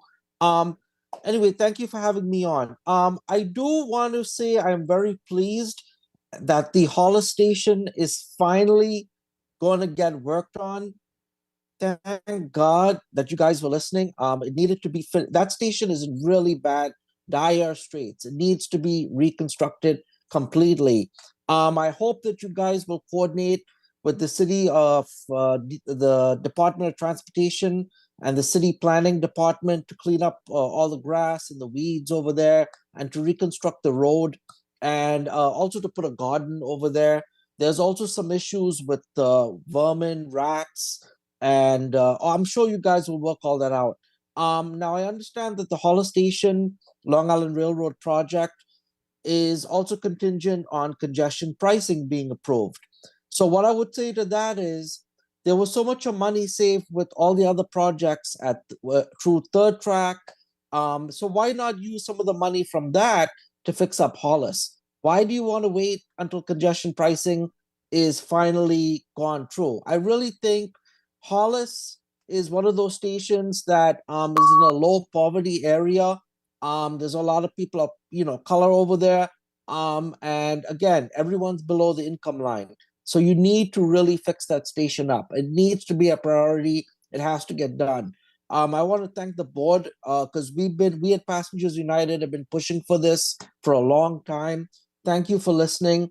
And I actually would like to meet with y'all regarding the construction of the station. There are some suggestions I wanted to make as well. Hopefully y'all will consider that. Thank you.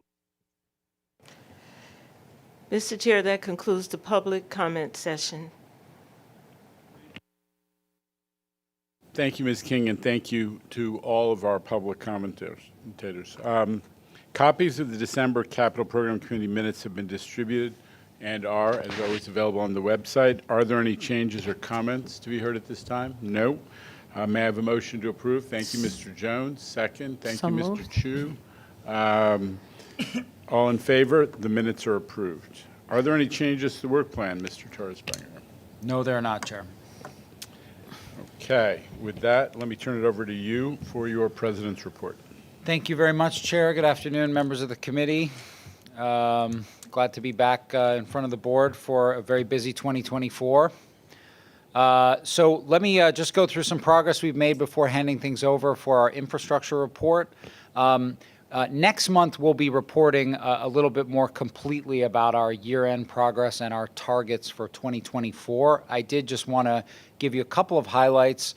First of all, we did, thanks to the heroics of the many folks that work at construction and development, including the leadership sitting in this room, achieve $8 billion in commitments last year.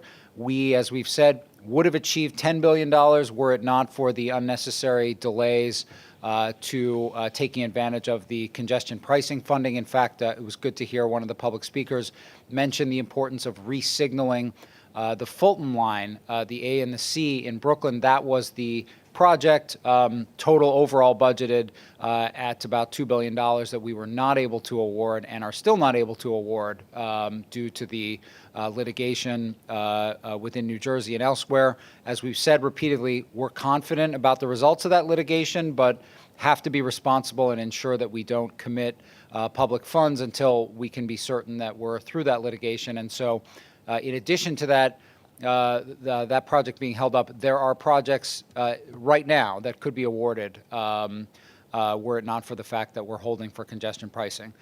However, we did make some notable awards as part of that $8 billion, and that is a great trend line to show that we are really achieving what we need to achieve within the capital program. We awarded station components and track work on the 7th Avenue Broadway line. That came in under our estimate, so under budget by $9 million, 17% under budget. We awarded the package for ADA improvements on Long Island Railroad, including that Hollis station as well as Forest Hills and Babylon. Came in under budget, 7% under budget, saved $16 million versus estimate. Metro North, Brewster Yard, really important project for Metro North. Awarded that $32 million under our estimate, 17.6% under budget. And then, of course, our colleagues at the Bridges and Tunnels business unit awarded this very important next step in the retrofit of the RFK Bridge, retrofit of the suspended span, which also adds that accessible bike and ped path from Astoria to Randall's Island as part of the overall making the RFK complex accessible. That came in $57 million under estimate, 13% under budget. So we're pleased with the results that we got, and it's showing that the contracting community is responding to the many reforms that we're making at C&D. We also had a good year ramping up in completions. We hit $7.1 billion, which is a great, surely a record for us. Some notable completions. We were out with the Congresswoman opening up major improvements to the Flushing station, the terminal station on the 7 line, which make a big difference.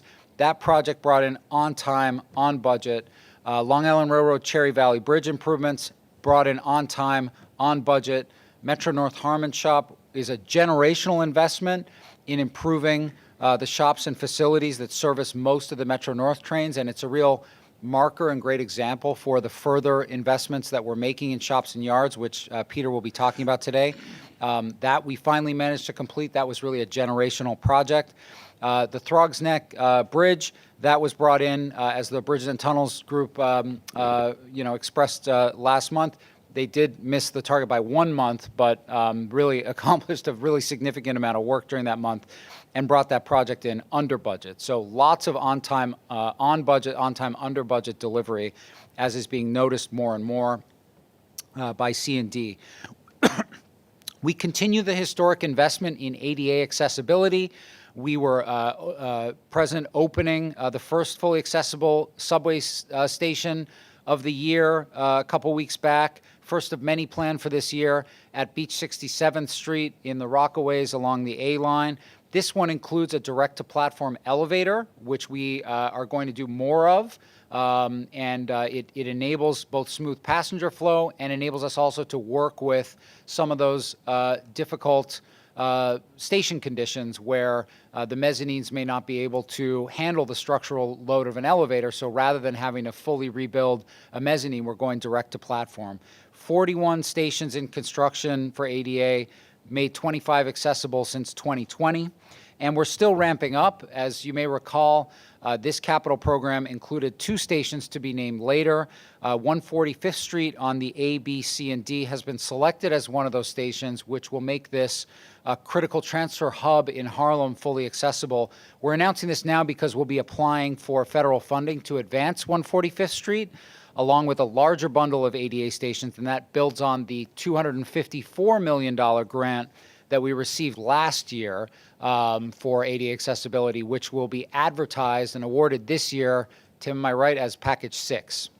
So more progress on ADA. And I should mention that the progress was recognized by a new report from the Rudin Center last week. We appreciated the engagement of the Rudin Center with the challenges that we face when making stations accessible, while recognizing the historic progress that we've made in recent years. There are some best practices identified in this report, which we are paying close attention to and adopting. The big message is we need to continue funding of the capital program to maintain this historic pace of investment.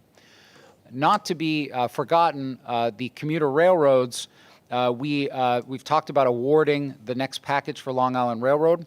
We also opened ADA upgrades at 2 Metro North stations in the past month. With the opening of Hartsdale and then Scarsdale 1 week later, we have more than 3/4 of Metro North full-service stations in New York ADA accessible. We'll get to 80% during this capital program when we finish Purdy's and the 3 Bronx stations that we have planned. Hartsdale and Scarsdale are high-traffic stations, and we were able to make numerous improvements to the stations in the course of doing the work. I think they turned out great. Of course, following on the heels of the full funding grant agreement at the end of last year, we awarded the early works for the start of construction for 2nd Avenue Subway Phase 2.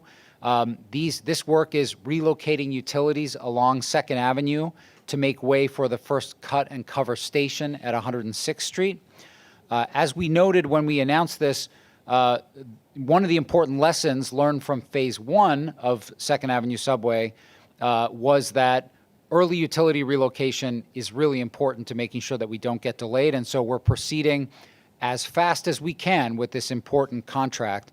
I'll also note that we have identified over $1 billion in savings from those lessons learned and the design work in 2nd Avenue Subway Phase 2, with at least $300 million more identified that we're working to add into the design. We're continuing to make sure that we're delivering high-quality transit improvements for riders in East Harlem in a cost-effective way.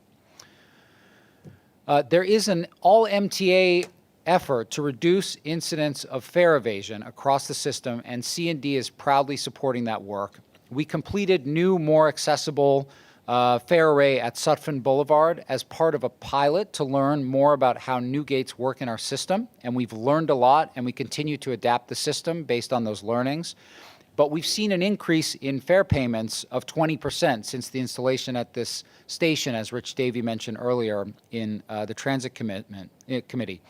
In December, we released an RFI for the next generation of modern, secure, accessible fare gates. So that's the long-term plan, is that we use these lessons learned to get to a brand new set of fare gates that are difficult, if not impossible, to evade.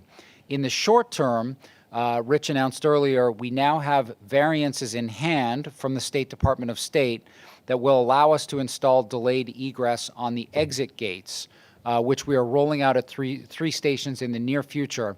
Again, an opportunity to test what that impact will be, but we know that the exit gates have become a significant source of fare evasion because whether someone is using them appropriately or inappropriately, they can be held open for people to stream through. And so by introducing the delayed egress, we maintain the emergency exit capacity while making it more difficult to open it on a regular basis. And so we're excited to see what the product of that is. Speaking of technology improvements in the system, we did turn on the Hudson Rail Link onto Omni today, connecting bus service in Riverdale and Spuyten-Duyvil sections of the Bronx. This is a significant move in the direction of contactless fare payment across all our systems. We'll update you on Omni and the rollout very soon, but I will say it continues apace with the project management approach that we're taking at C&D. 70% of full fare riders who have full access and ability to use Omni are using Omni, and we're making progress on our initial pilot for card vending machines, which will allow for cash payments for the Omni card. That's a critical enabling piece of this, helping those other 30% of riders be able to use Omni. We're also making good progress for bulk purchasing groups like students, Department of Education students, CUNY students, reduced fare, fair fare. More to come on this soon, but good progress to report, and we're pleased to get Hudson Rail Link on the system early this morning. With that, I want to transition to our new business unit lead for infrastructure, Peter Kohner. Peter is well known to folks on the board and the committee, having served in a number of critical roles at construction and development and predecessor entities over the years, and he has really wrapped his head around some of the complexities of this very difficult business unit that has so much critical state of good repair work going on. I do want to thank Dana Hecht, our prior business unit lead, who hasn't moved very far. She continues to report to Mark Roche as the Senior Vice President for Business Enterprise and Industry Relations. So we're continuing to build out this great team at C&D and under Mark in the delivery department in particular. And with that, I want to hand things over to Peter. Good afternoon, members of the board, Chair Lieber. Go 49ers.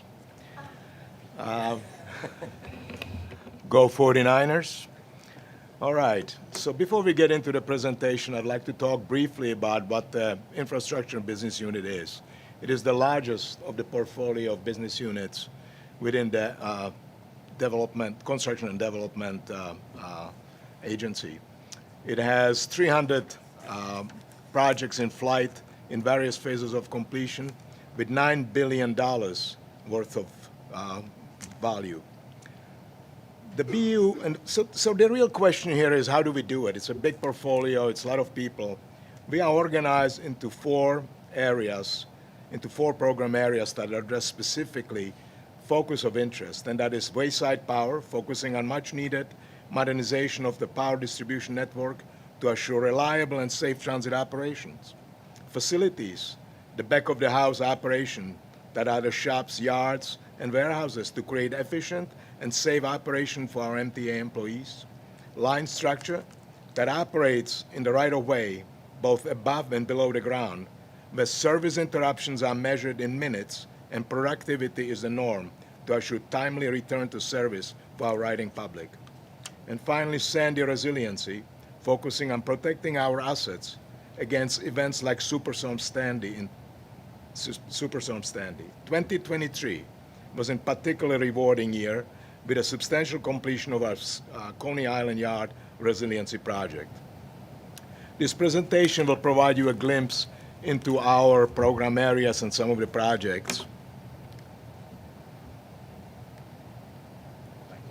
I'm sorry. Okay. But before I get there, I'd like to talk briefly about 2023. It was a productive year of $867 million in project awards and $1.2 billion in project completion. As excited as we were, we were missed on some of the results that we expected to be, and this primarily in awards area due to the late onboarding of our GEC, or General Engineering Consultant, that led to a spilling of 2023 projects into 24.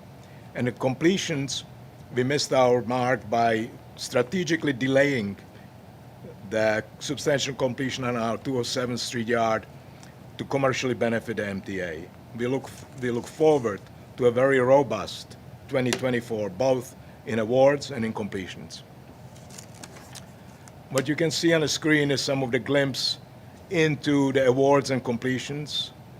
Coney Island Yard roof replacement for awards, West End paint and structural repairs, 7th and 8th Avenue LaSalle line structure repair, Village Hester substation. In completions, 207th Street Yard, 63rd Street tracks fixation, New Forsyth Street fan plant, electrical and mechanical improvements at Livingston Plaza, and Avenue Z substation completion. So more on how we do it. I categorized them into 3 strategic areas. Earlier planning, to set project baseline targets, we continue to focus on capability of our resources through training, adoption of new delivery methodology, and more competent design and approach to de-risking of our project. Greater oversight of resource, holding our teams to account to targets set. We also approach programmatic project management consultant and general engineering strategies as extension of staff to assure targeted performance, specifically project safety, cost, and schedule, and above all, quality of deliverables. And more improved bundling. We also focus on optimization of projects into bundles, thus creating a single source of accountability, as well as exploring horizontal bundling across other business units of the MTA to optimize TA labor and general orders for projects. Facilities. What you see on the screen on the left is the rail car acceptance facility in Brooklyn, and to the right, the 2023 groundbreaking of a Jamaica Bus Depot. This is the behind-the-scenes operation that basically support our workers and our resources to do their job safely and efficiently.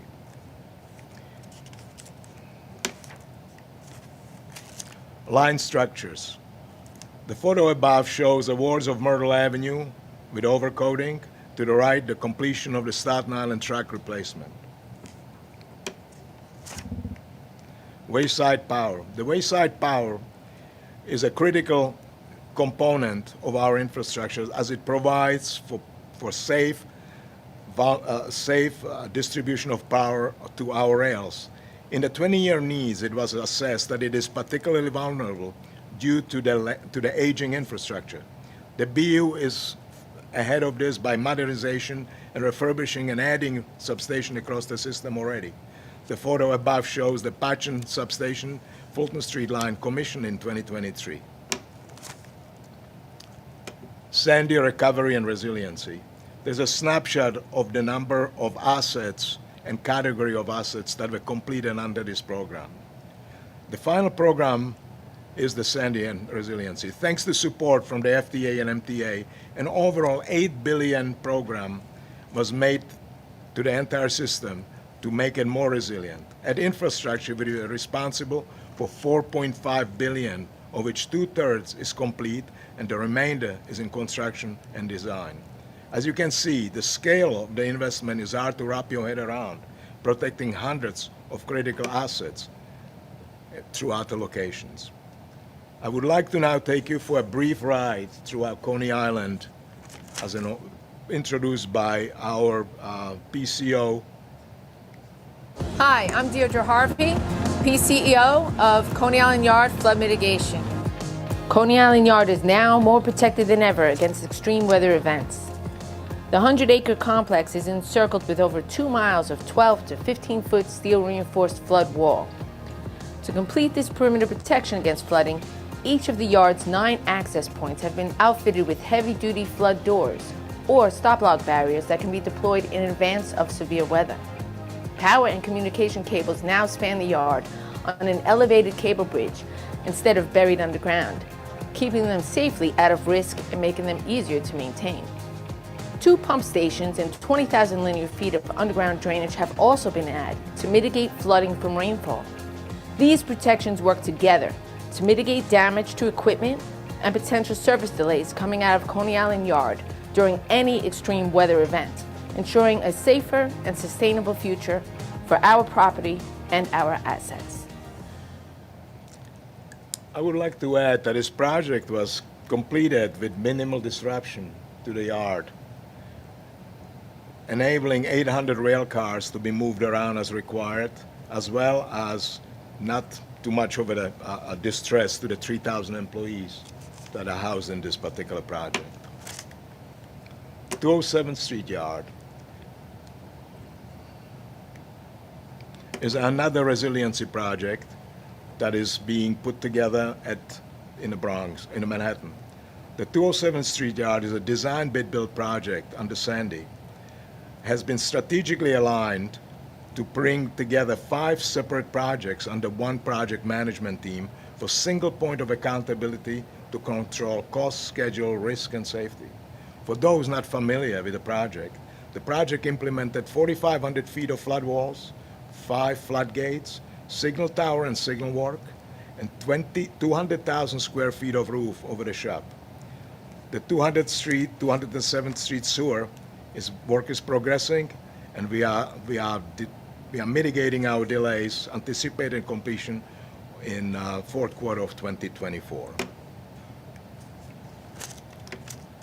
Another project that is worth of mentioning is the Rockaway Line Resiliency, otherwise known as Hamels Y. This is a prime example of where we have aggregated all components of the 4 business programs we have in our repertoire, which is the line structures, shops and yards, resiliency, and wayside power. This project was bundled to minimize the disruption and maximize a 16-week shutdown planned for the winter of 2025. A supplemental 16-week transportation plan has been developed to minimize the effects on the riding publics of the Rockaways. The most critical and challenging aspect of this work is the coordination with city agency, Coast Guard, and maritime operation. We are also working closely with our elected officials, community relations, and operation planning to ensure that the community is fully informed and that sufficient alternate travel options are made available during this shutdown. Bus radio. This project has been reported on over the years. I'm happy to report that this project is now nearing substantial completion. I'm also happy to report that since the last briefing, we reported a pilot program for a radio test. This test was successful and is now working on more than 3,300 buses over 6,000 bus fleet. The project is forecasting completion of August 2024. Jamaica Bus Depot reconstruction, or rather new actually. The Jamaica Depot is a $654 million project to replace existing old Jamaica Depot. The current building was built in 1939 and is in poor working condition. The new depot will have maintenance building with rooftop parking, outdoor parking lot and administration building tied to the depot with a bridge. Upon substantial completion, the depot will also be able to accommodate 60 electric buses. However, the entire depot is designed to accommodate an all-electric fleet projected for the 2030 under a separate contract. This project is currently delayed due to the York parking lot issue with the drainage. The designer of record had to redesign the system to meet new guidelines for the stormwater pollution prevention plan. The lot is currently under construction, and the contractor is working on mitigation of the delay.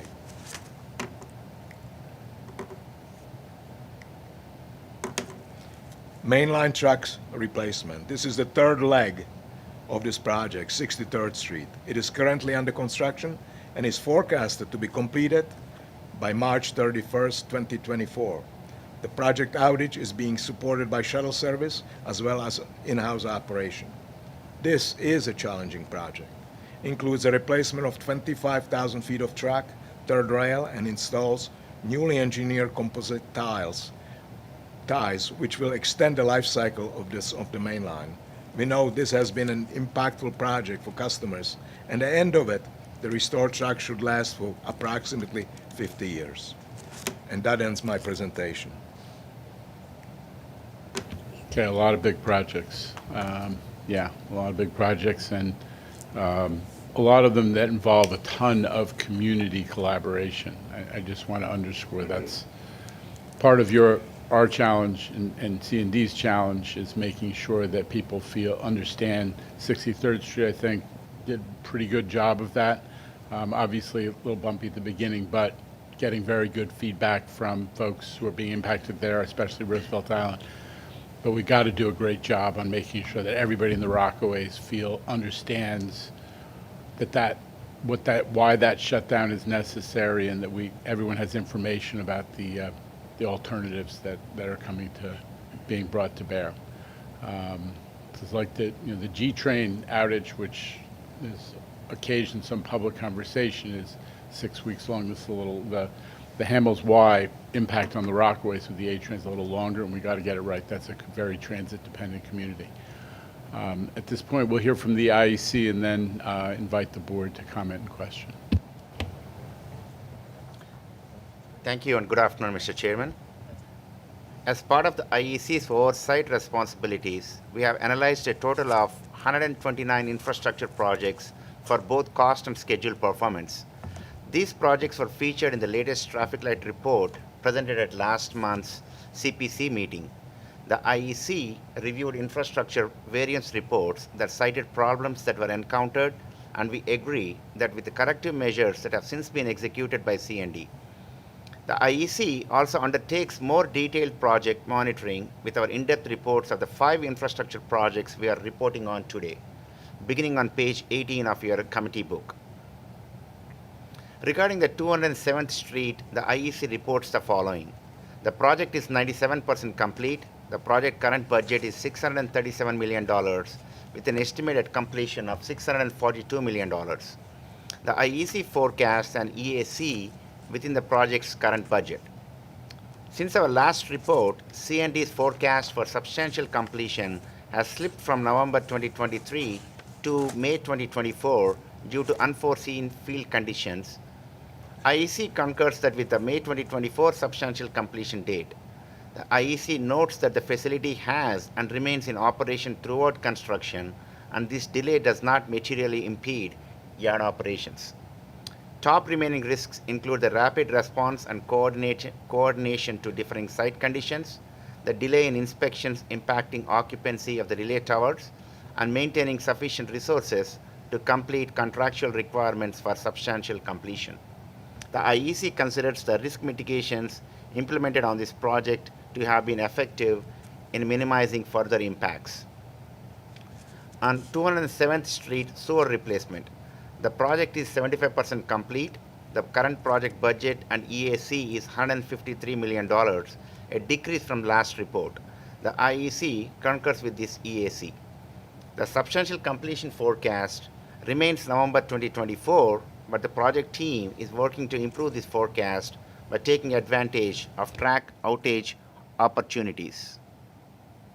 To address top project risks, the IEC would like to highlight that site investigations are being conducted to minimize the impact of additional unforeseen conditions around the yard track. In addition, continuous coordination is underway with adjacent yard contracts to eliminate conflicts with competing resources and access. On Rockaway Line resiliency and viaduct rehabilitation, this is the IEC's first report on this project, which started in December 2022 with completion forecast for August 2026. The project is 25% complete with a budget of $599 million. The IEC notes the project is on schedule and budget. All design tasks have progressed as anticipated, and major construction is scheduled to commence in early spring 2024. The IEC notes that a unique set of challenges and risks have been identified on this project, including the difficulty of undertaking structural repairs and resiliency improvements in a marine environment, construction at a swing bridge, the construction of a new signal tower, and work on an elevated structure, and also the need to closely coordinate the work with several stakeholders, including the New York City DOT, DEP, and the Coast Guard. In the IEC's opinion, the project team has been actively mitigating these project risks. On bus radio system, this project is 75% complete. The project budget is $315 million, with C&D's current estimated completion at $355 million due to pending and potential change orders and additional TA labor and consultant support expenses. The IEC, however, forecast an EAC of $360 million due to a later substantial completion date and our assessment of risk on remaining work. While the project team forecasts a substantial completion in August 2024, unchanged since last report, the IEC forecasts substantial completion no earlier than December 2024 due to the resolution and completion of all outstanding technical issues. Since our last report, significant progress has been made in several critical areas, including bus installations, with more than half of all buses retrofitted and placed in service, providing the MTA with an updated radio system.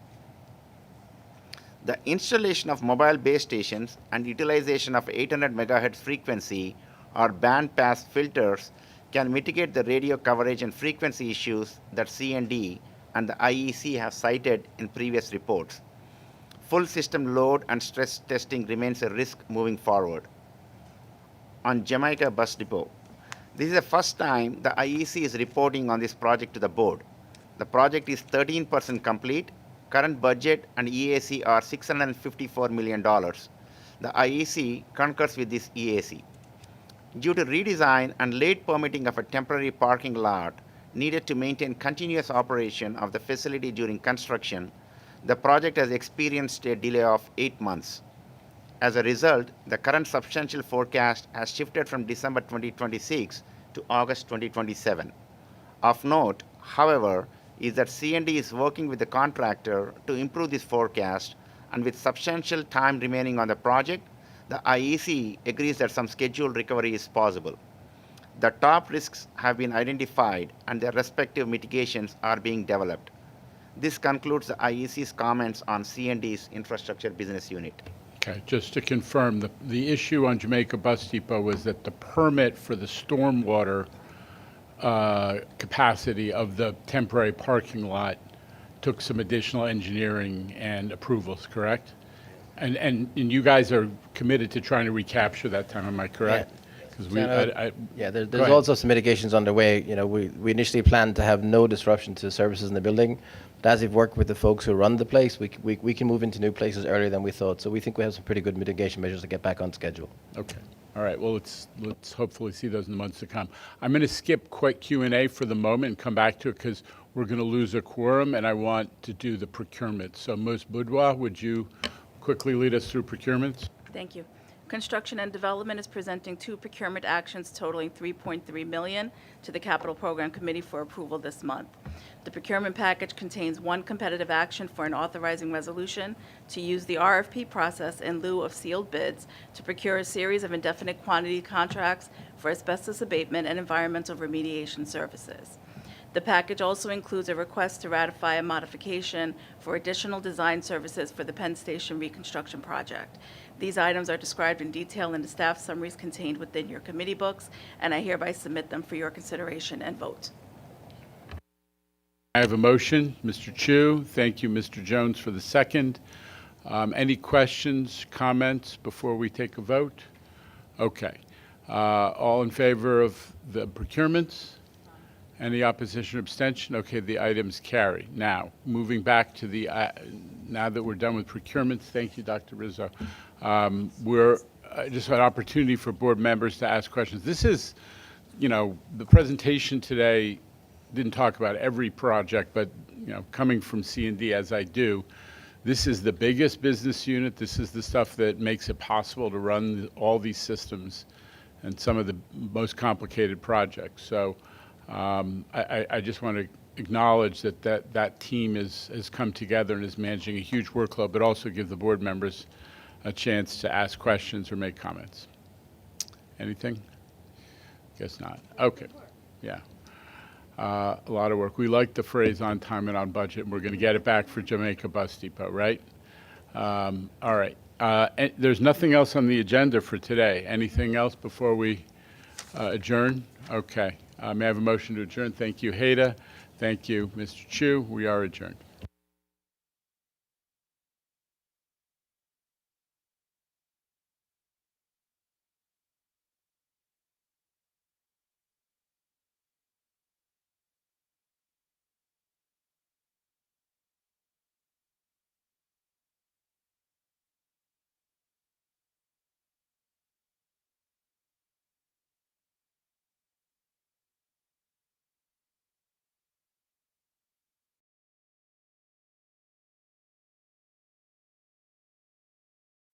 I think if there are no customer service ambassadors, there would be lots and lots of people taking the wrong train.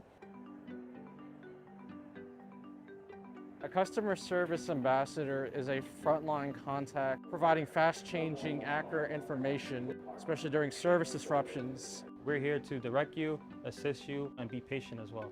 The qualities that make a good customer service ambassador are patience, communication, following instructions, and just pretty much being a people person. Getting lost in New York it's really easy. That's what we're here for, to help them. So every day, I show people how to use the phone. We have this app called Train Time, and it tells you the time everything comes, schedule changes, tells you advanced scheduling as well in case you need to come in a week. My most memorable day at work, we had an elderly woman come off of the airport. We assisted her to getting to her family, which was in another town. She had never been to New York before. She was completely lost. She thanked us several times, and I was able to help this woman get to her family. That's the motivation. Just helping people in general is seeing their face. I like to help people a lot. You know, seeing people happy and getting to their place. It makes me feel really happy, especially that I know they're getting to their destination safely. We serve with pride.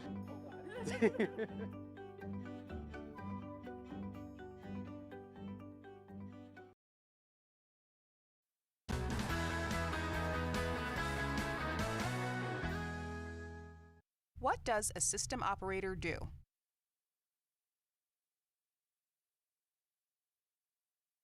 My name is Sejan Edi, BMT Chief System Operator. I have 27 years with New York City Transit. As a Chief System Operator, I'm in charge of the supplying of DC power, traction power. The system operator's responsibility is to oversee all the third rail power that we provide to run the trains in the New York City Transit system. The way that we power up the third rail is we get electricity from Con Edison. We'll go through our substation, which is converting the AC from Con Edison's high voltage into 650 volt DC. And then from there, going into the third rail, which power the trains. A typical day for system operator involves general order. General order, or GO, it's a planned work outage. Normally they're working next to the third rail or nearby, so they want power off, so they can work safely. Any emergency happens out in the field, RCC give us a call to have a power off on a certain line, certain track. The Power Control Center controls remotely all the equipment out on the field. This equipment that we control is called the MTU, which is the Master Terminal Units. We take power off instantly by operating these buttons on the board. As for RCC requests, we normally take power off from gap to gap for emergencies. Red means the power is on. When it goes green, that means the power is off to that track. It's good to know that the work I do helps to keep the employees safe and the system moving.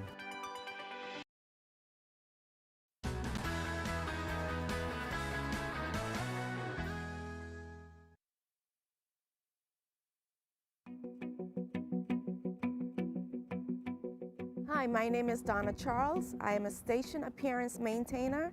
We basically maintain the appearance of restrooms, waiting rooms, platforms, sidewalks. We mop, sweep, dust, sanitize, salt, shovel snow, whatever it takes to keep our stations clean.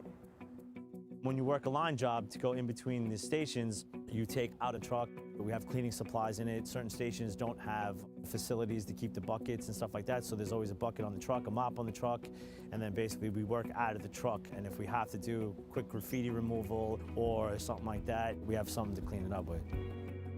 I'm a platform cleaner. It makes me happy that my job is important because it's important to me to make sure that the people want to come back, that they have a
Welcome to the last meeting of the first board and committee meetings of 2024. Thank you. Get someone on the phone here.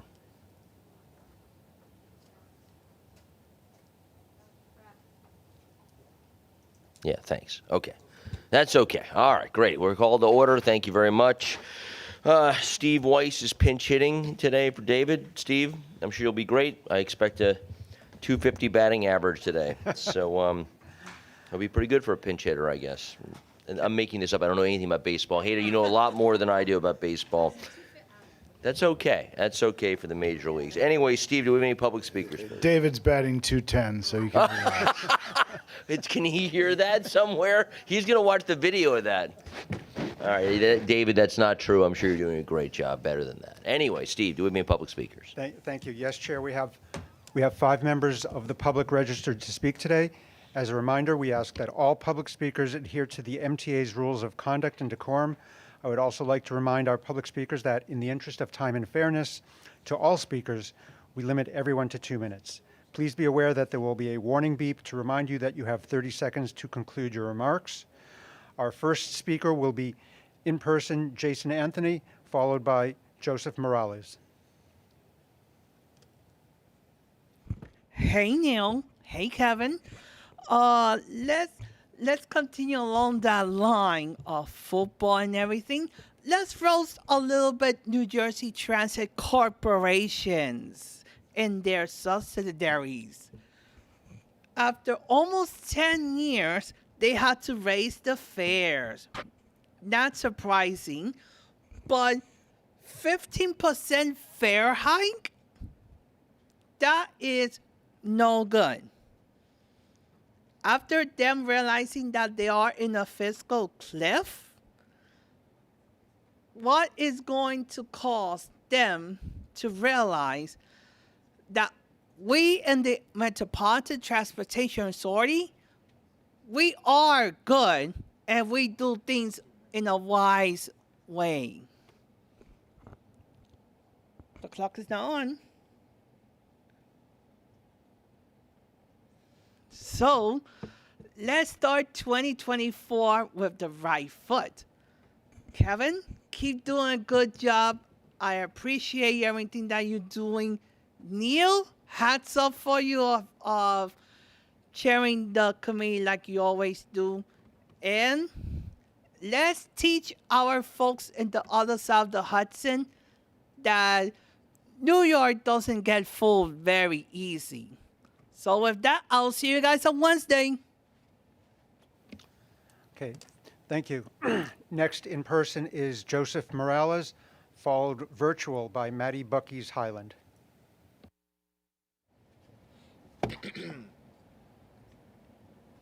All right, good afternoon, everyone. I'm Joseph Morales. I go to Bronx Engineering and Technology Academy. I just wanted to point out today a few different things on the ridership projections.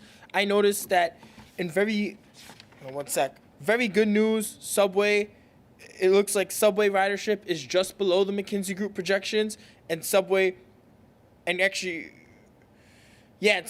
Commuter Rail ridership. Sorry, I misspoke for a sec. I did want to really discuss, Commuter Rail ridership is actually way above the McKinsey Group projections. Sorry, I just fiddled with the statistics for a sec. That's really good, especially considering what people thought ridership was going to look like once hybrid work and work from home really started to become the normal for a lot of office workers who would use the commuter rail. This is a sign that the MTA's recent commuter rail discounts, such as the city ticket, have been working, and this should continue to be built upon so that we could rethink what our commuter rails could really be for our region. Also, the one really concerning part was I noticed that bus ridership is substantially below the McKinsey Group forecast at 56.1%. This is really concerning because if you were here for the Transit and Bus Committee, most of the key drivers for satisfaction were wait times, reliability, and the DOT's recently completed a lot of bus lane projects on key corridors around the city. So and the Bronx bus network was just fully redesigned. So the fact that this ridership total is the ridership comeback is so low, given how most purposes for bus travel, if you really think about it, everything's reopened, people are doing things. It's it means that people aren't turning to the bus system, and that means New York City Transit has a long way to go. Thank you for your time. Thank you. Next, virtual is Maddie Bucky's Highland, followed by Charlton D'Souza. Good afternoon, everybody. My name is Maddie Bucky's Highland. I want to speak to you about fares. As Jason Anthony pointed out, that the New Jersey Transit Corporation has planned to increase fares by 15%. The last time that happened was under the governorship of Christopher James Christie, also known as Chris Christie.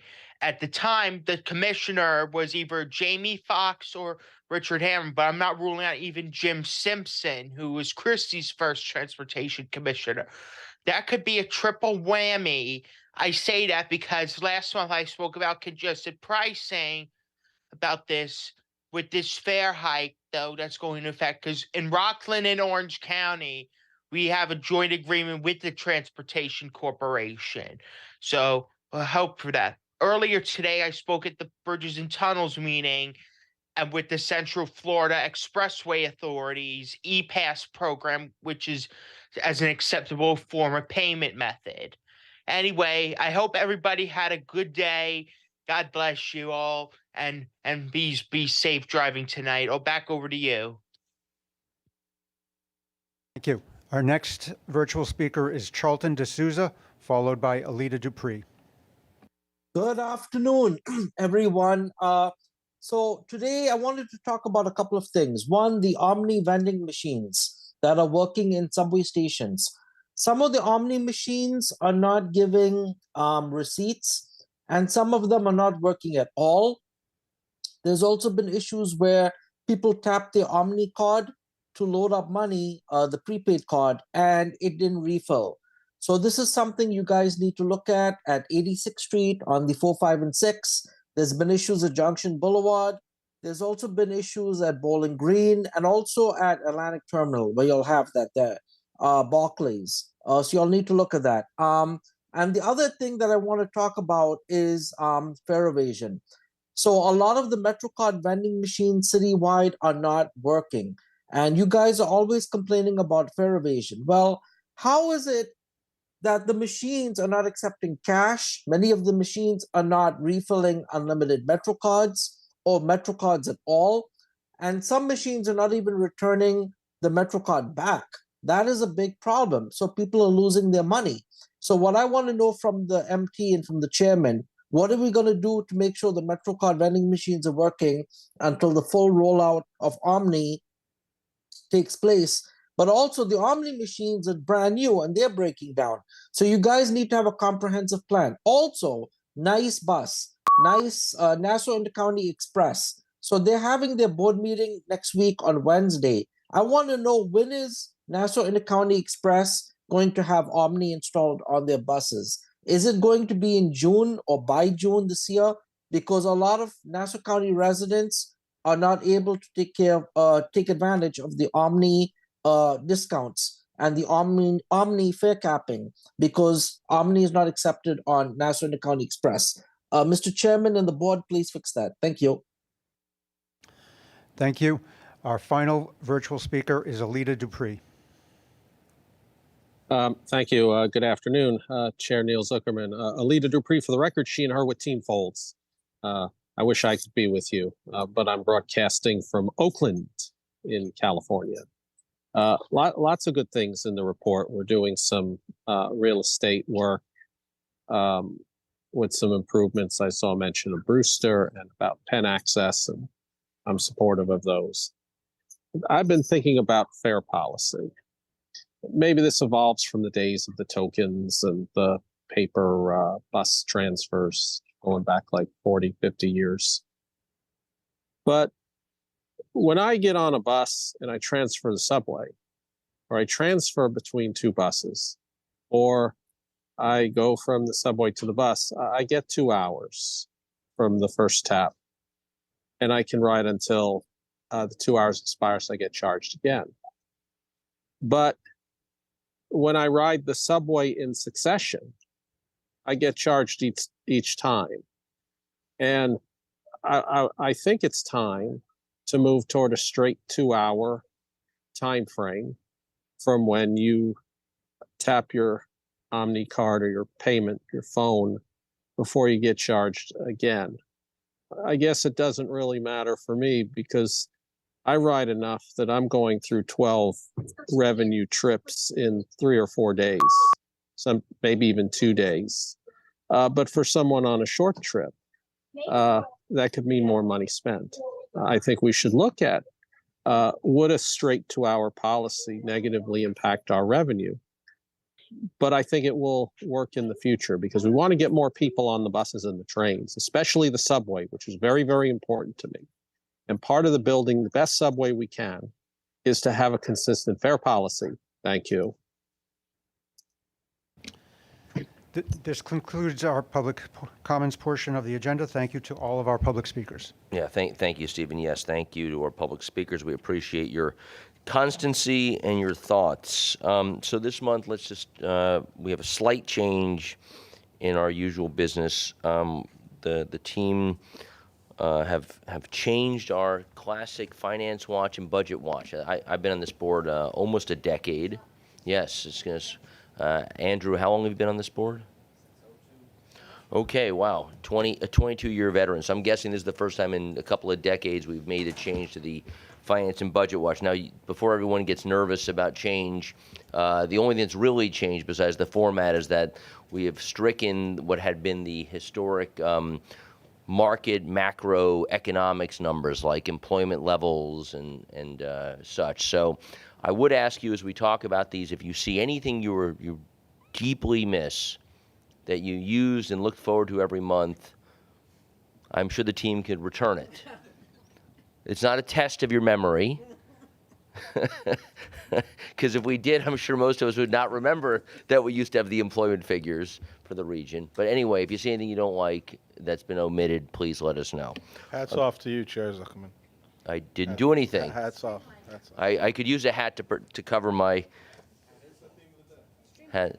Hats off. Anyway, we're goofing around. So, Steve, you want to give us the budget watch portion of the new finance performance document? Yes, thank you, Chair. The 2023 preliminary results compared with the November forecast ended the year favorably by $517 million. Expenses were $539 million favorable, approximately 3.3% of the expense budget. Based on a preliminary review, the MTA estimates that approximately half of the favorable expense variance is timing related. The real and timing variances will be analyzed and revised as the 2023 financials are finalized. Operating revenues were $20 million, or 0.2% unfavorable, with passenger revenue unfavorable by $16 million, toll revenue favorable by $17 million, and other operating revenue unfavorable by $20 million. The unfavorable passenger revenue variance primarily reflects lower paid ridership for New York City Transit bus, with Subway and Staten Island Railway also lower. The commuter rail passenger revenue, however, was $23 million, or 2.1% favorable to the forecast. While mostly on budget for 2023, passenger revenue was $1.7 billion, or 28% lower than 2019 passenger revenue when adjusted for fare increases. The operating expenses in 2023 reflect favorable labor expenses of $255 million, 2% favorable to the non-labor expenses, favorable non-labor expenses of $254 million, 6% favorable, and favorable other expense adjustments of $30 million, 15% to the forecast. Operating subsidies, including investment income, were $27 million, or 0.3% unfavorable, primarily due to a timing delay of petroleum business tax receipts. The urban tax was $8 million unfavorable. The mortgage recording taxes were $9 million unfavorable, and MTA aid was $6 million unfavorable. The payroll mobility tax, on the other hand, was $39 million favorable for the year. As you may recall, since the rate increases in mid-2023, monthly PMT receipts had been running unfavorable, and while we speculated delays in the implementation of the rate increases may have been the cause for the shortfall, that was unclear at the time. Those shortfalls were reversed with a favorable December of $75 million received in the month, and the PMT ended the year overall favorable by $39 million. Lastly, Debt service ended the year favorable by $24 million, or 0.9%, due to higher offsetting investment income in debt service related accounts. Further details are available in this month's financial performance report. Thank you, Steve.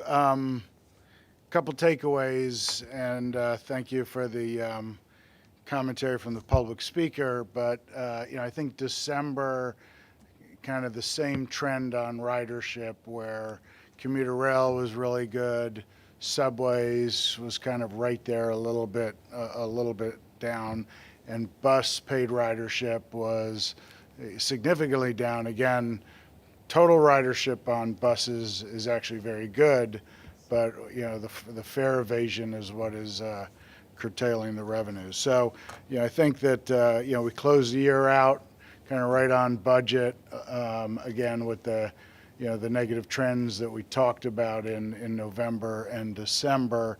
Again, the key for 2024 is to get some additional growth out of all the systems of a few percentage points, which is going to take more riders and improvement on fare evasion. On the expense side, as you heard, we were a little over $500 million better than budget, lower expenses for closing out 2023, which is great news. Again, we're sorting through what's timing related and what's real savings. We estimate, as Steve said, roughly 50-50, but good news is we continue to constrain expenses, and a lot of it was in the third-party contract payments and so forth, which is a good place to keep the expenses down.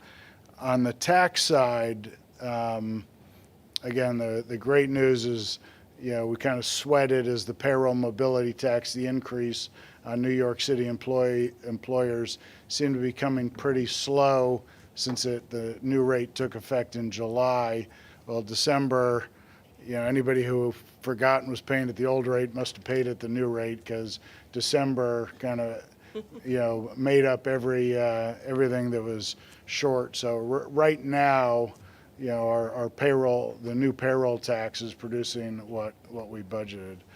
One other, and Neil, you've mentioned about the real estate market, and so for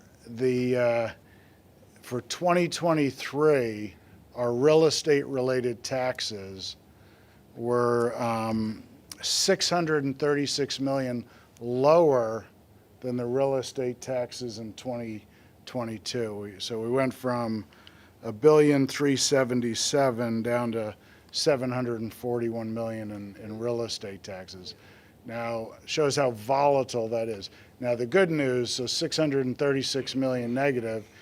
In the beginning of 23, we lowered the budget on that because we saw what was going on in the real estate market by $620 million. So we're actually only $16 million off budget. And so part of the financial planning is we built that in, but we're expecting, partial rebound in 24 of, gain back a couple $100 million. So anyway, great closeout to 2023. And, we've talked about, we've got a good budget for 2024 and have to execute on it. Thanks, both of you. Questions, board members? Okay, let me ask one. And I appreciate the continued use of this tool that shows the McKinsey numbers versus the actuals. I think it's actually very helpful. So the last 6 months, 5 of the last 6 months were below on paid revenue, the McKinsey numbers, if you just sort of eyeball it. If we extrapolate this to the end of the year, what does it mean for our budget? So if we keep tracking the way we're tracking, are we going to be okay at the end of the year? Or do we perceive a shortfall if things continue on paid ridership? Well, one thing, so if you remember the budget that was passed, we took the McKinsey numbers and we haircut them $100 million for lost bus revenue. So bus revenue, that $100 million, if bus revenues kind of stay flat we're covered on the bus side. The I think where we're looking as we look at subways and commuter rail is that if we kind of stay flat, we don't keep growing or stay under, and if that's because the fare evasion is kind of eaten into our growth or whatever, that could clearly be an additional couple $100 million. I think I've kind of said throughout the remaining financial plan period, if we don't get better on fare evasion and that causes paid ridership not to grow, that ultimately can be a $200 to $400 million a year cost on our revenue. Good, that's very helpful. All right, any other questions? Hearing none, Olga, please, on the finance portion, formerly known as Finance Watch. Good afternoon, everyone. We have 2 transactions to report today. It's only January, but we have 2 transactions to report on. And the reason for this, A, we need funding for ongoing capital programs.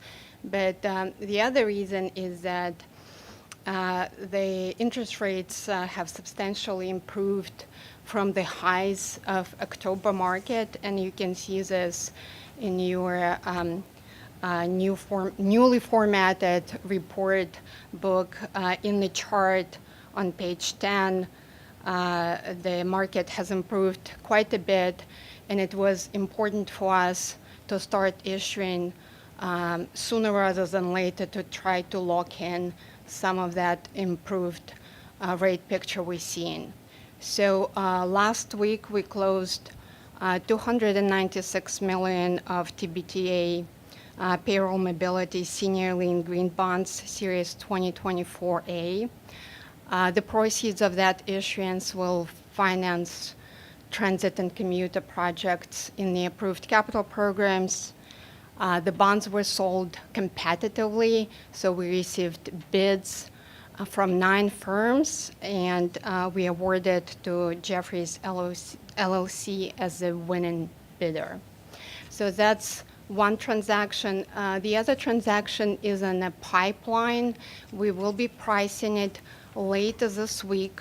It's approximately $800 million of Tri-Borough Bridge and Tunnel Authority sales tax revenue bonds, also Series 2024A.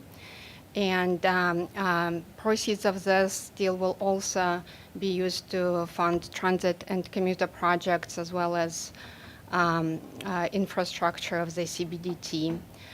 This deal is a negotiated sale, and it's led by Goldman Sachs with special core senior managers, Academy Security, and that's SDVOB firm, Loop Capital Markets, MBE, and Stern Brothers, WB.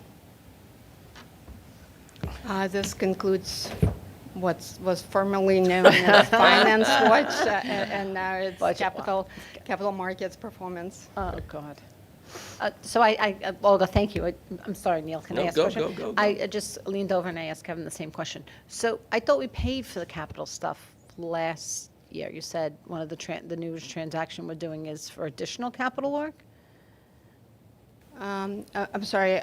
You said the proceeds are for transit and commuter capital projects. Okay. Was that? No, I thought we had already budgeted for that and paid for that last quarter, but we're not. This is all new capital stuff?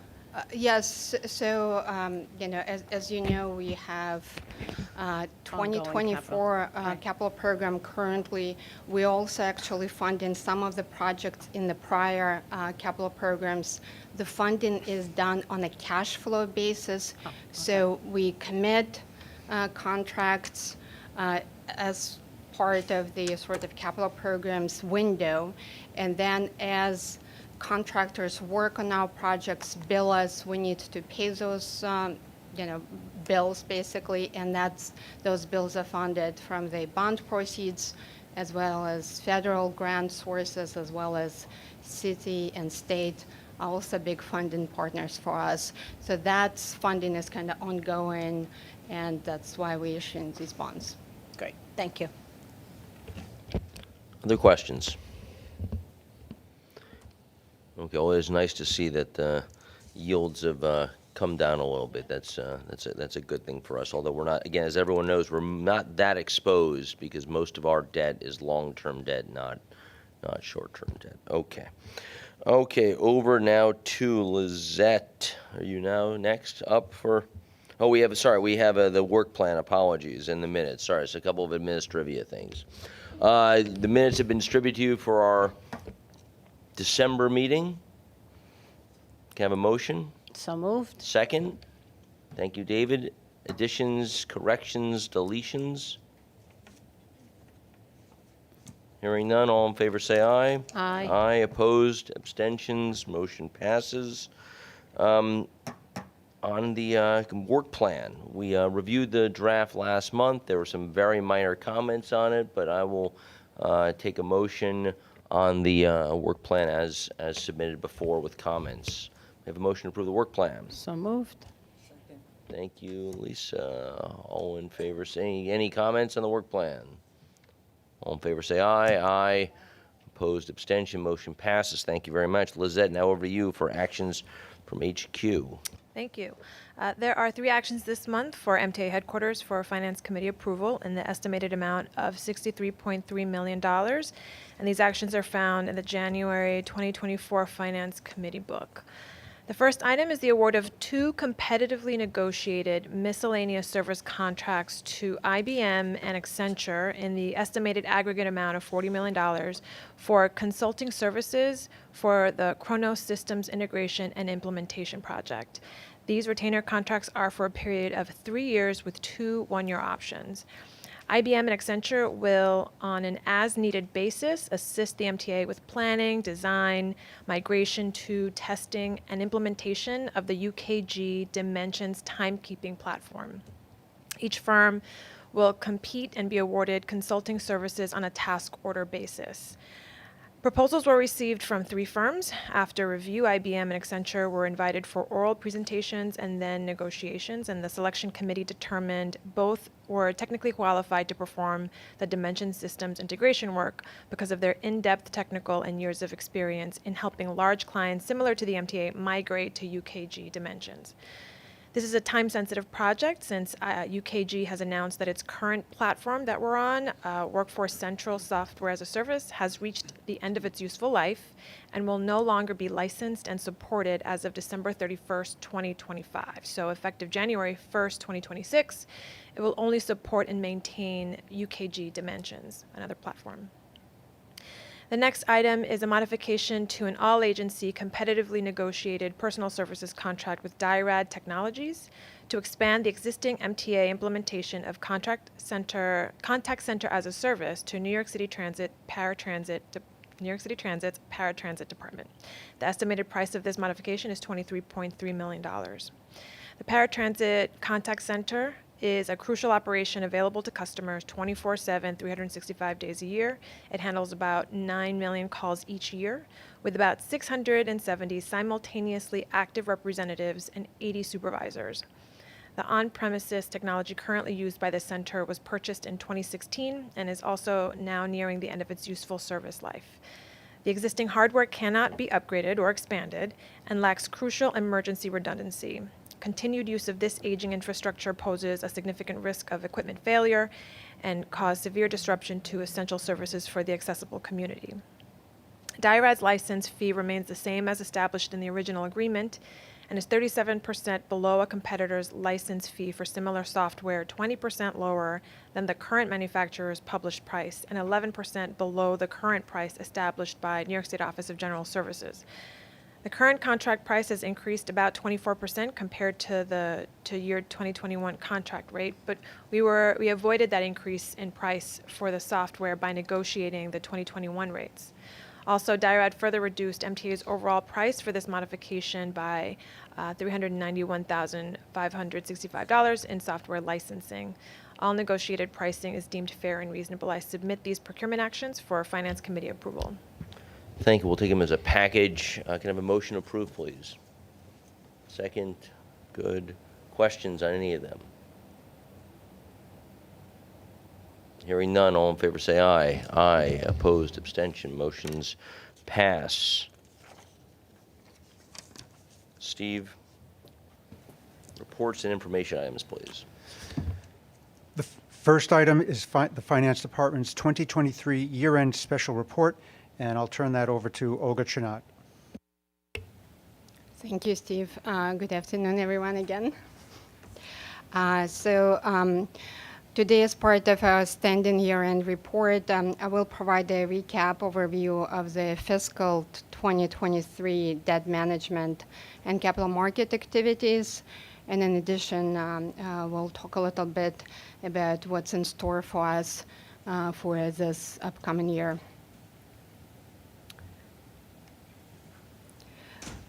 We ended fiscal year 2023 $3.6 billion less in debt than we started the year with. And that's a significant achievement, which was largely driven by the following three factors. First, we repaid $2.9 billion of notes, which were issued at the onset of pandemic to municipal liquidity facility to improve our liquidity. This is now that another sort of pandemic legacy item which we dealt with. We also paid off $651 million of bonds with cash and also proceeds from New York State bond issuance, which the state gave us as part of their contribution to one of our prior capital programs. And finally, we paid off nearly $1 billion of long-term bonds as those matured. As of December 31st, 2023, we had $44.3 billion of debt outstanding. This is predominantly debt service on which is paid from the operating budget, but it also includes $1.9 billion of bonds paid from the revenues that are in the lockbox account, which is specifically dedicated to funding capital projects. We continue to manage our debt in prudent manner. As you can see from the pie chart on the right, most of our debt is in fixed rate mode, which means that we have known locked-in rates on this piece of portfolio. And that, as the chair mentioned earlier, is really important in terms of managing our interest rate risk. By credit, transportation revenue bonds remain the largest piece of the portfolio, accounting for almost 42%. But I want to mention that in recent years, the higher-rated payroll mobility tax credit became our new workhorse credit, and now these bonds account for nearly a quarter of our outstanding portfolio. Jumped ahead. Now let's talk about the debt service we have to pay on these outstanding bonds, and as well as on the bonds we expect to issue in the future. So the bar chart here in front of you represents debt service payable from the operating budget. The blue bars show debt service on outstanding debt, and striped red bars, that's debt service on the future additional bonds that we expect to issue. The main takeaway from this chart is that in the current year, as well as the next 2 fiscal years, debt service costs have been kept pretty low as a result of paying some bonds off with cash, as I mentioned earlier, as well as debt service prepayments and refundings. Debt service costs begin to increase starting with fiscal year 2027 and stay kind of elevated through fiscal year 2032, and then start to come down again beginning with 2033. In the coming year, we will be working to address these high debt service costs through refundings, possibly restructurings, and also through the way we structure new debt that we expect to issue in the future.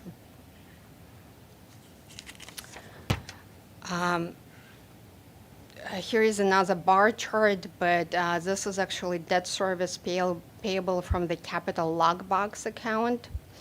The color scheme of this chart is similar to the chart on the prior slide. So debt service on outstanding bonds is shown in blue, and debt service on future bonds is shown by red striped bars.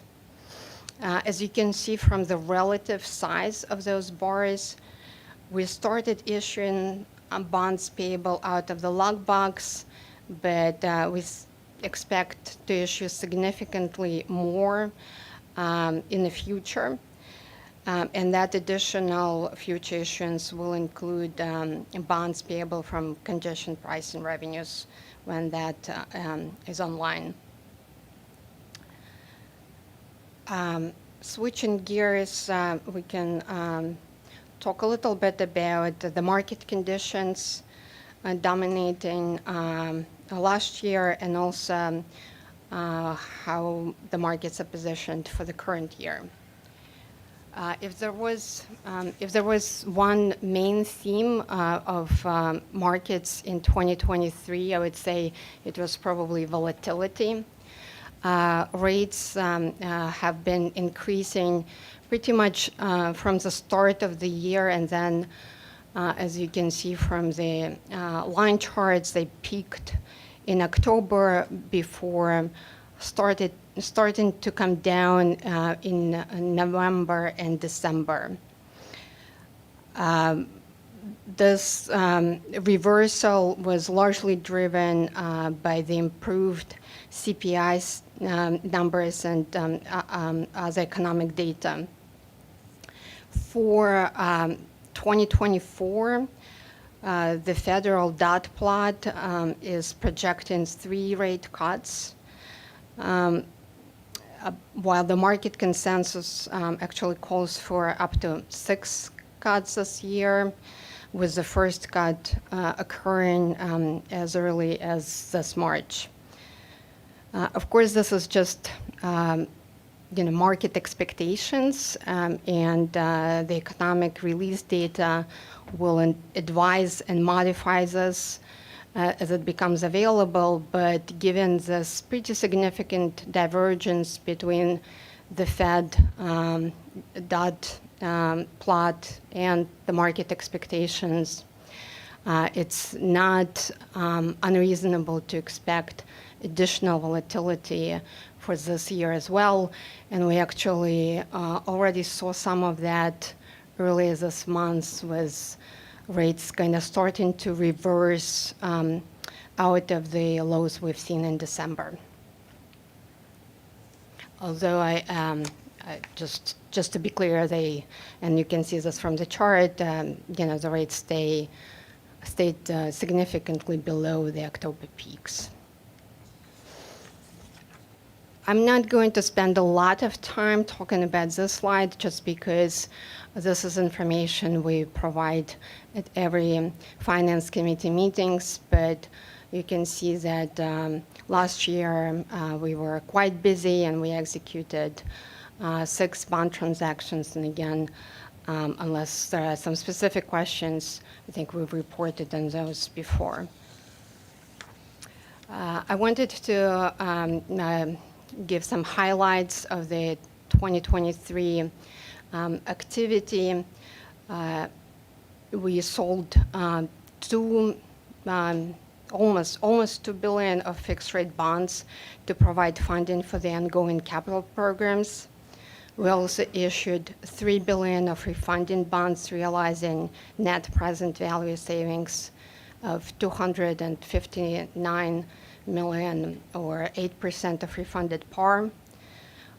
We executed several different types of transactions that I would characterize as ongoing portfolio maintenance, and those totaled $600 million in par. We spoke already about the way we reduced outstanding debt, so I'm not going to go through that item by item, but I do want to highlight that bond proceeds last year funded $2.4 billion of capital project costs from projects ranging from station improvements to signal and communication work, line structures, and track, just to name a few largest categories of projects.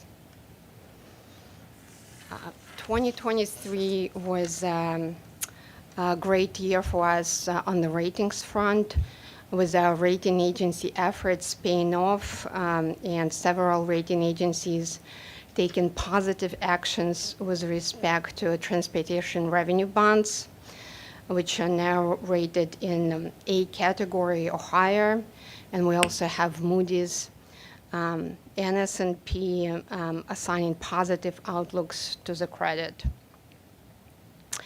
And the ratings on the other credits we've maintained stable throughout last year.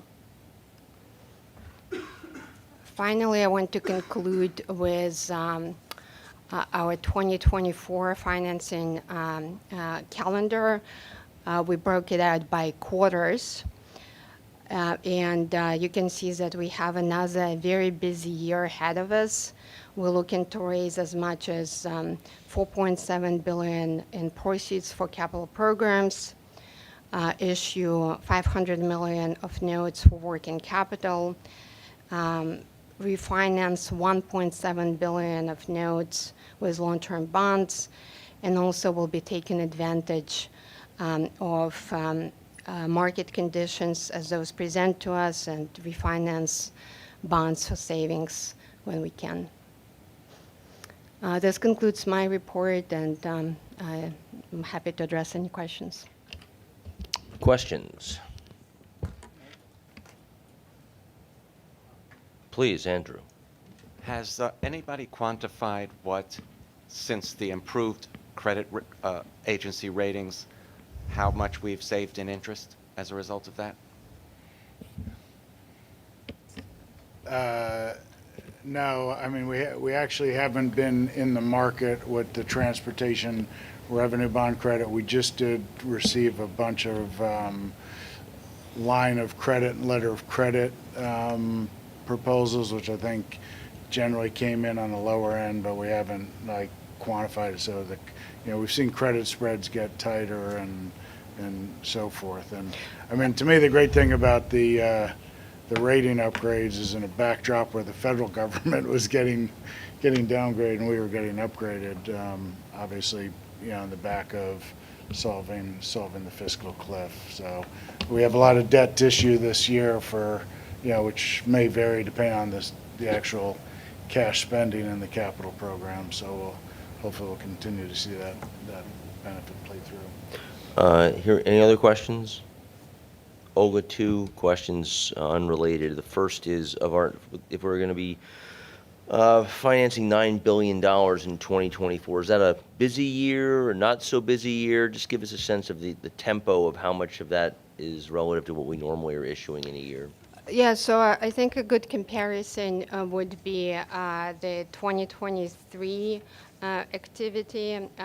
So that year we issued between the new money issuance and the refunding transactions, so that puts us at $5 billion of issuance with kind of other supporting kind of market and portfolio management activity. So I would say, this is kind of more more intense schedule, particularly in the new money front. But on the new money front, we monitoring the cash flow needs, and we only go to the market when we see that additional funding is required. So, that's how we will be approaching it this year as well. Yeah, so it's a busy year. I mean, just to be clear, we're not going to end '24 with $9 billion more of debt on our balance sheet, or half of it is refinancing and so forth. And then, as Olga said, when we program how much new money debt we have to issue for the capital program, we tend to be conservative and assume that the projects will spend very quickly and so forth. So we could end up, and we try to borrow ahead of when actually all the invoices come in. So it's a little bit of forecasting on the spending of projects. But I don't think Olga and her group will have a lot of time to rest this year. Okay, well, and to that, my second question is related to that, which is, Olga, just remind us, where's the size of your team that's doing this finance work for us? So the core team is 5 people, actually. But it's been a team that has delivered great results in 2023. Unfortunately, we had a recent retirement. I don't know if we talked about this. Finance Department Co-Director Paula Serra, who has been with MTA for many years, decided to retire last November. But we have Marcia Tanyan, who remains in a director role, and she is supported by Joanne Feld here as a deputy. We're also bringing new people to join the team. So it's a small group, but it's a very dedicated group. Great, thank you. All right, back to you, Steve. Okay. The second information item are the MTA financial statements for the 9 months ending September 2023. MTA Comptroller Jim McGovern is available if there are any questions. Any questions? Hearing none, back to Lizette. There is one information item for New York City Transit this month, approved by its respective committee, requesting the board to approve the award of a 3-year contract to provide maintenance and support services for the MTA's bus camera security system to Sion Design, which includes up to 3 2-year options. There's also one information item for Bridges and Tunnels, approved by its respective committee, requesting the board to amend the contract with TransCore LP for all electronic open road tolling and exercise 3 1-year renewal options for cashless tolling maintenance services at the authority's toll facilities. Great. Okay, any questions for Lizette? Okay, your consolidated reports are in your book, section 7. I won't ask if there are any questions. Mr. Florio, the real estate story. Mr. Chairman, real estate has 2 action items for consideration and approval. There is one administrative action item from MTA Metro-North Railroad. It's the determination and findings pursuant to the eminent domain procedural law for the acquisition of property interests for the Brewster Yard Improvement Project in Southeast. There was one transaction item for the MTA Long Island Railroad. It is a license of VPCT Realty for access and parking on property adjacent to 465 Johnson Avenue in Brooklyn. And there are additional 7 information items I can go through after consideration of the action items, sir. Excellent. I'll take the 2 action items as a package. Any can I have a motion, please, for the Brewster Yard eminent domain and the license with the VPCT? Thank you. Second. Second. Questions, comments? Hearing none, all in favor say aye. Aye. Opposed, abstention, motion passes. Information items to you, David.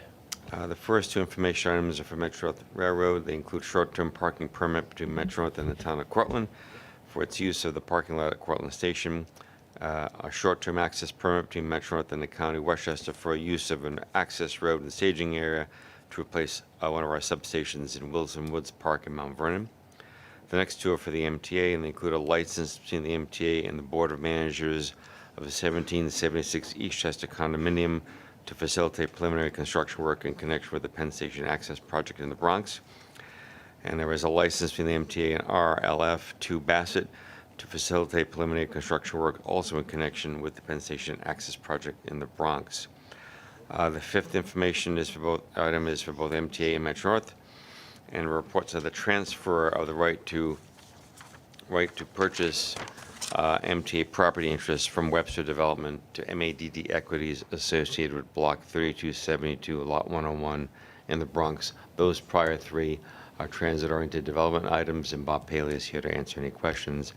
The last two information items are the report on agreements entered into directly by the Real Estate Department pursuant to board policy, and a report on events in Vanderbilt Hall and Grand Central Terminal.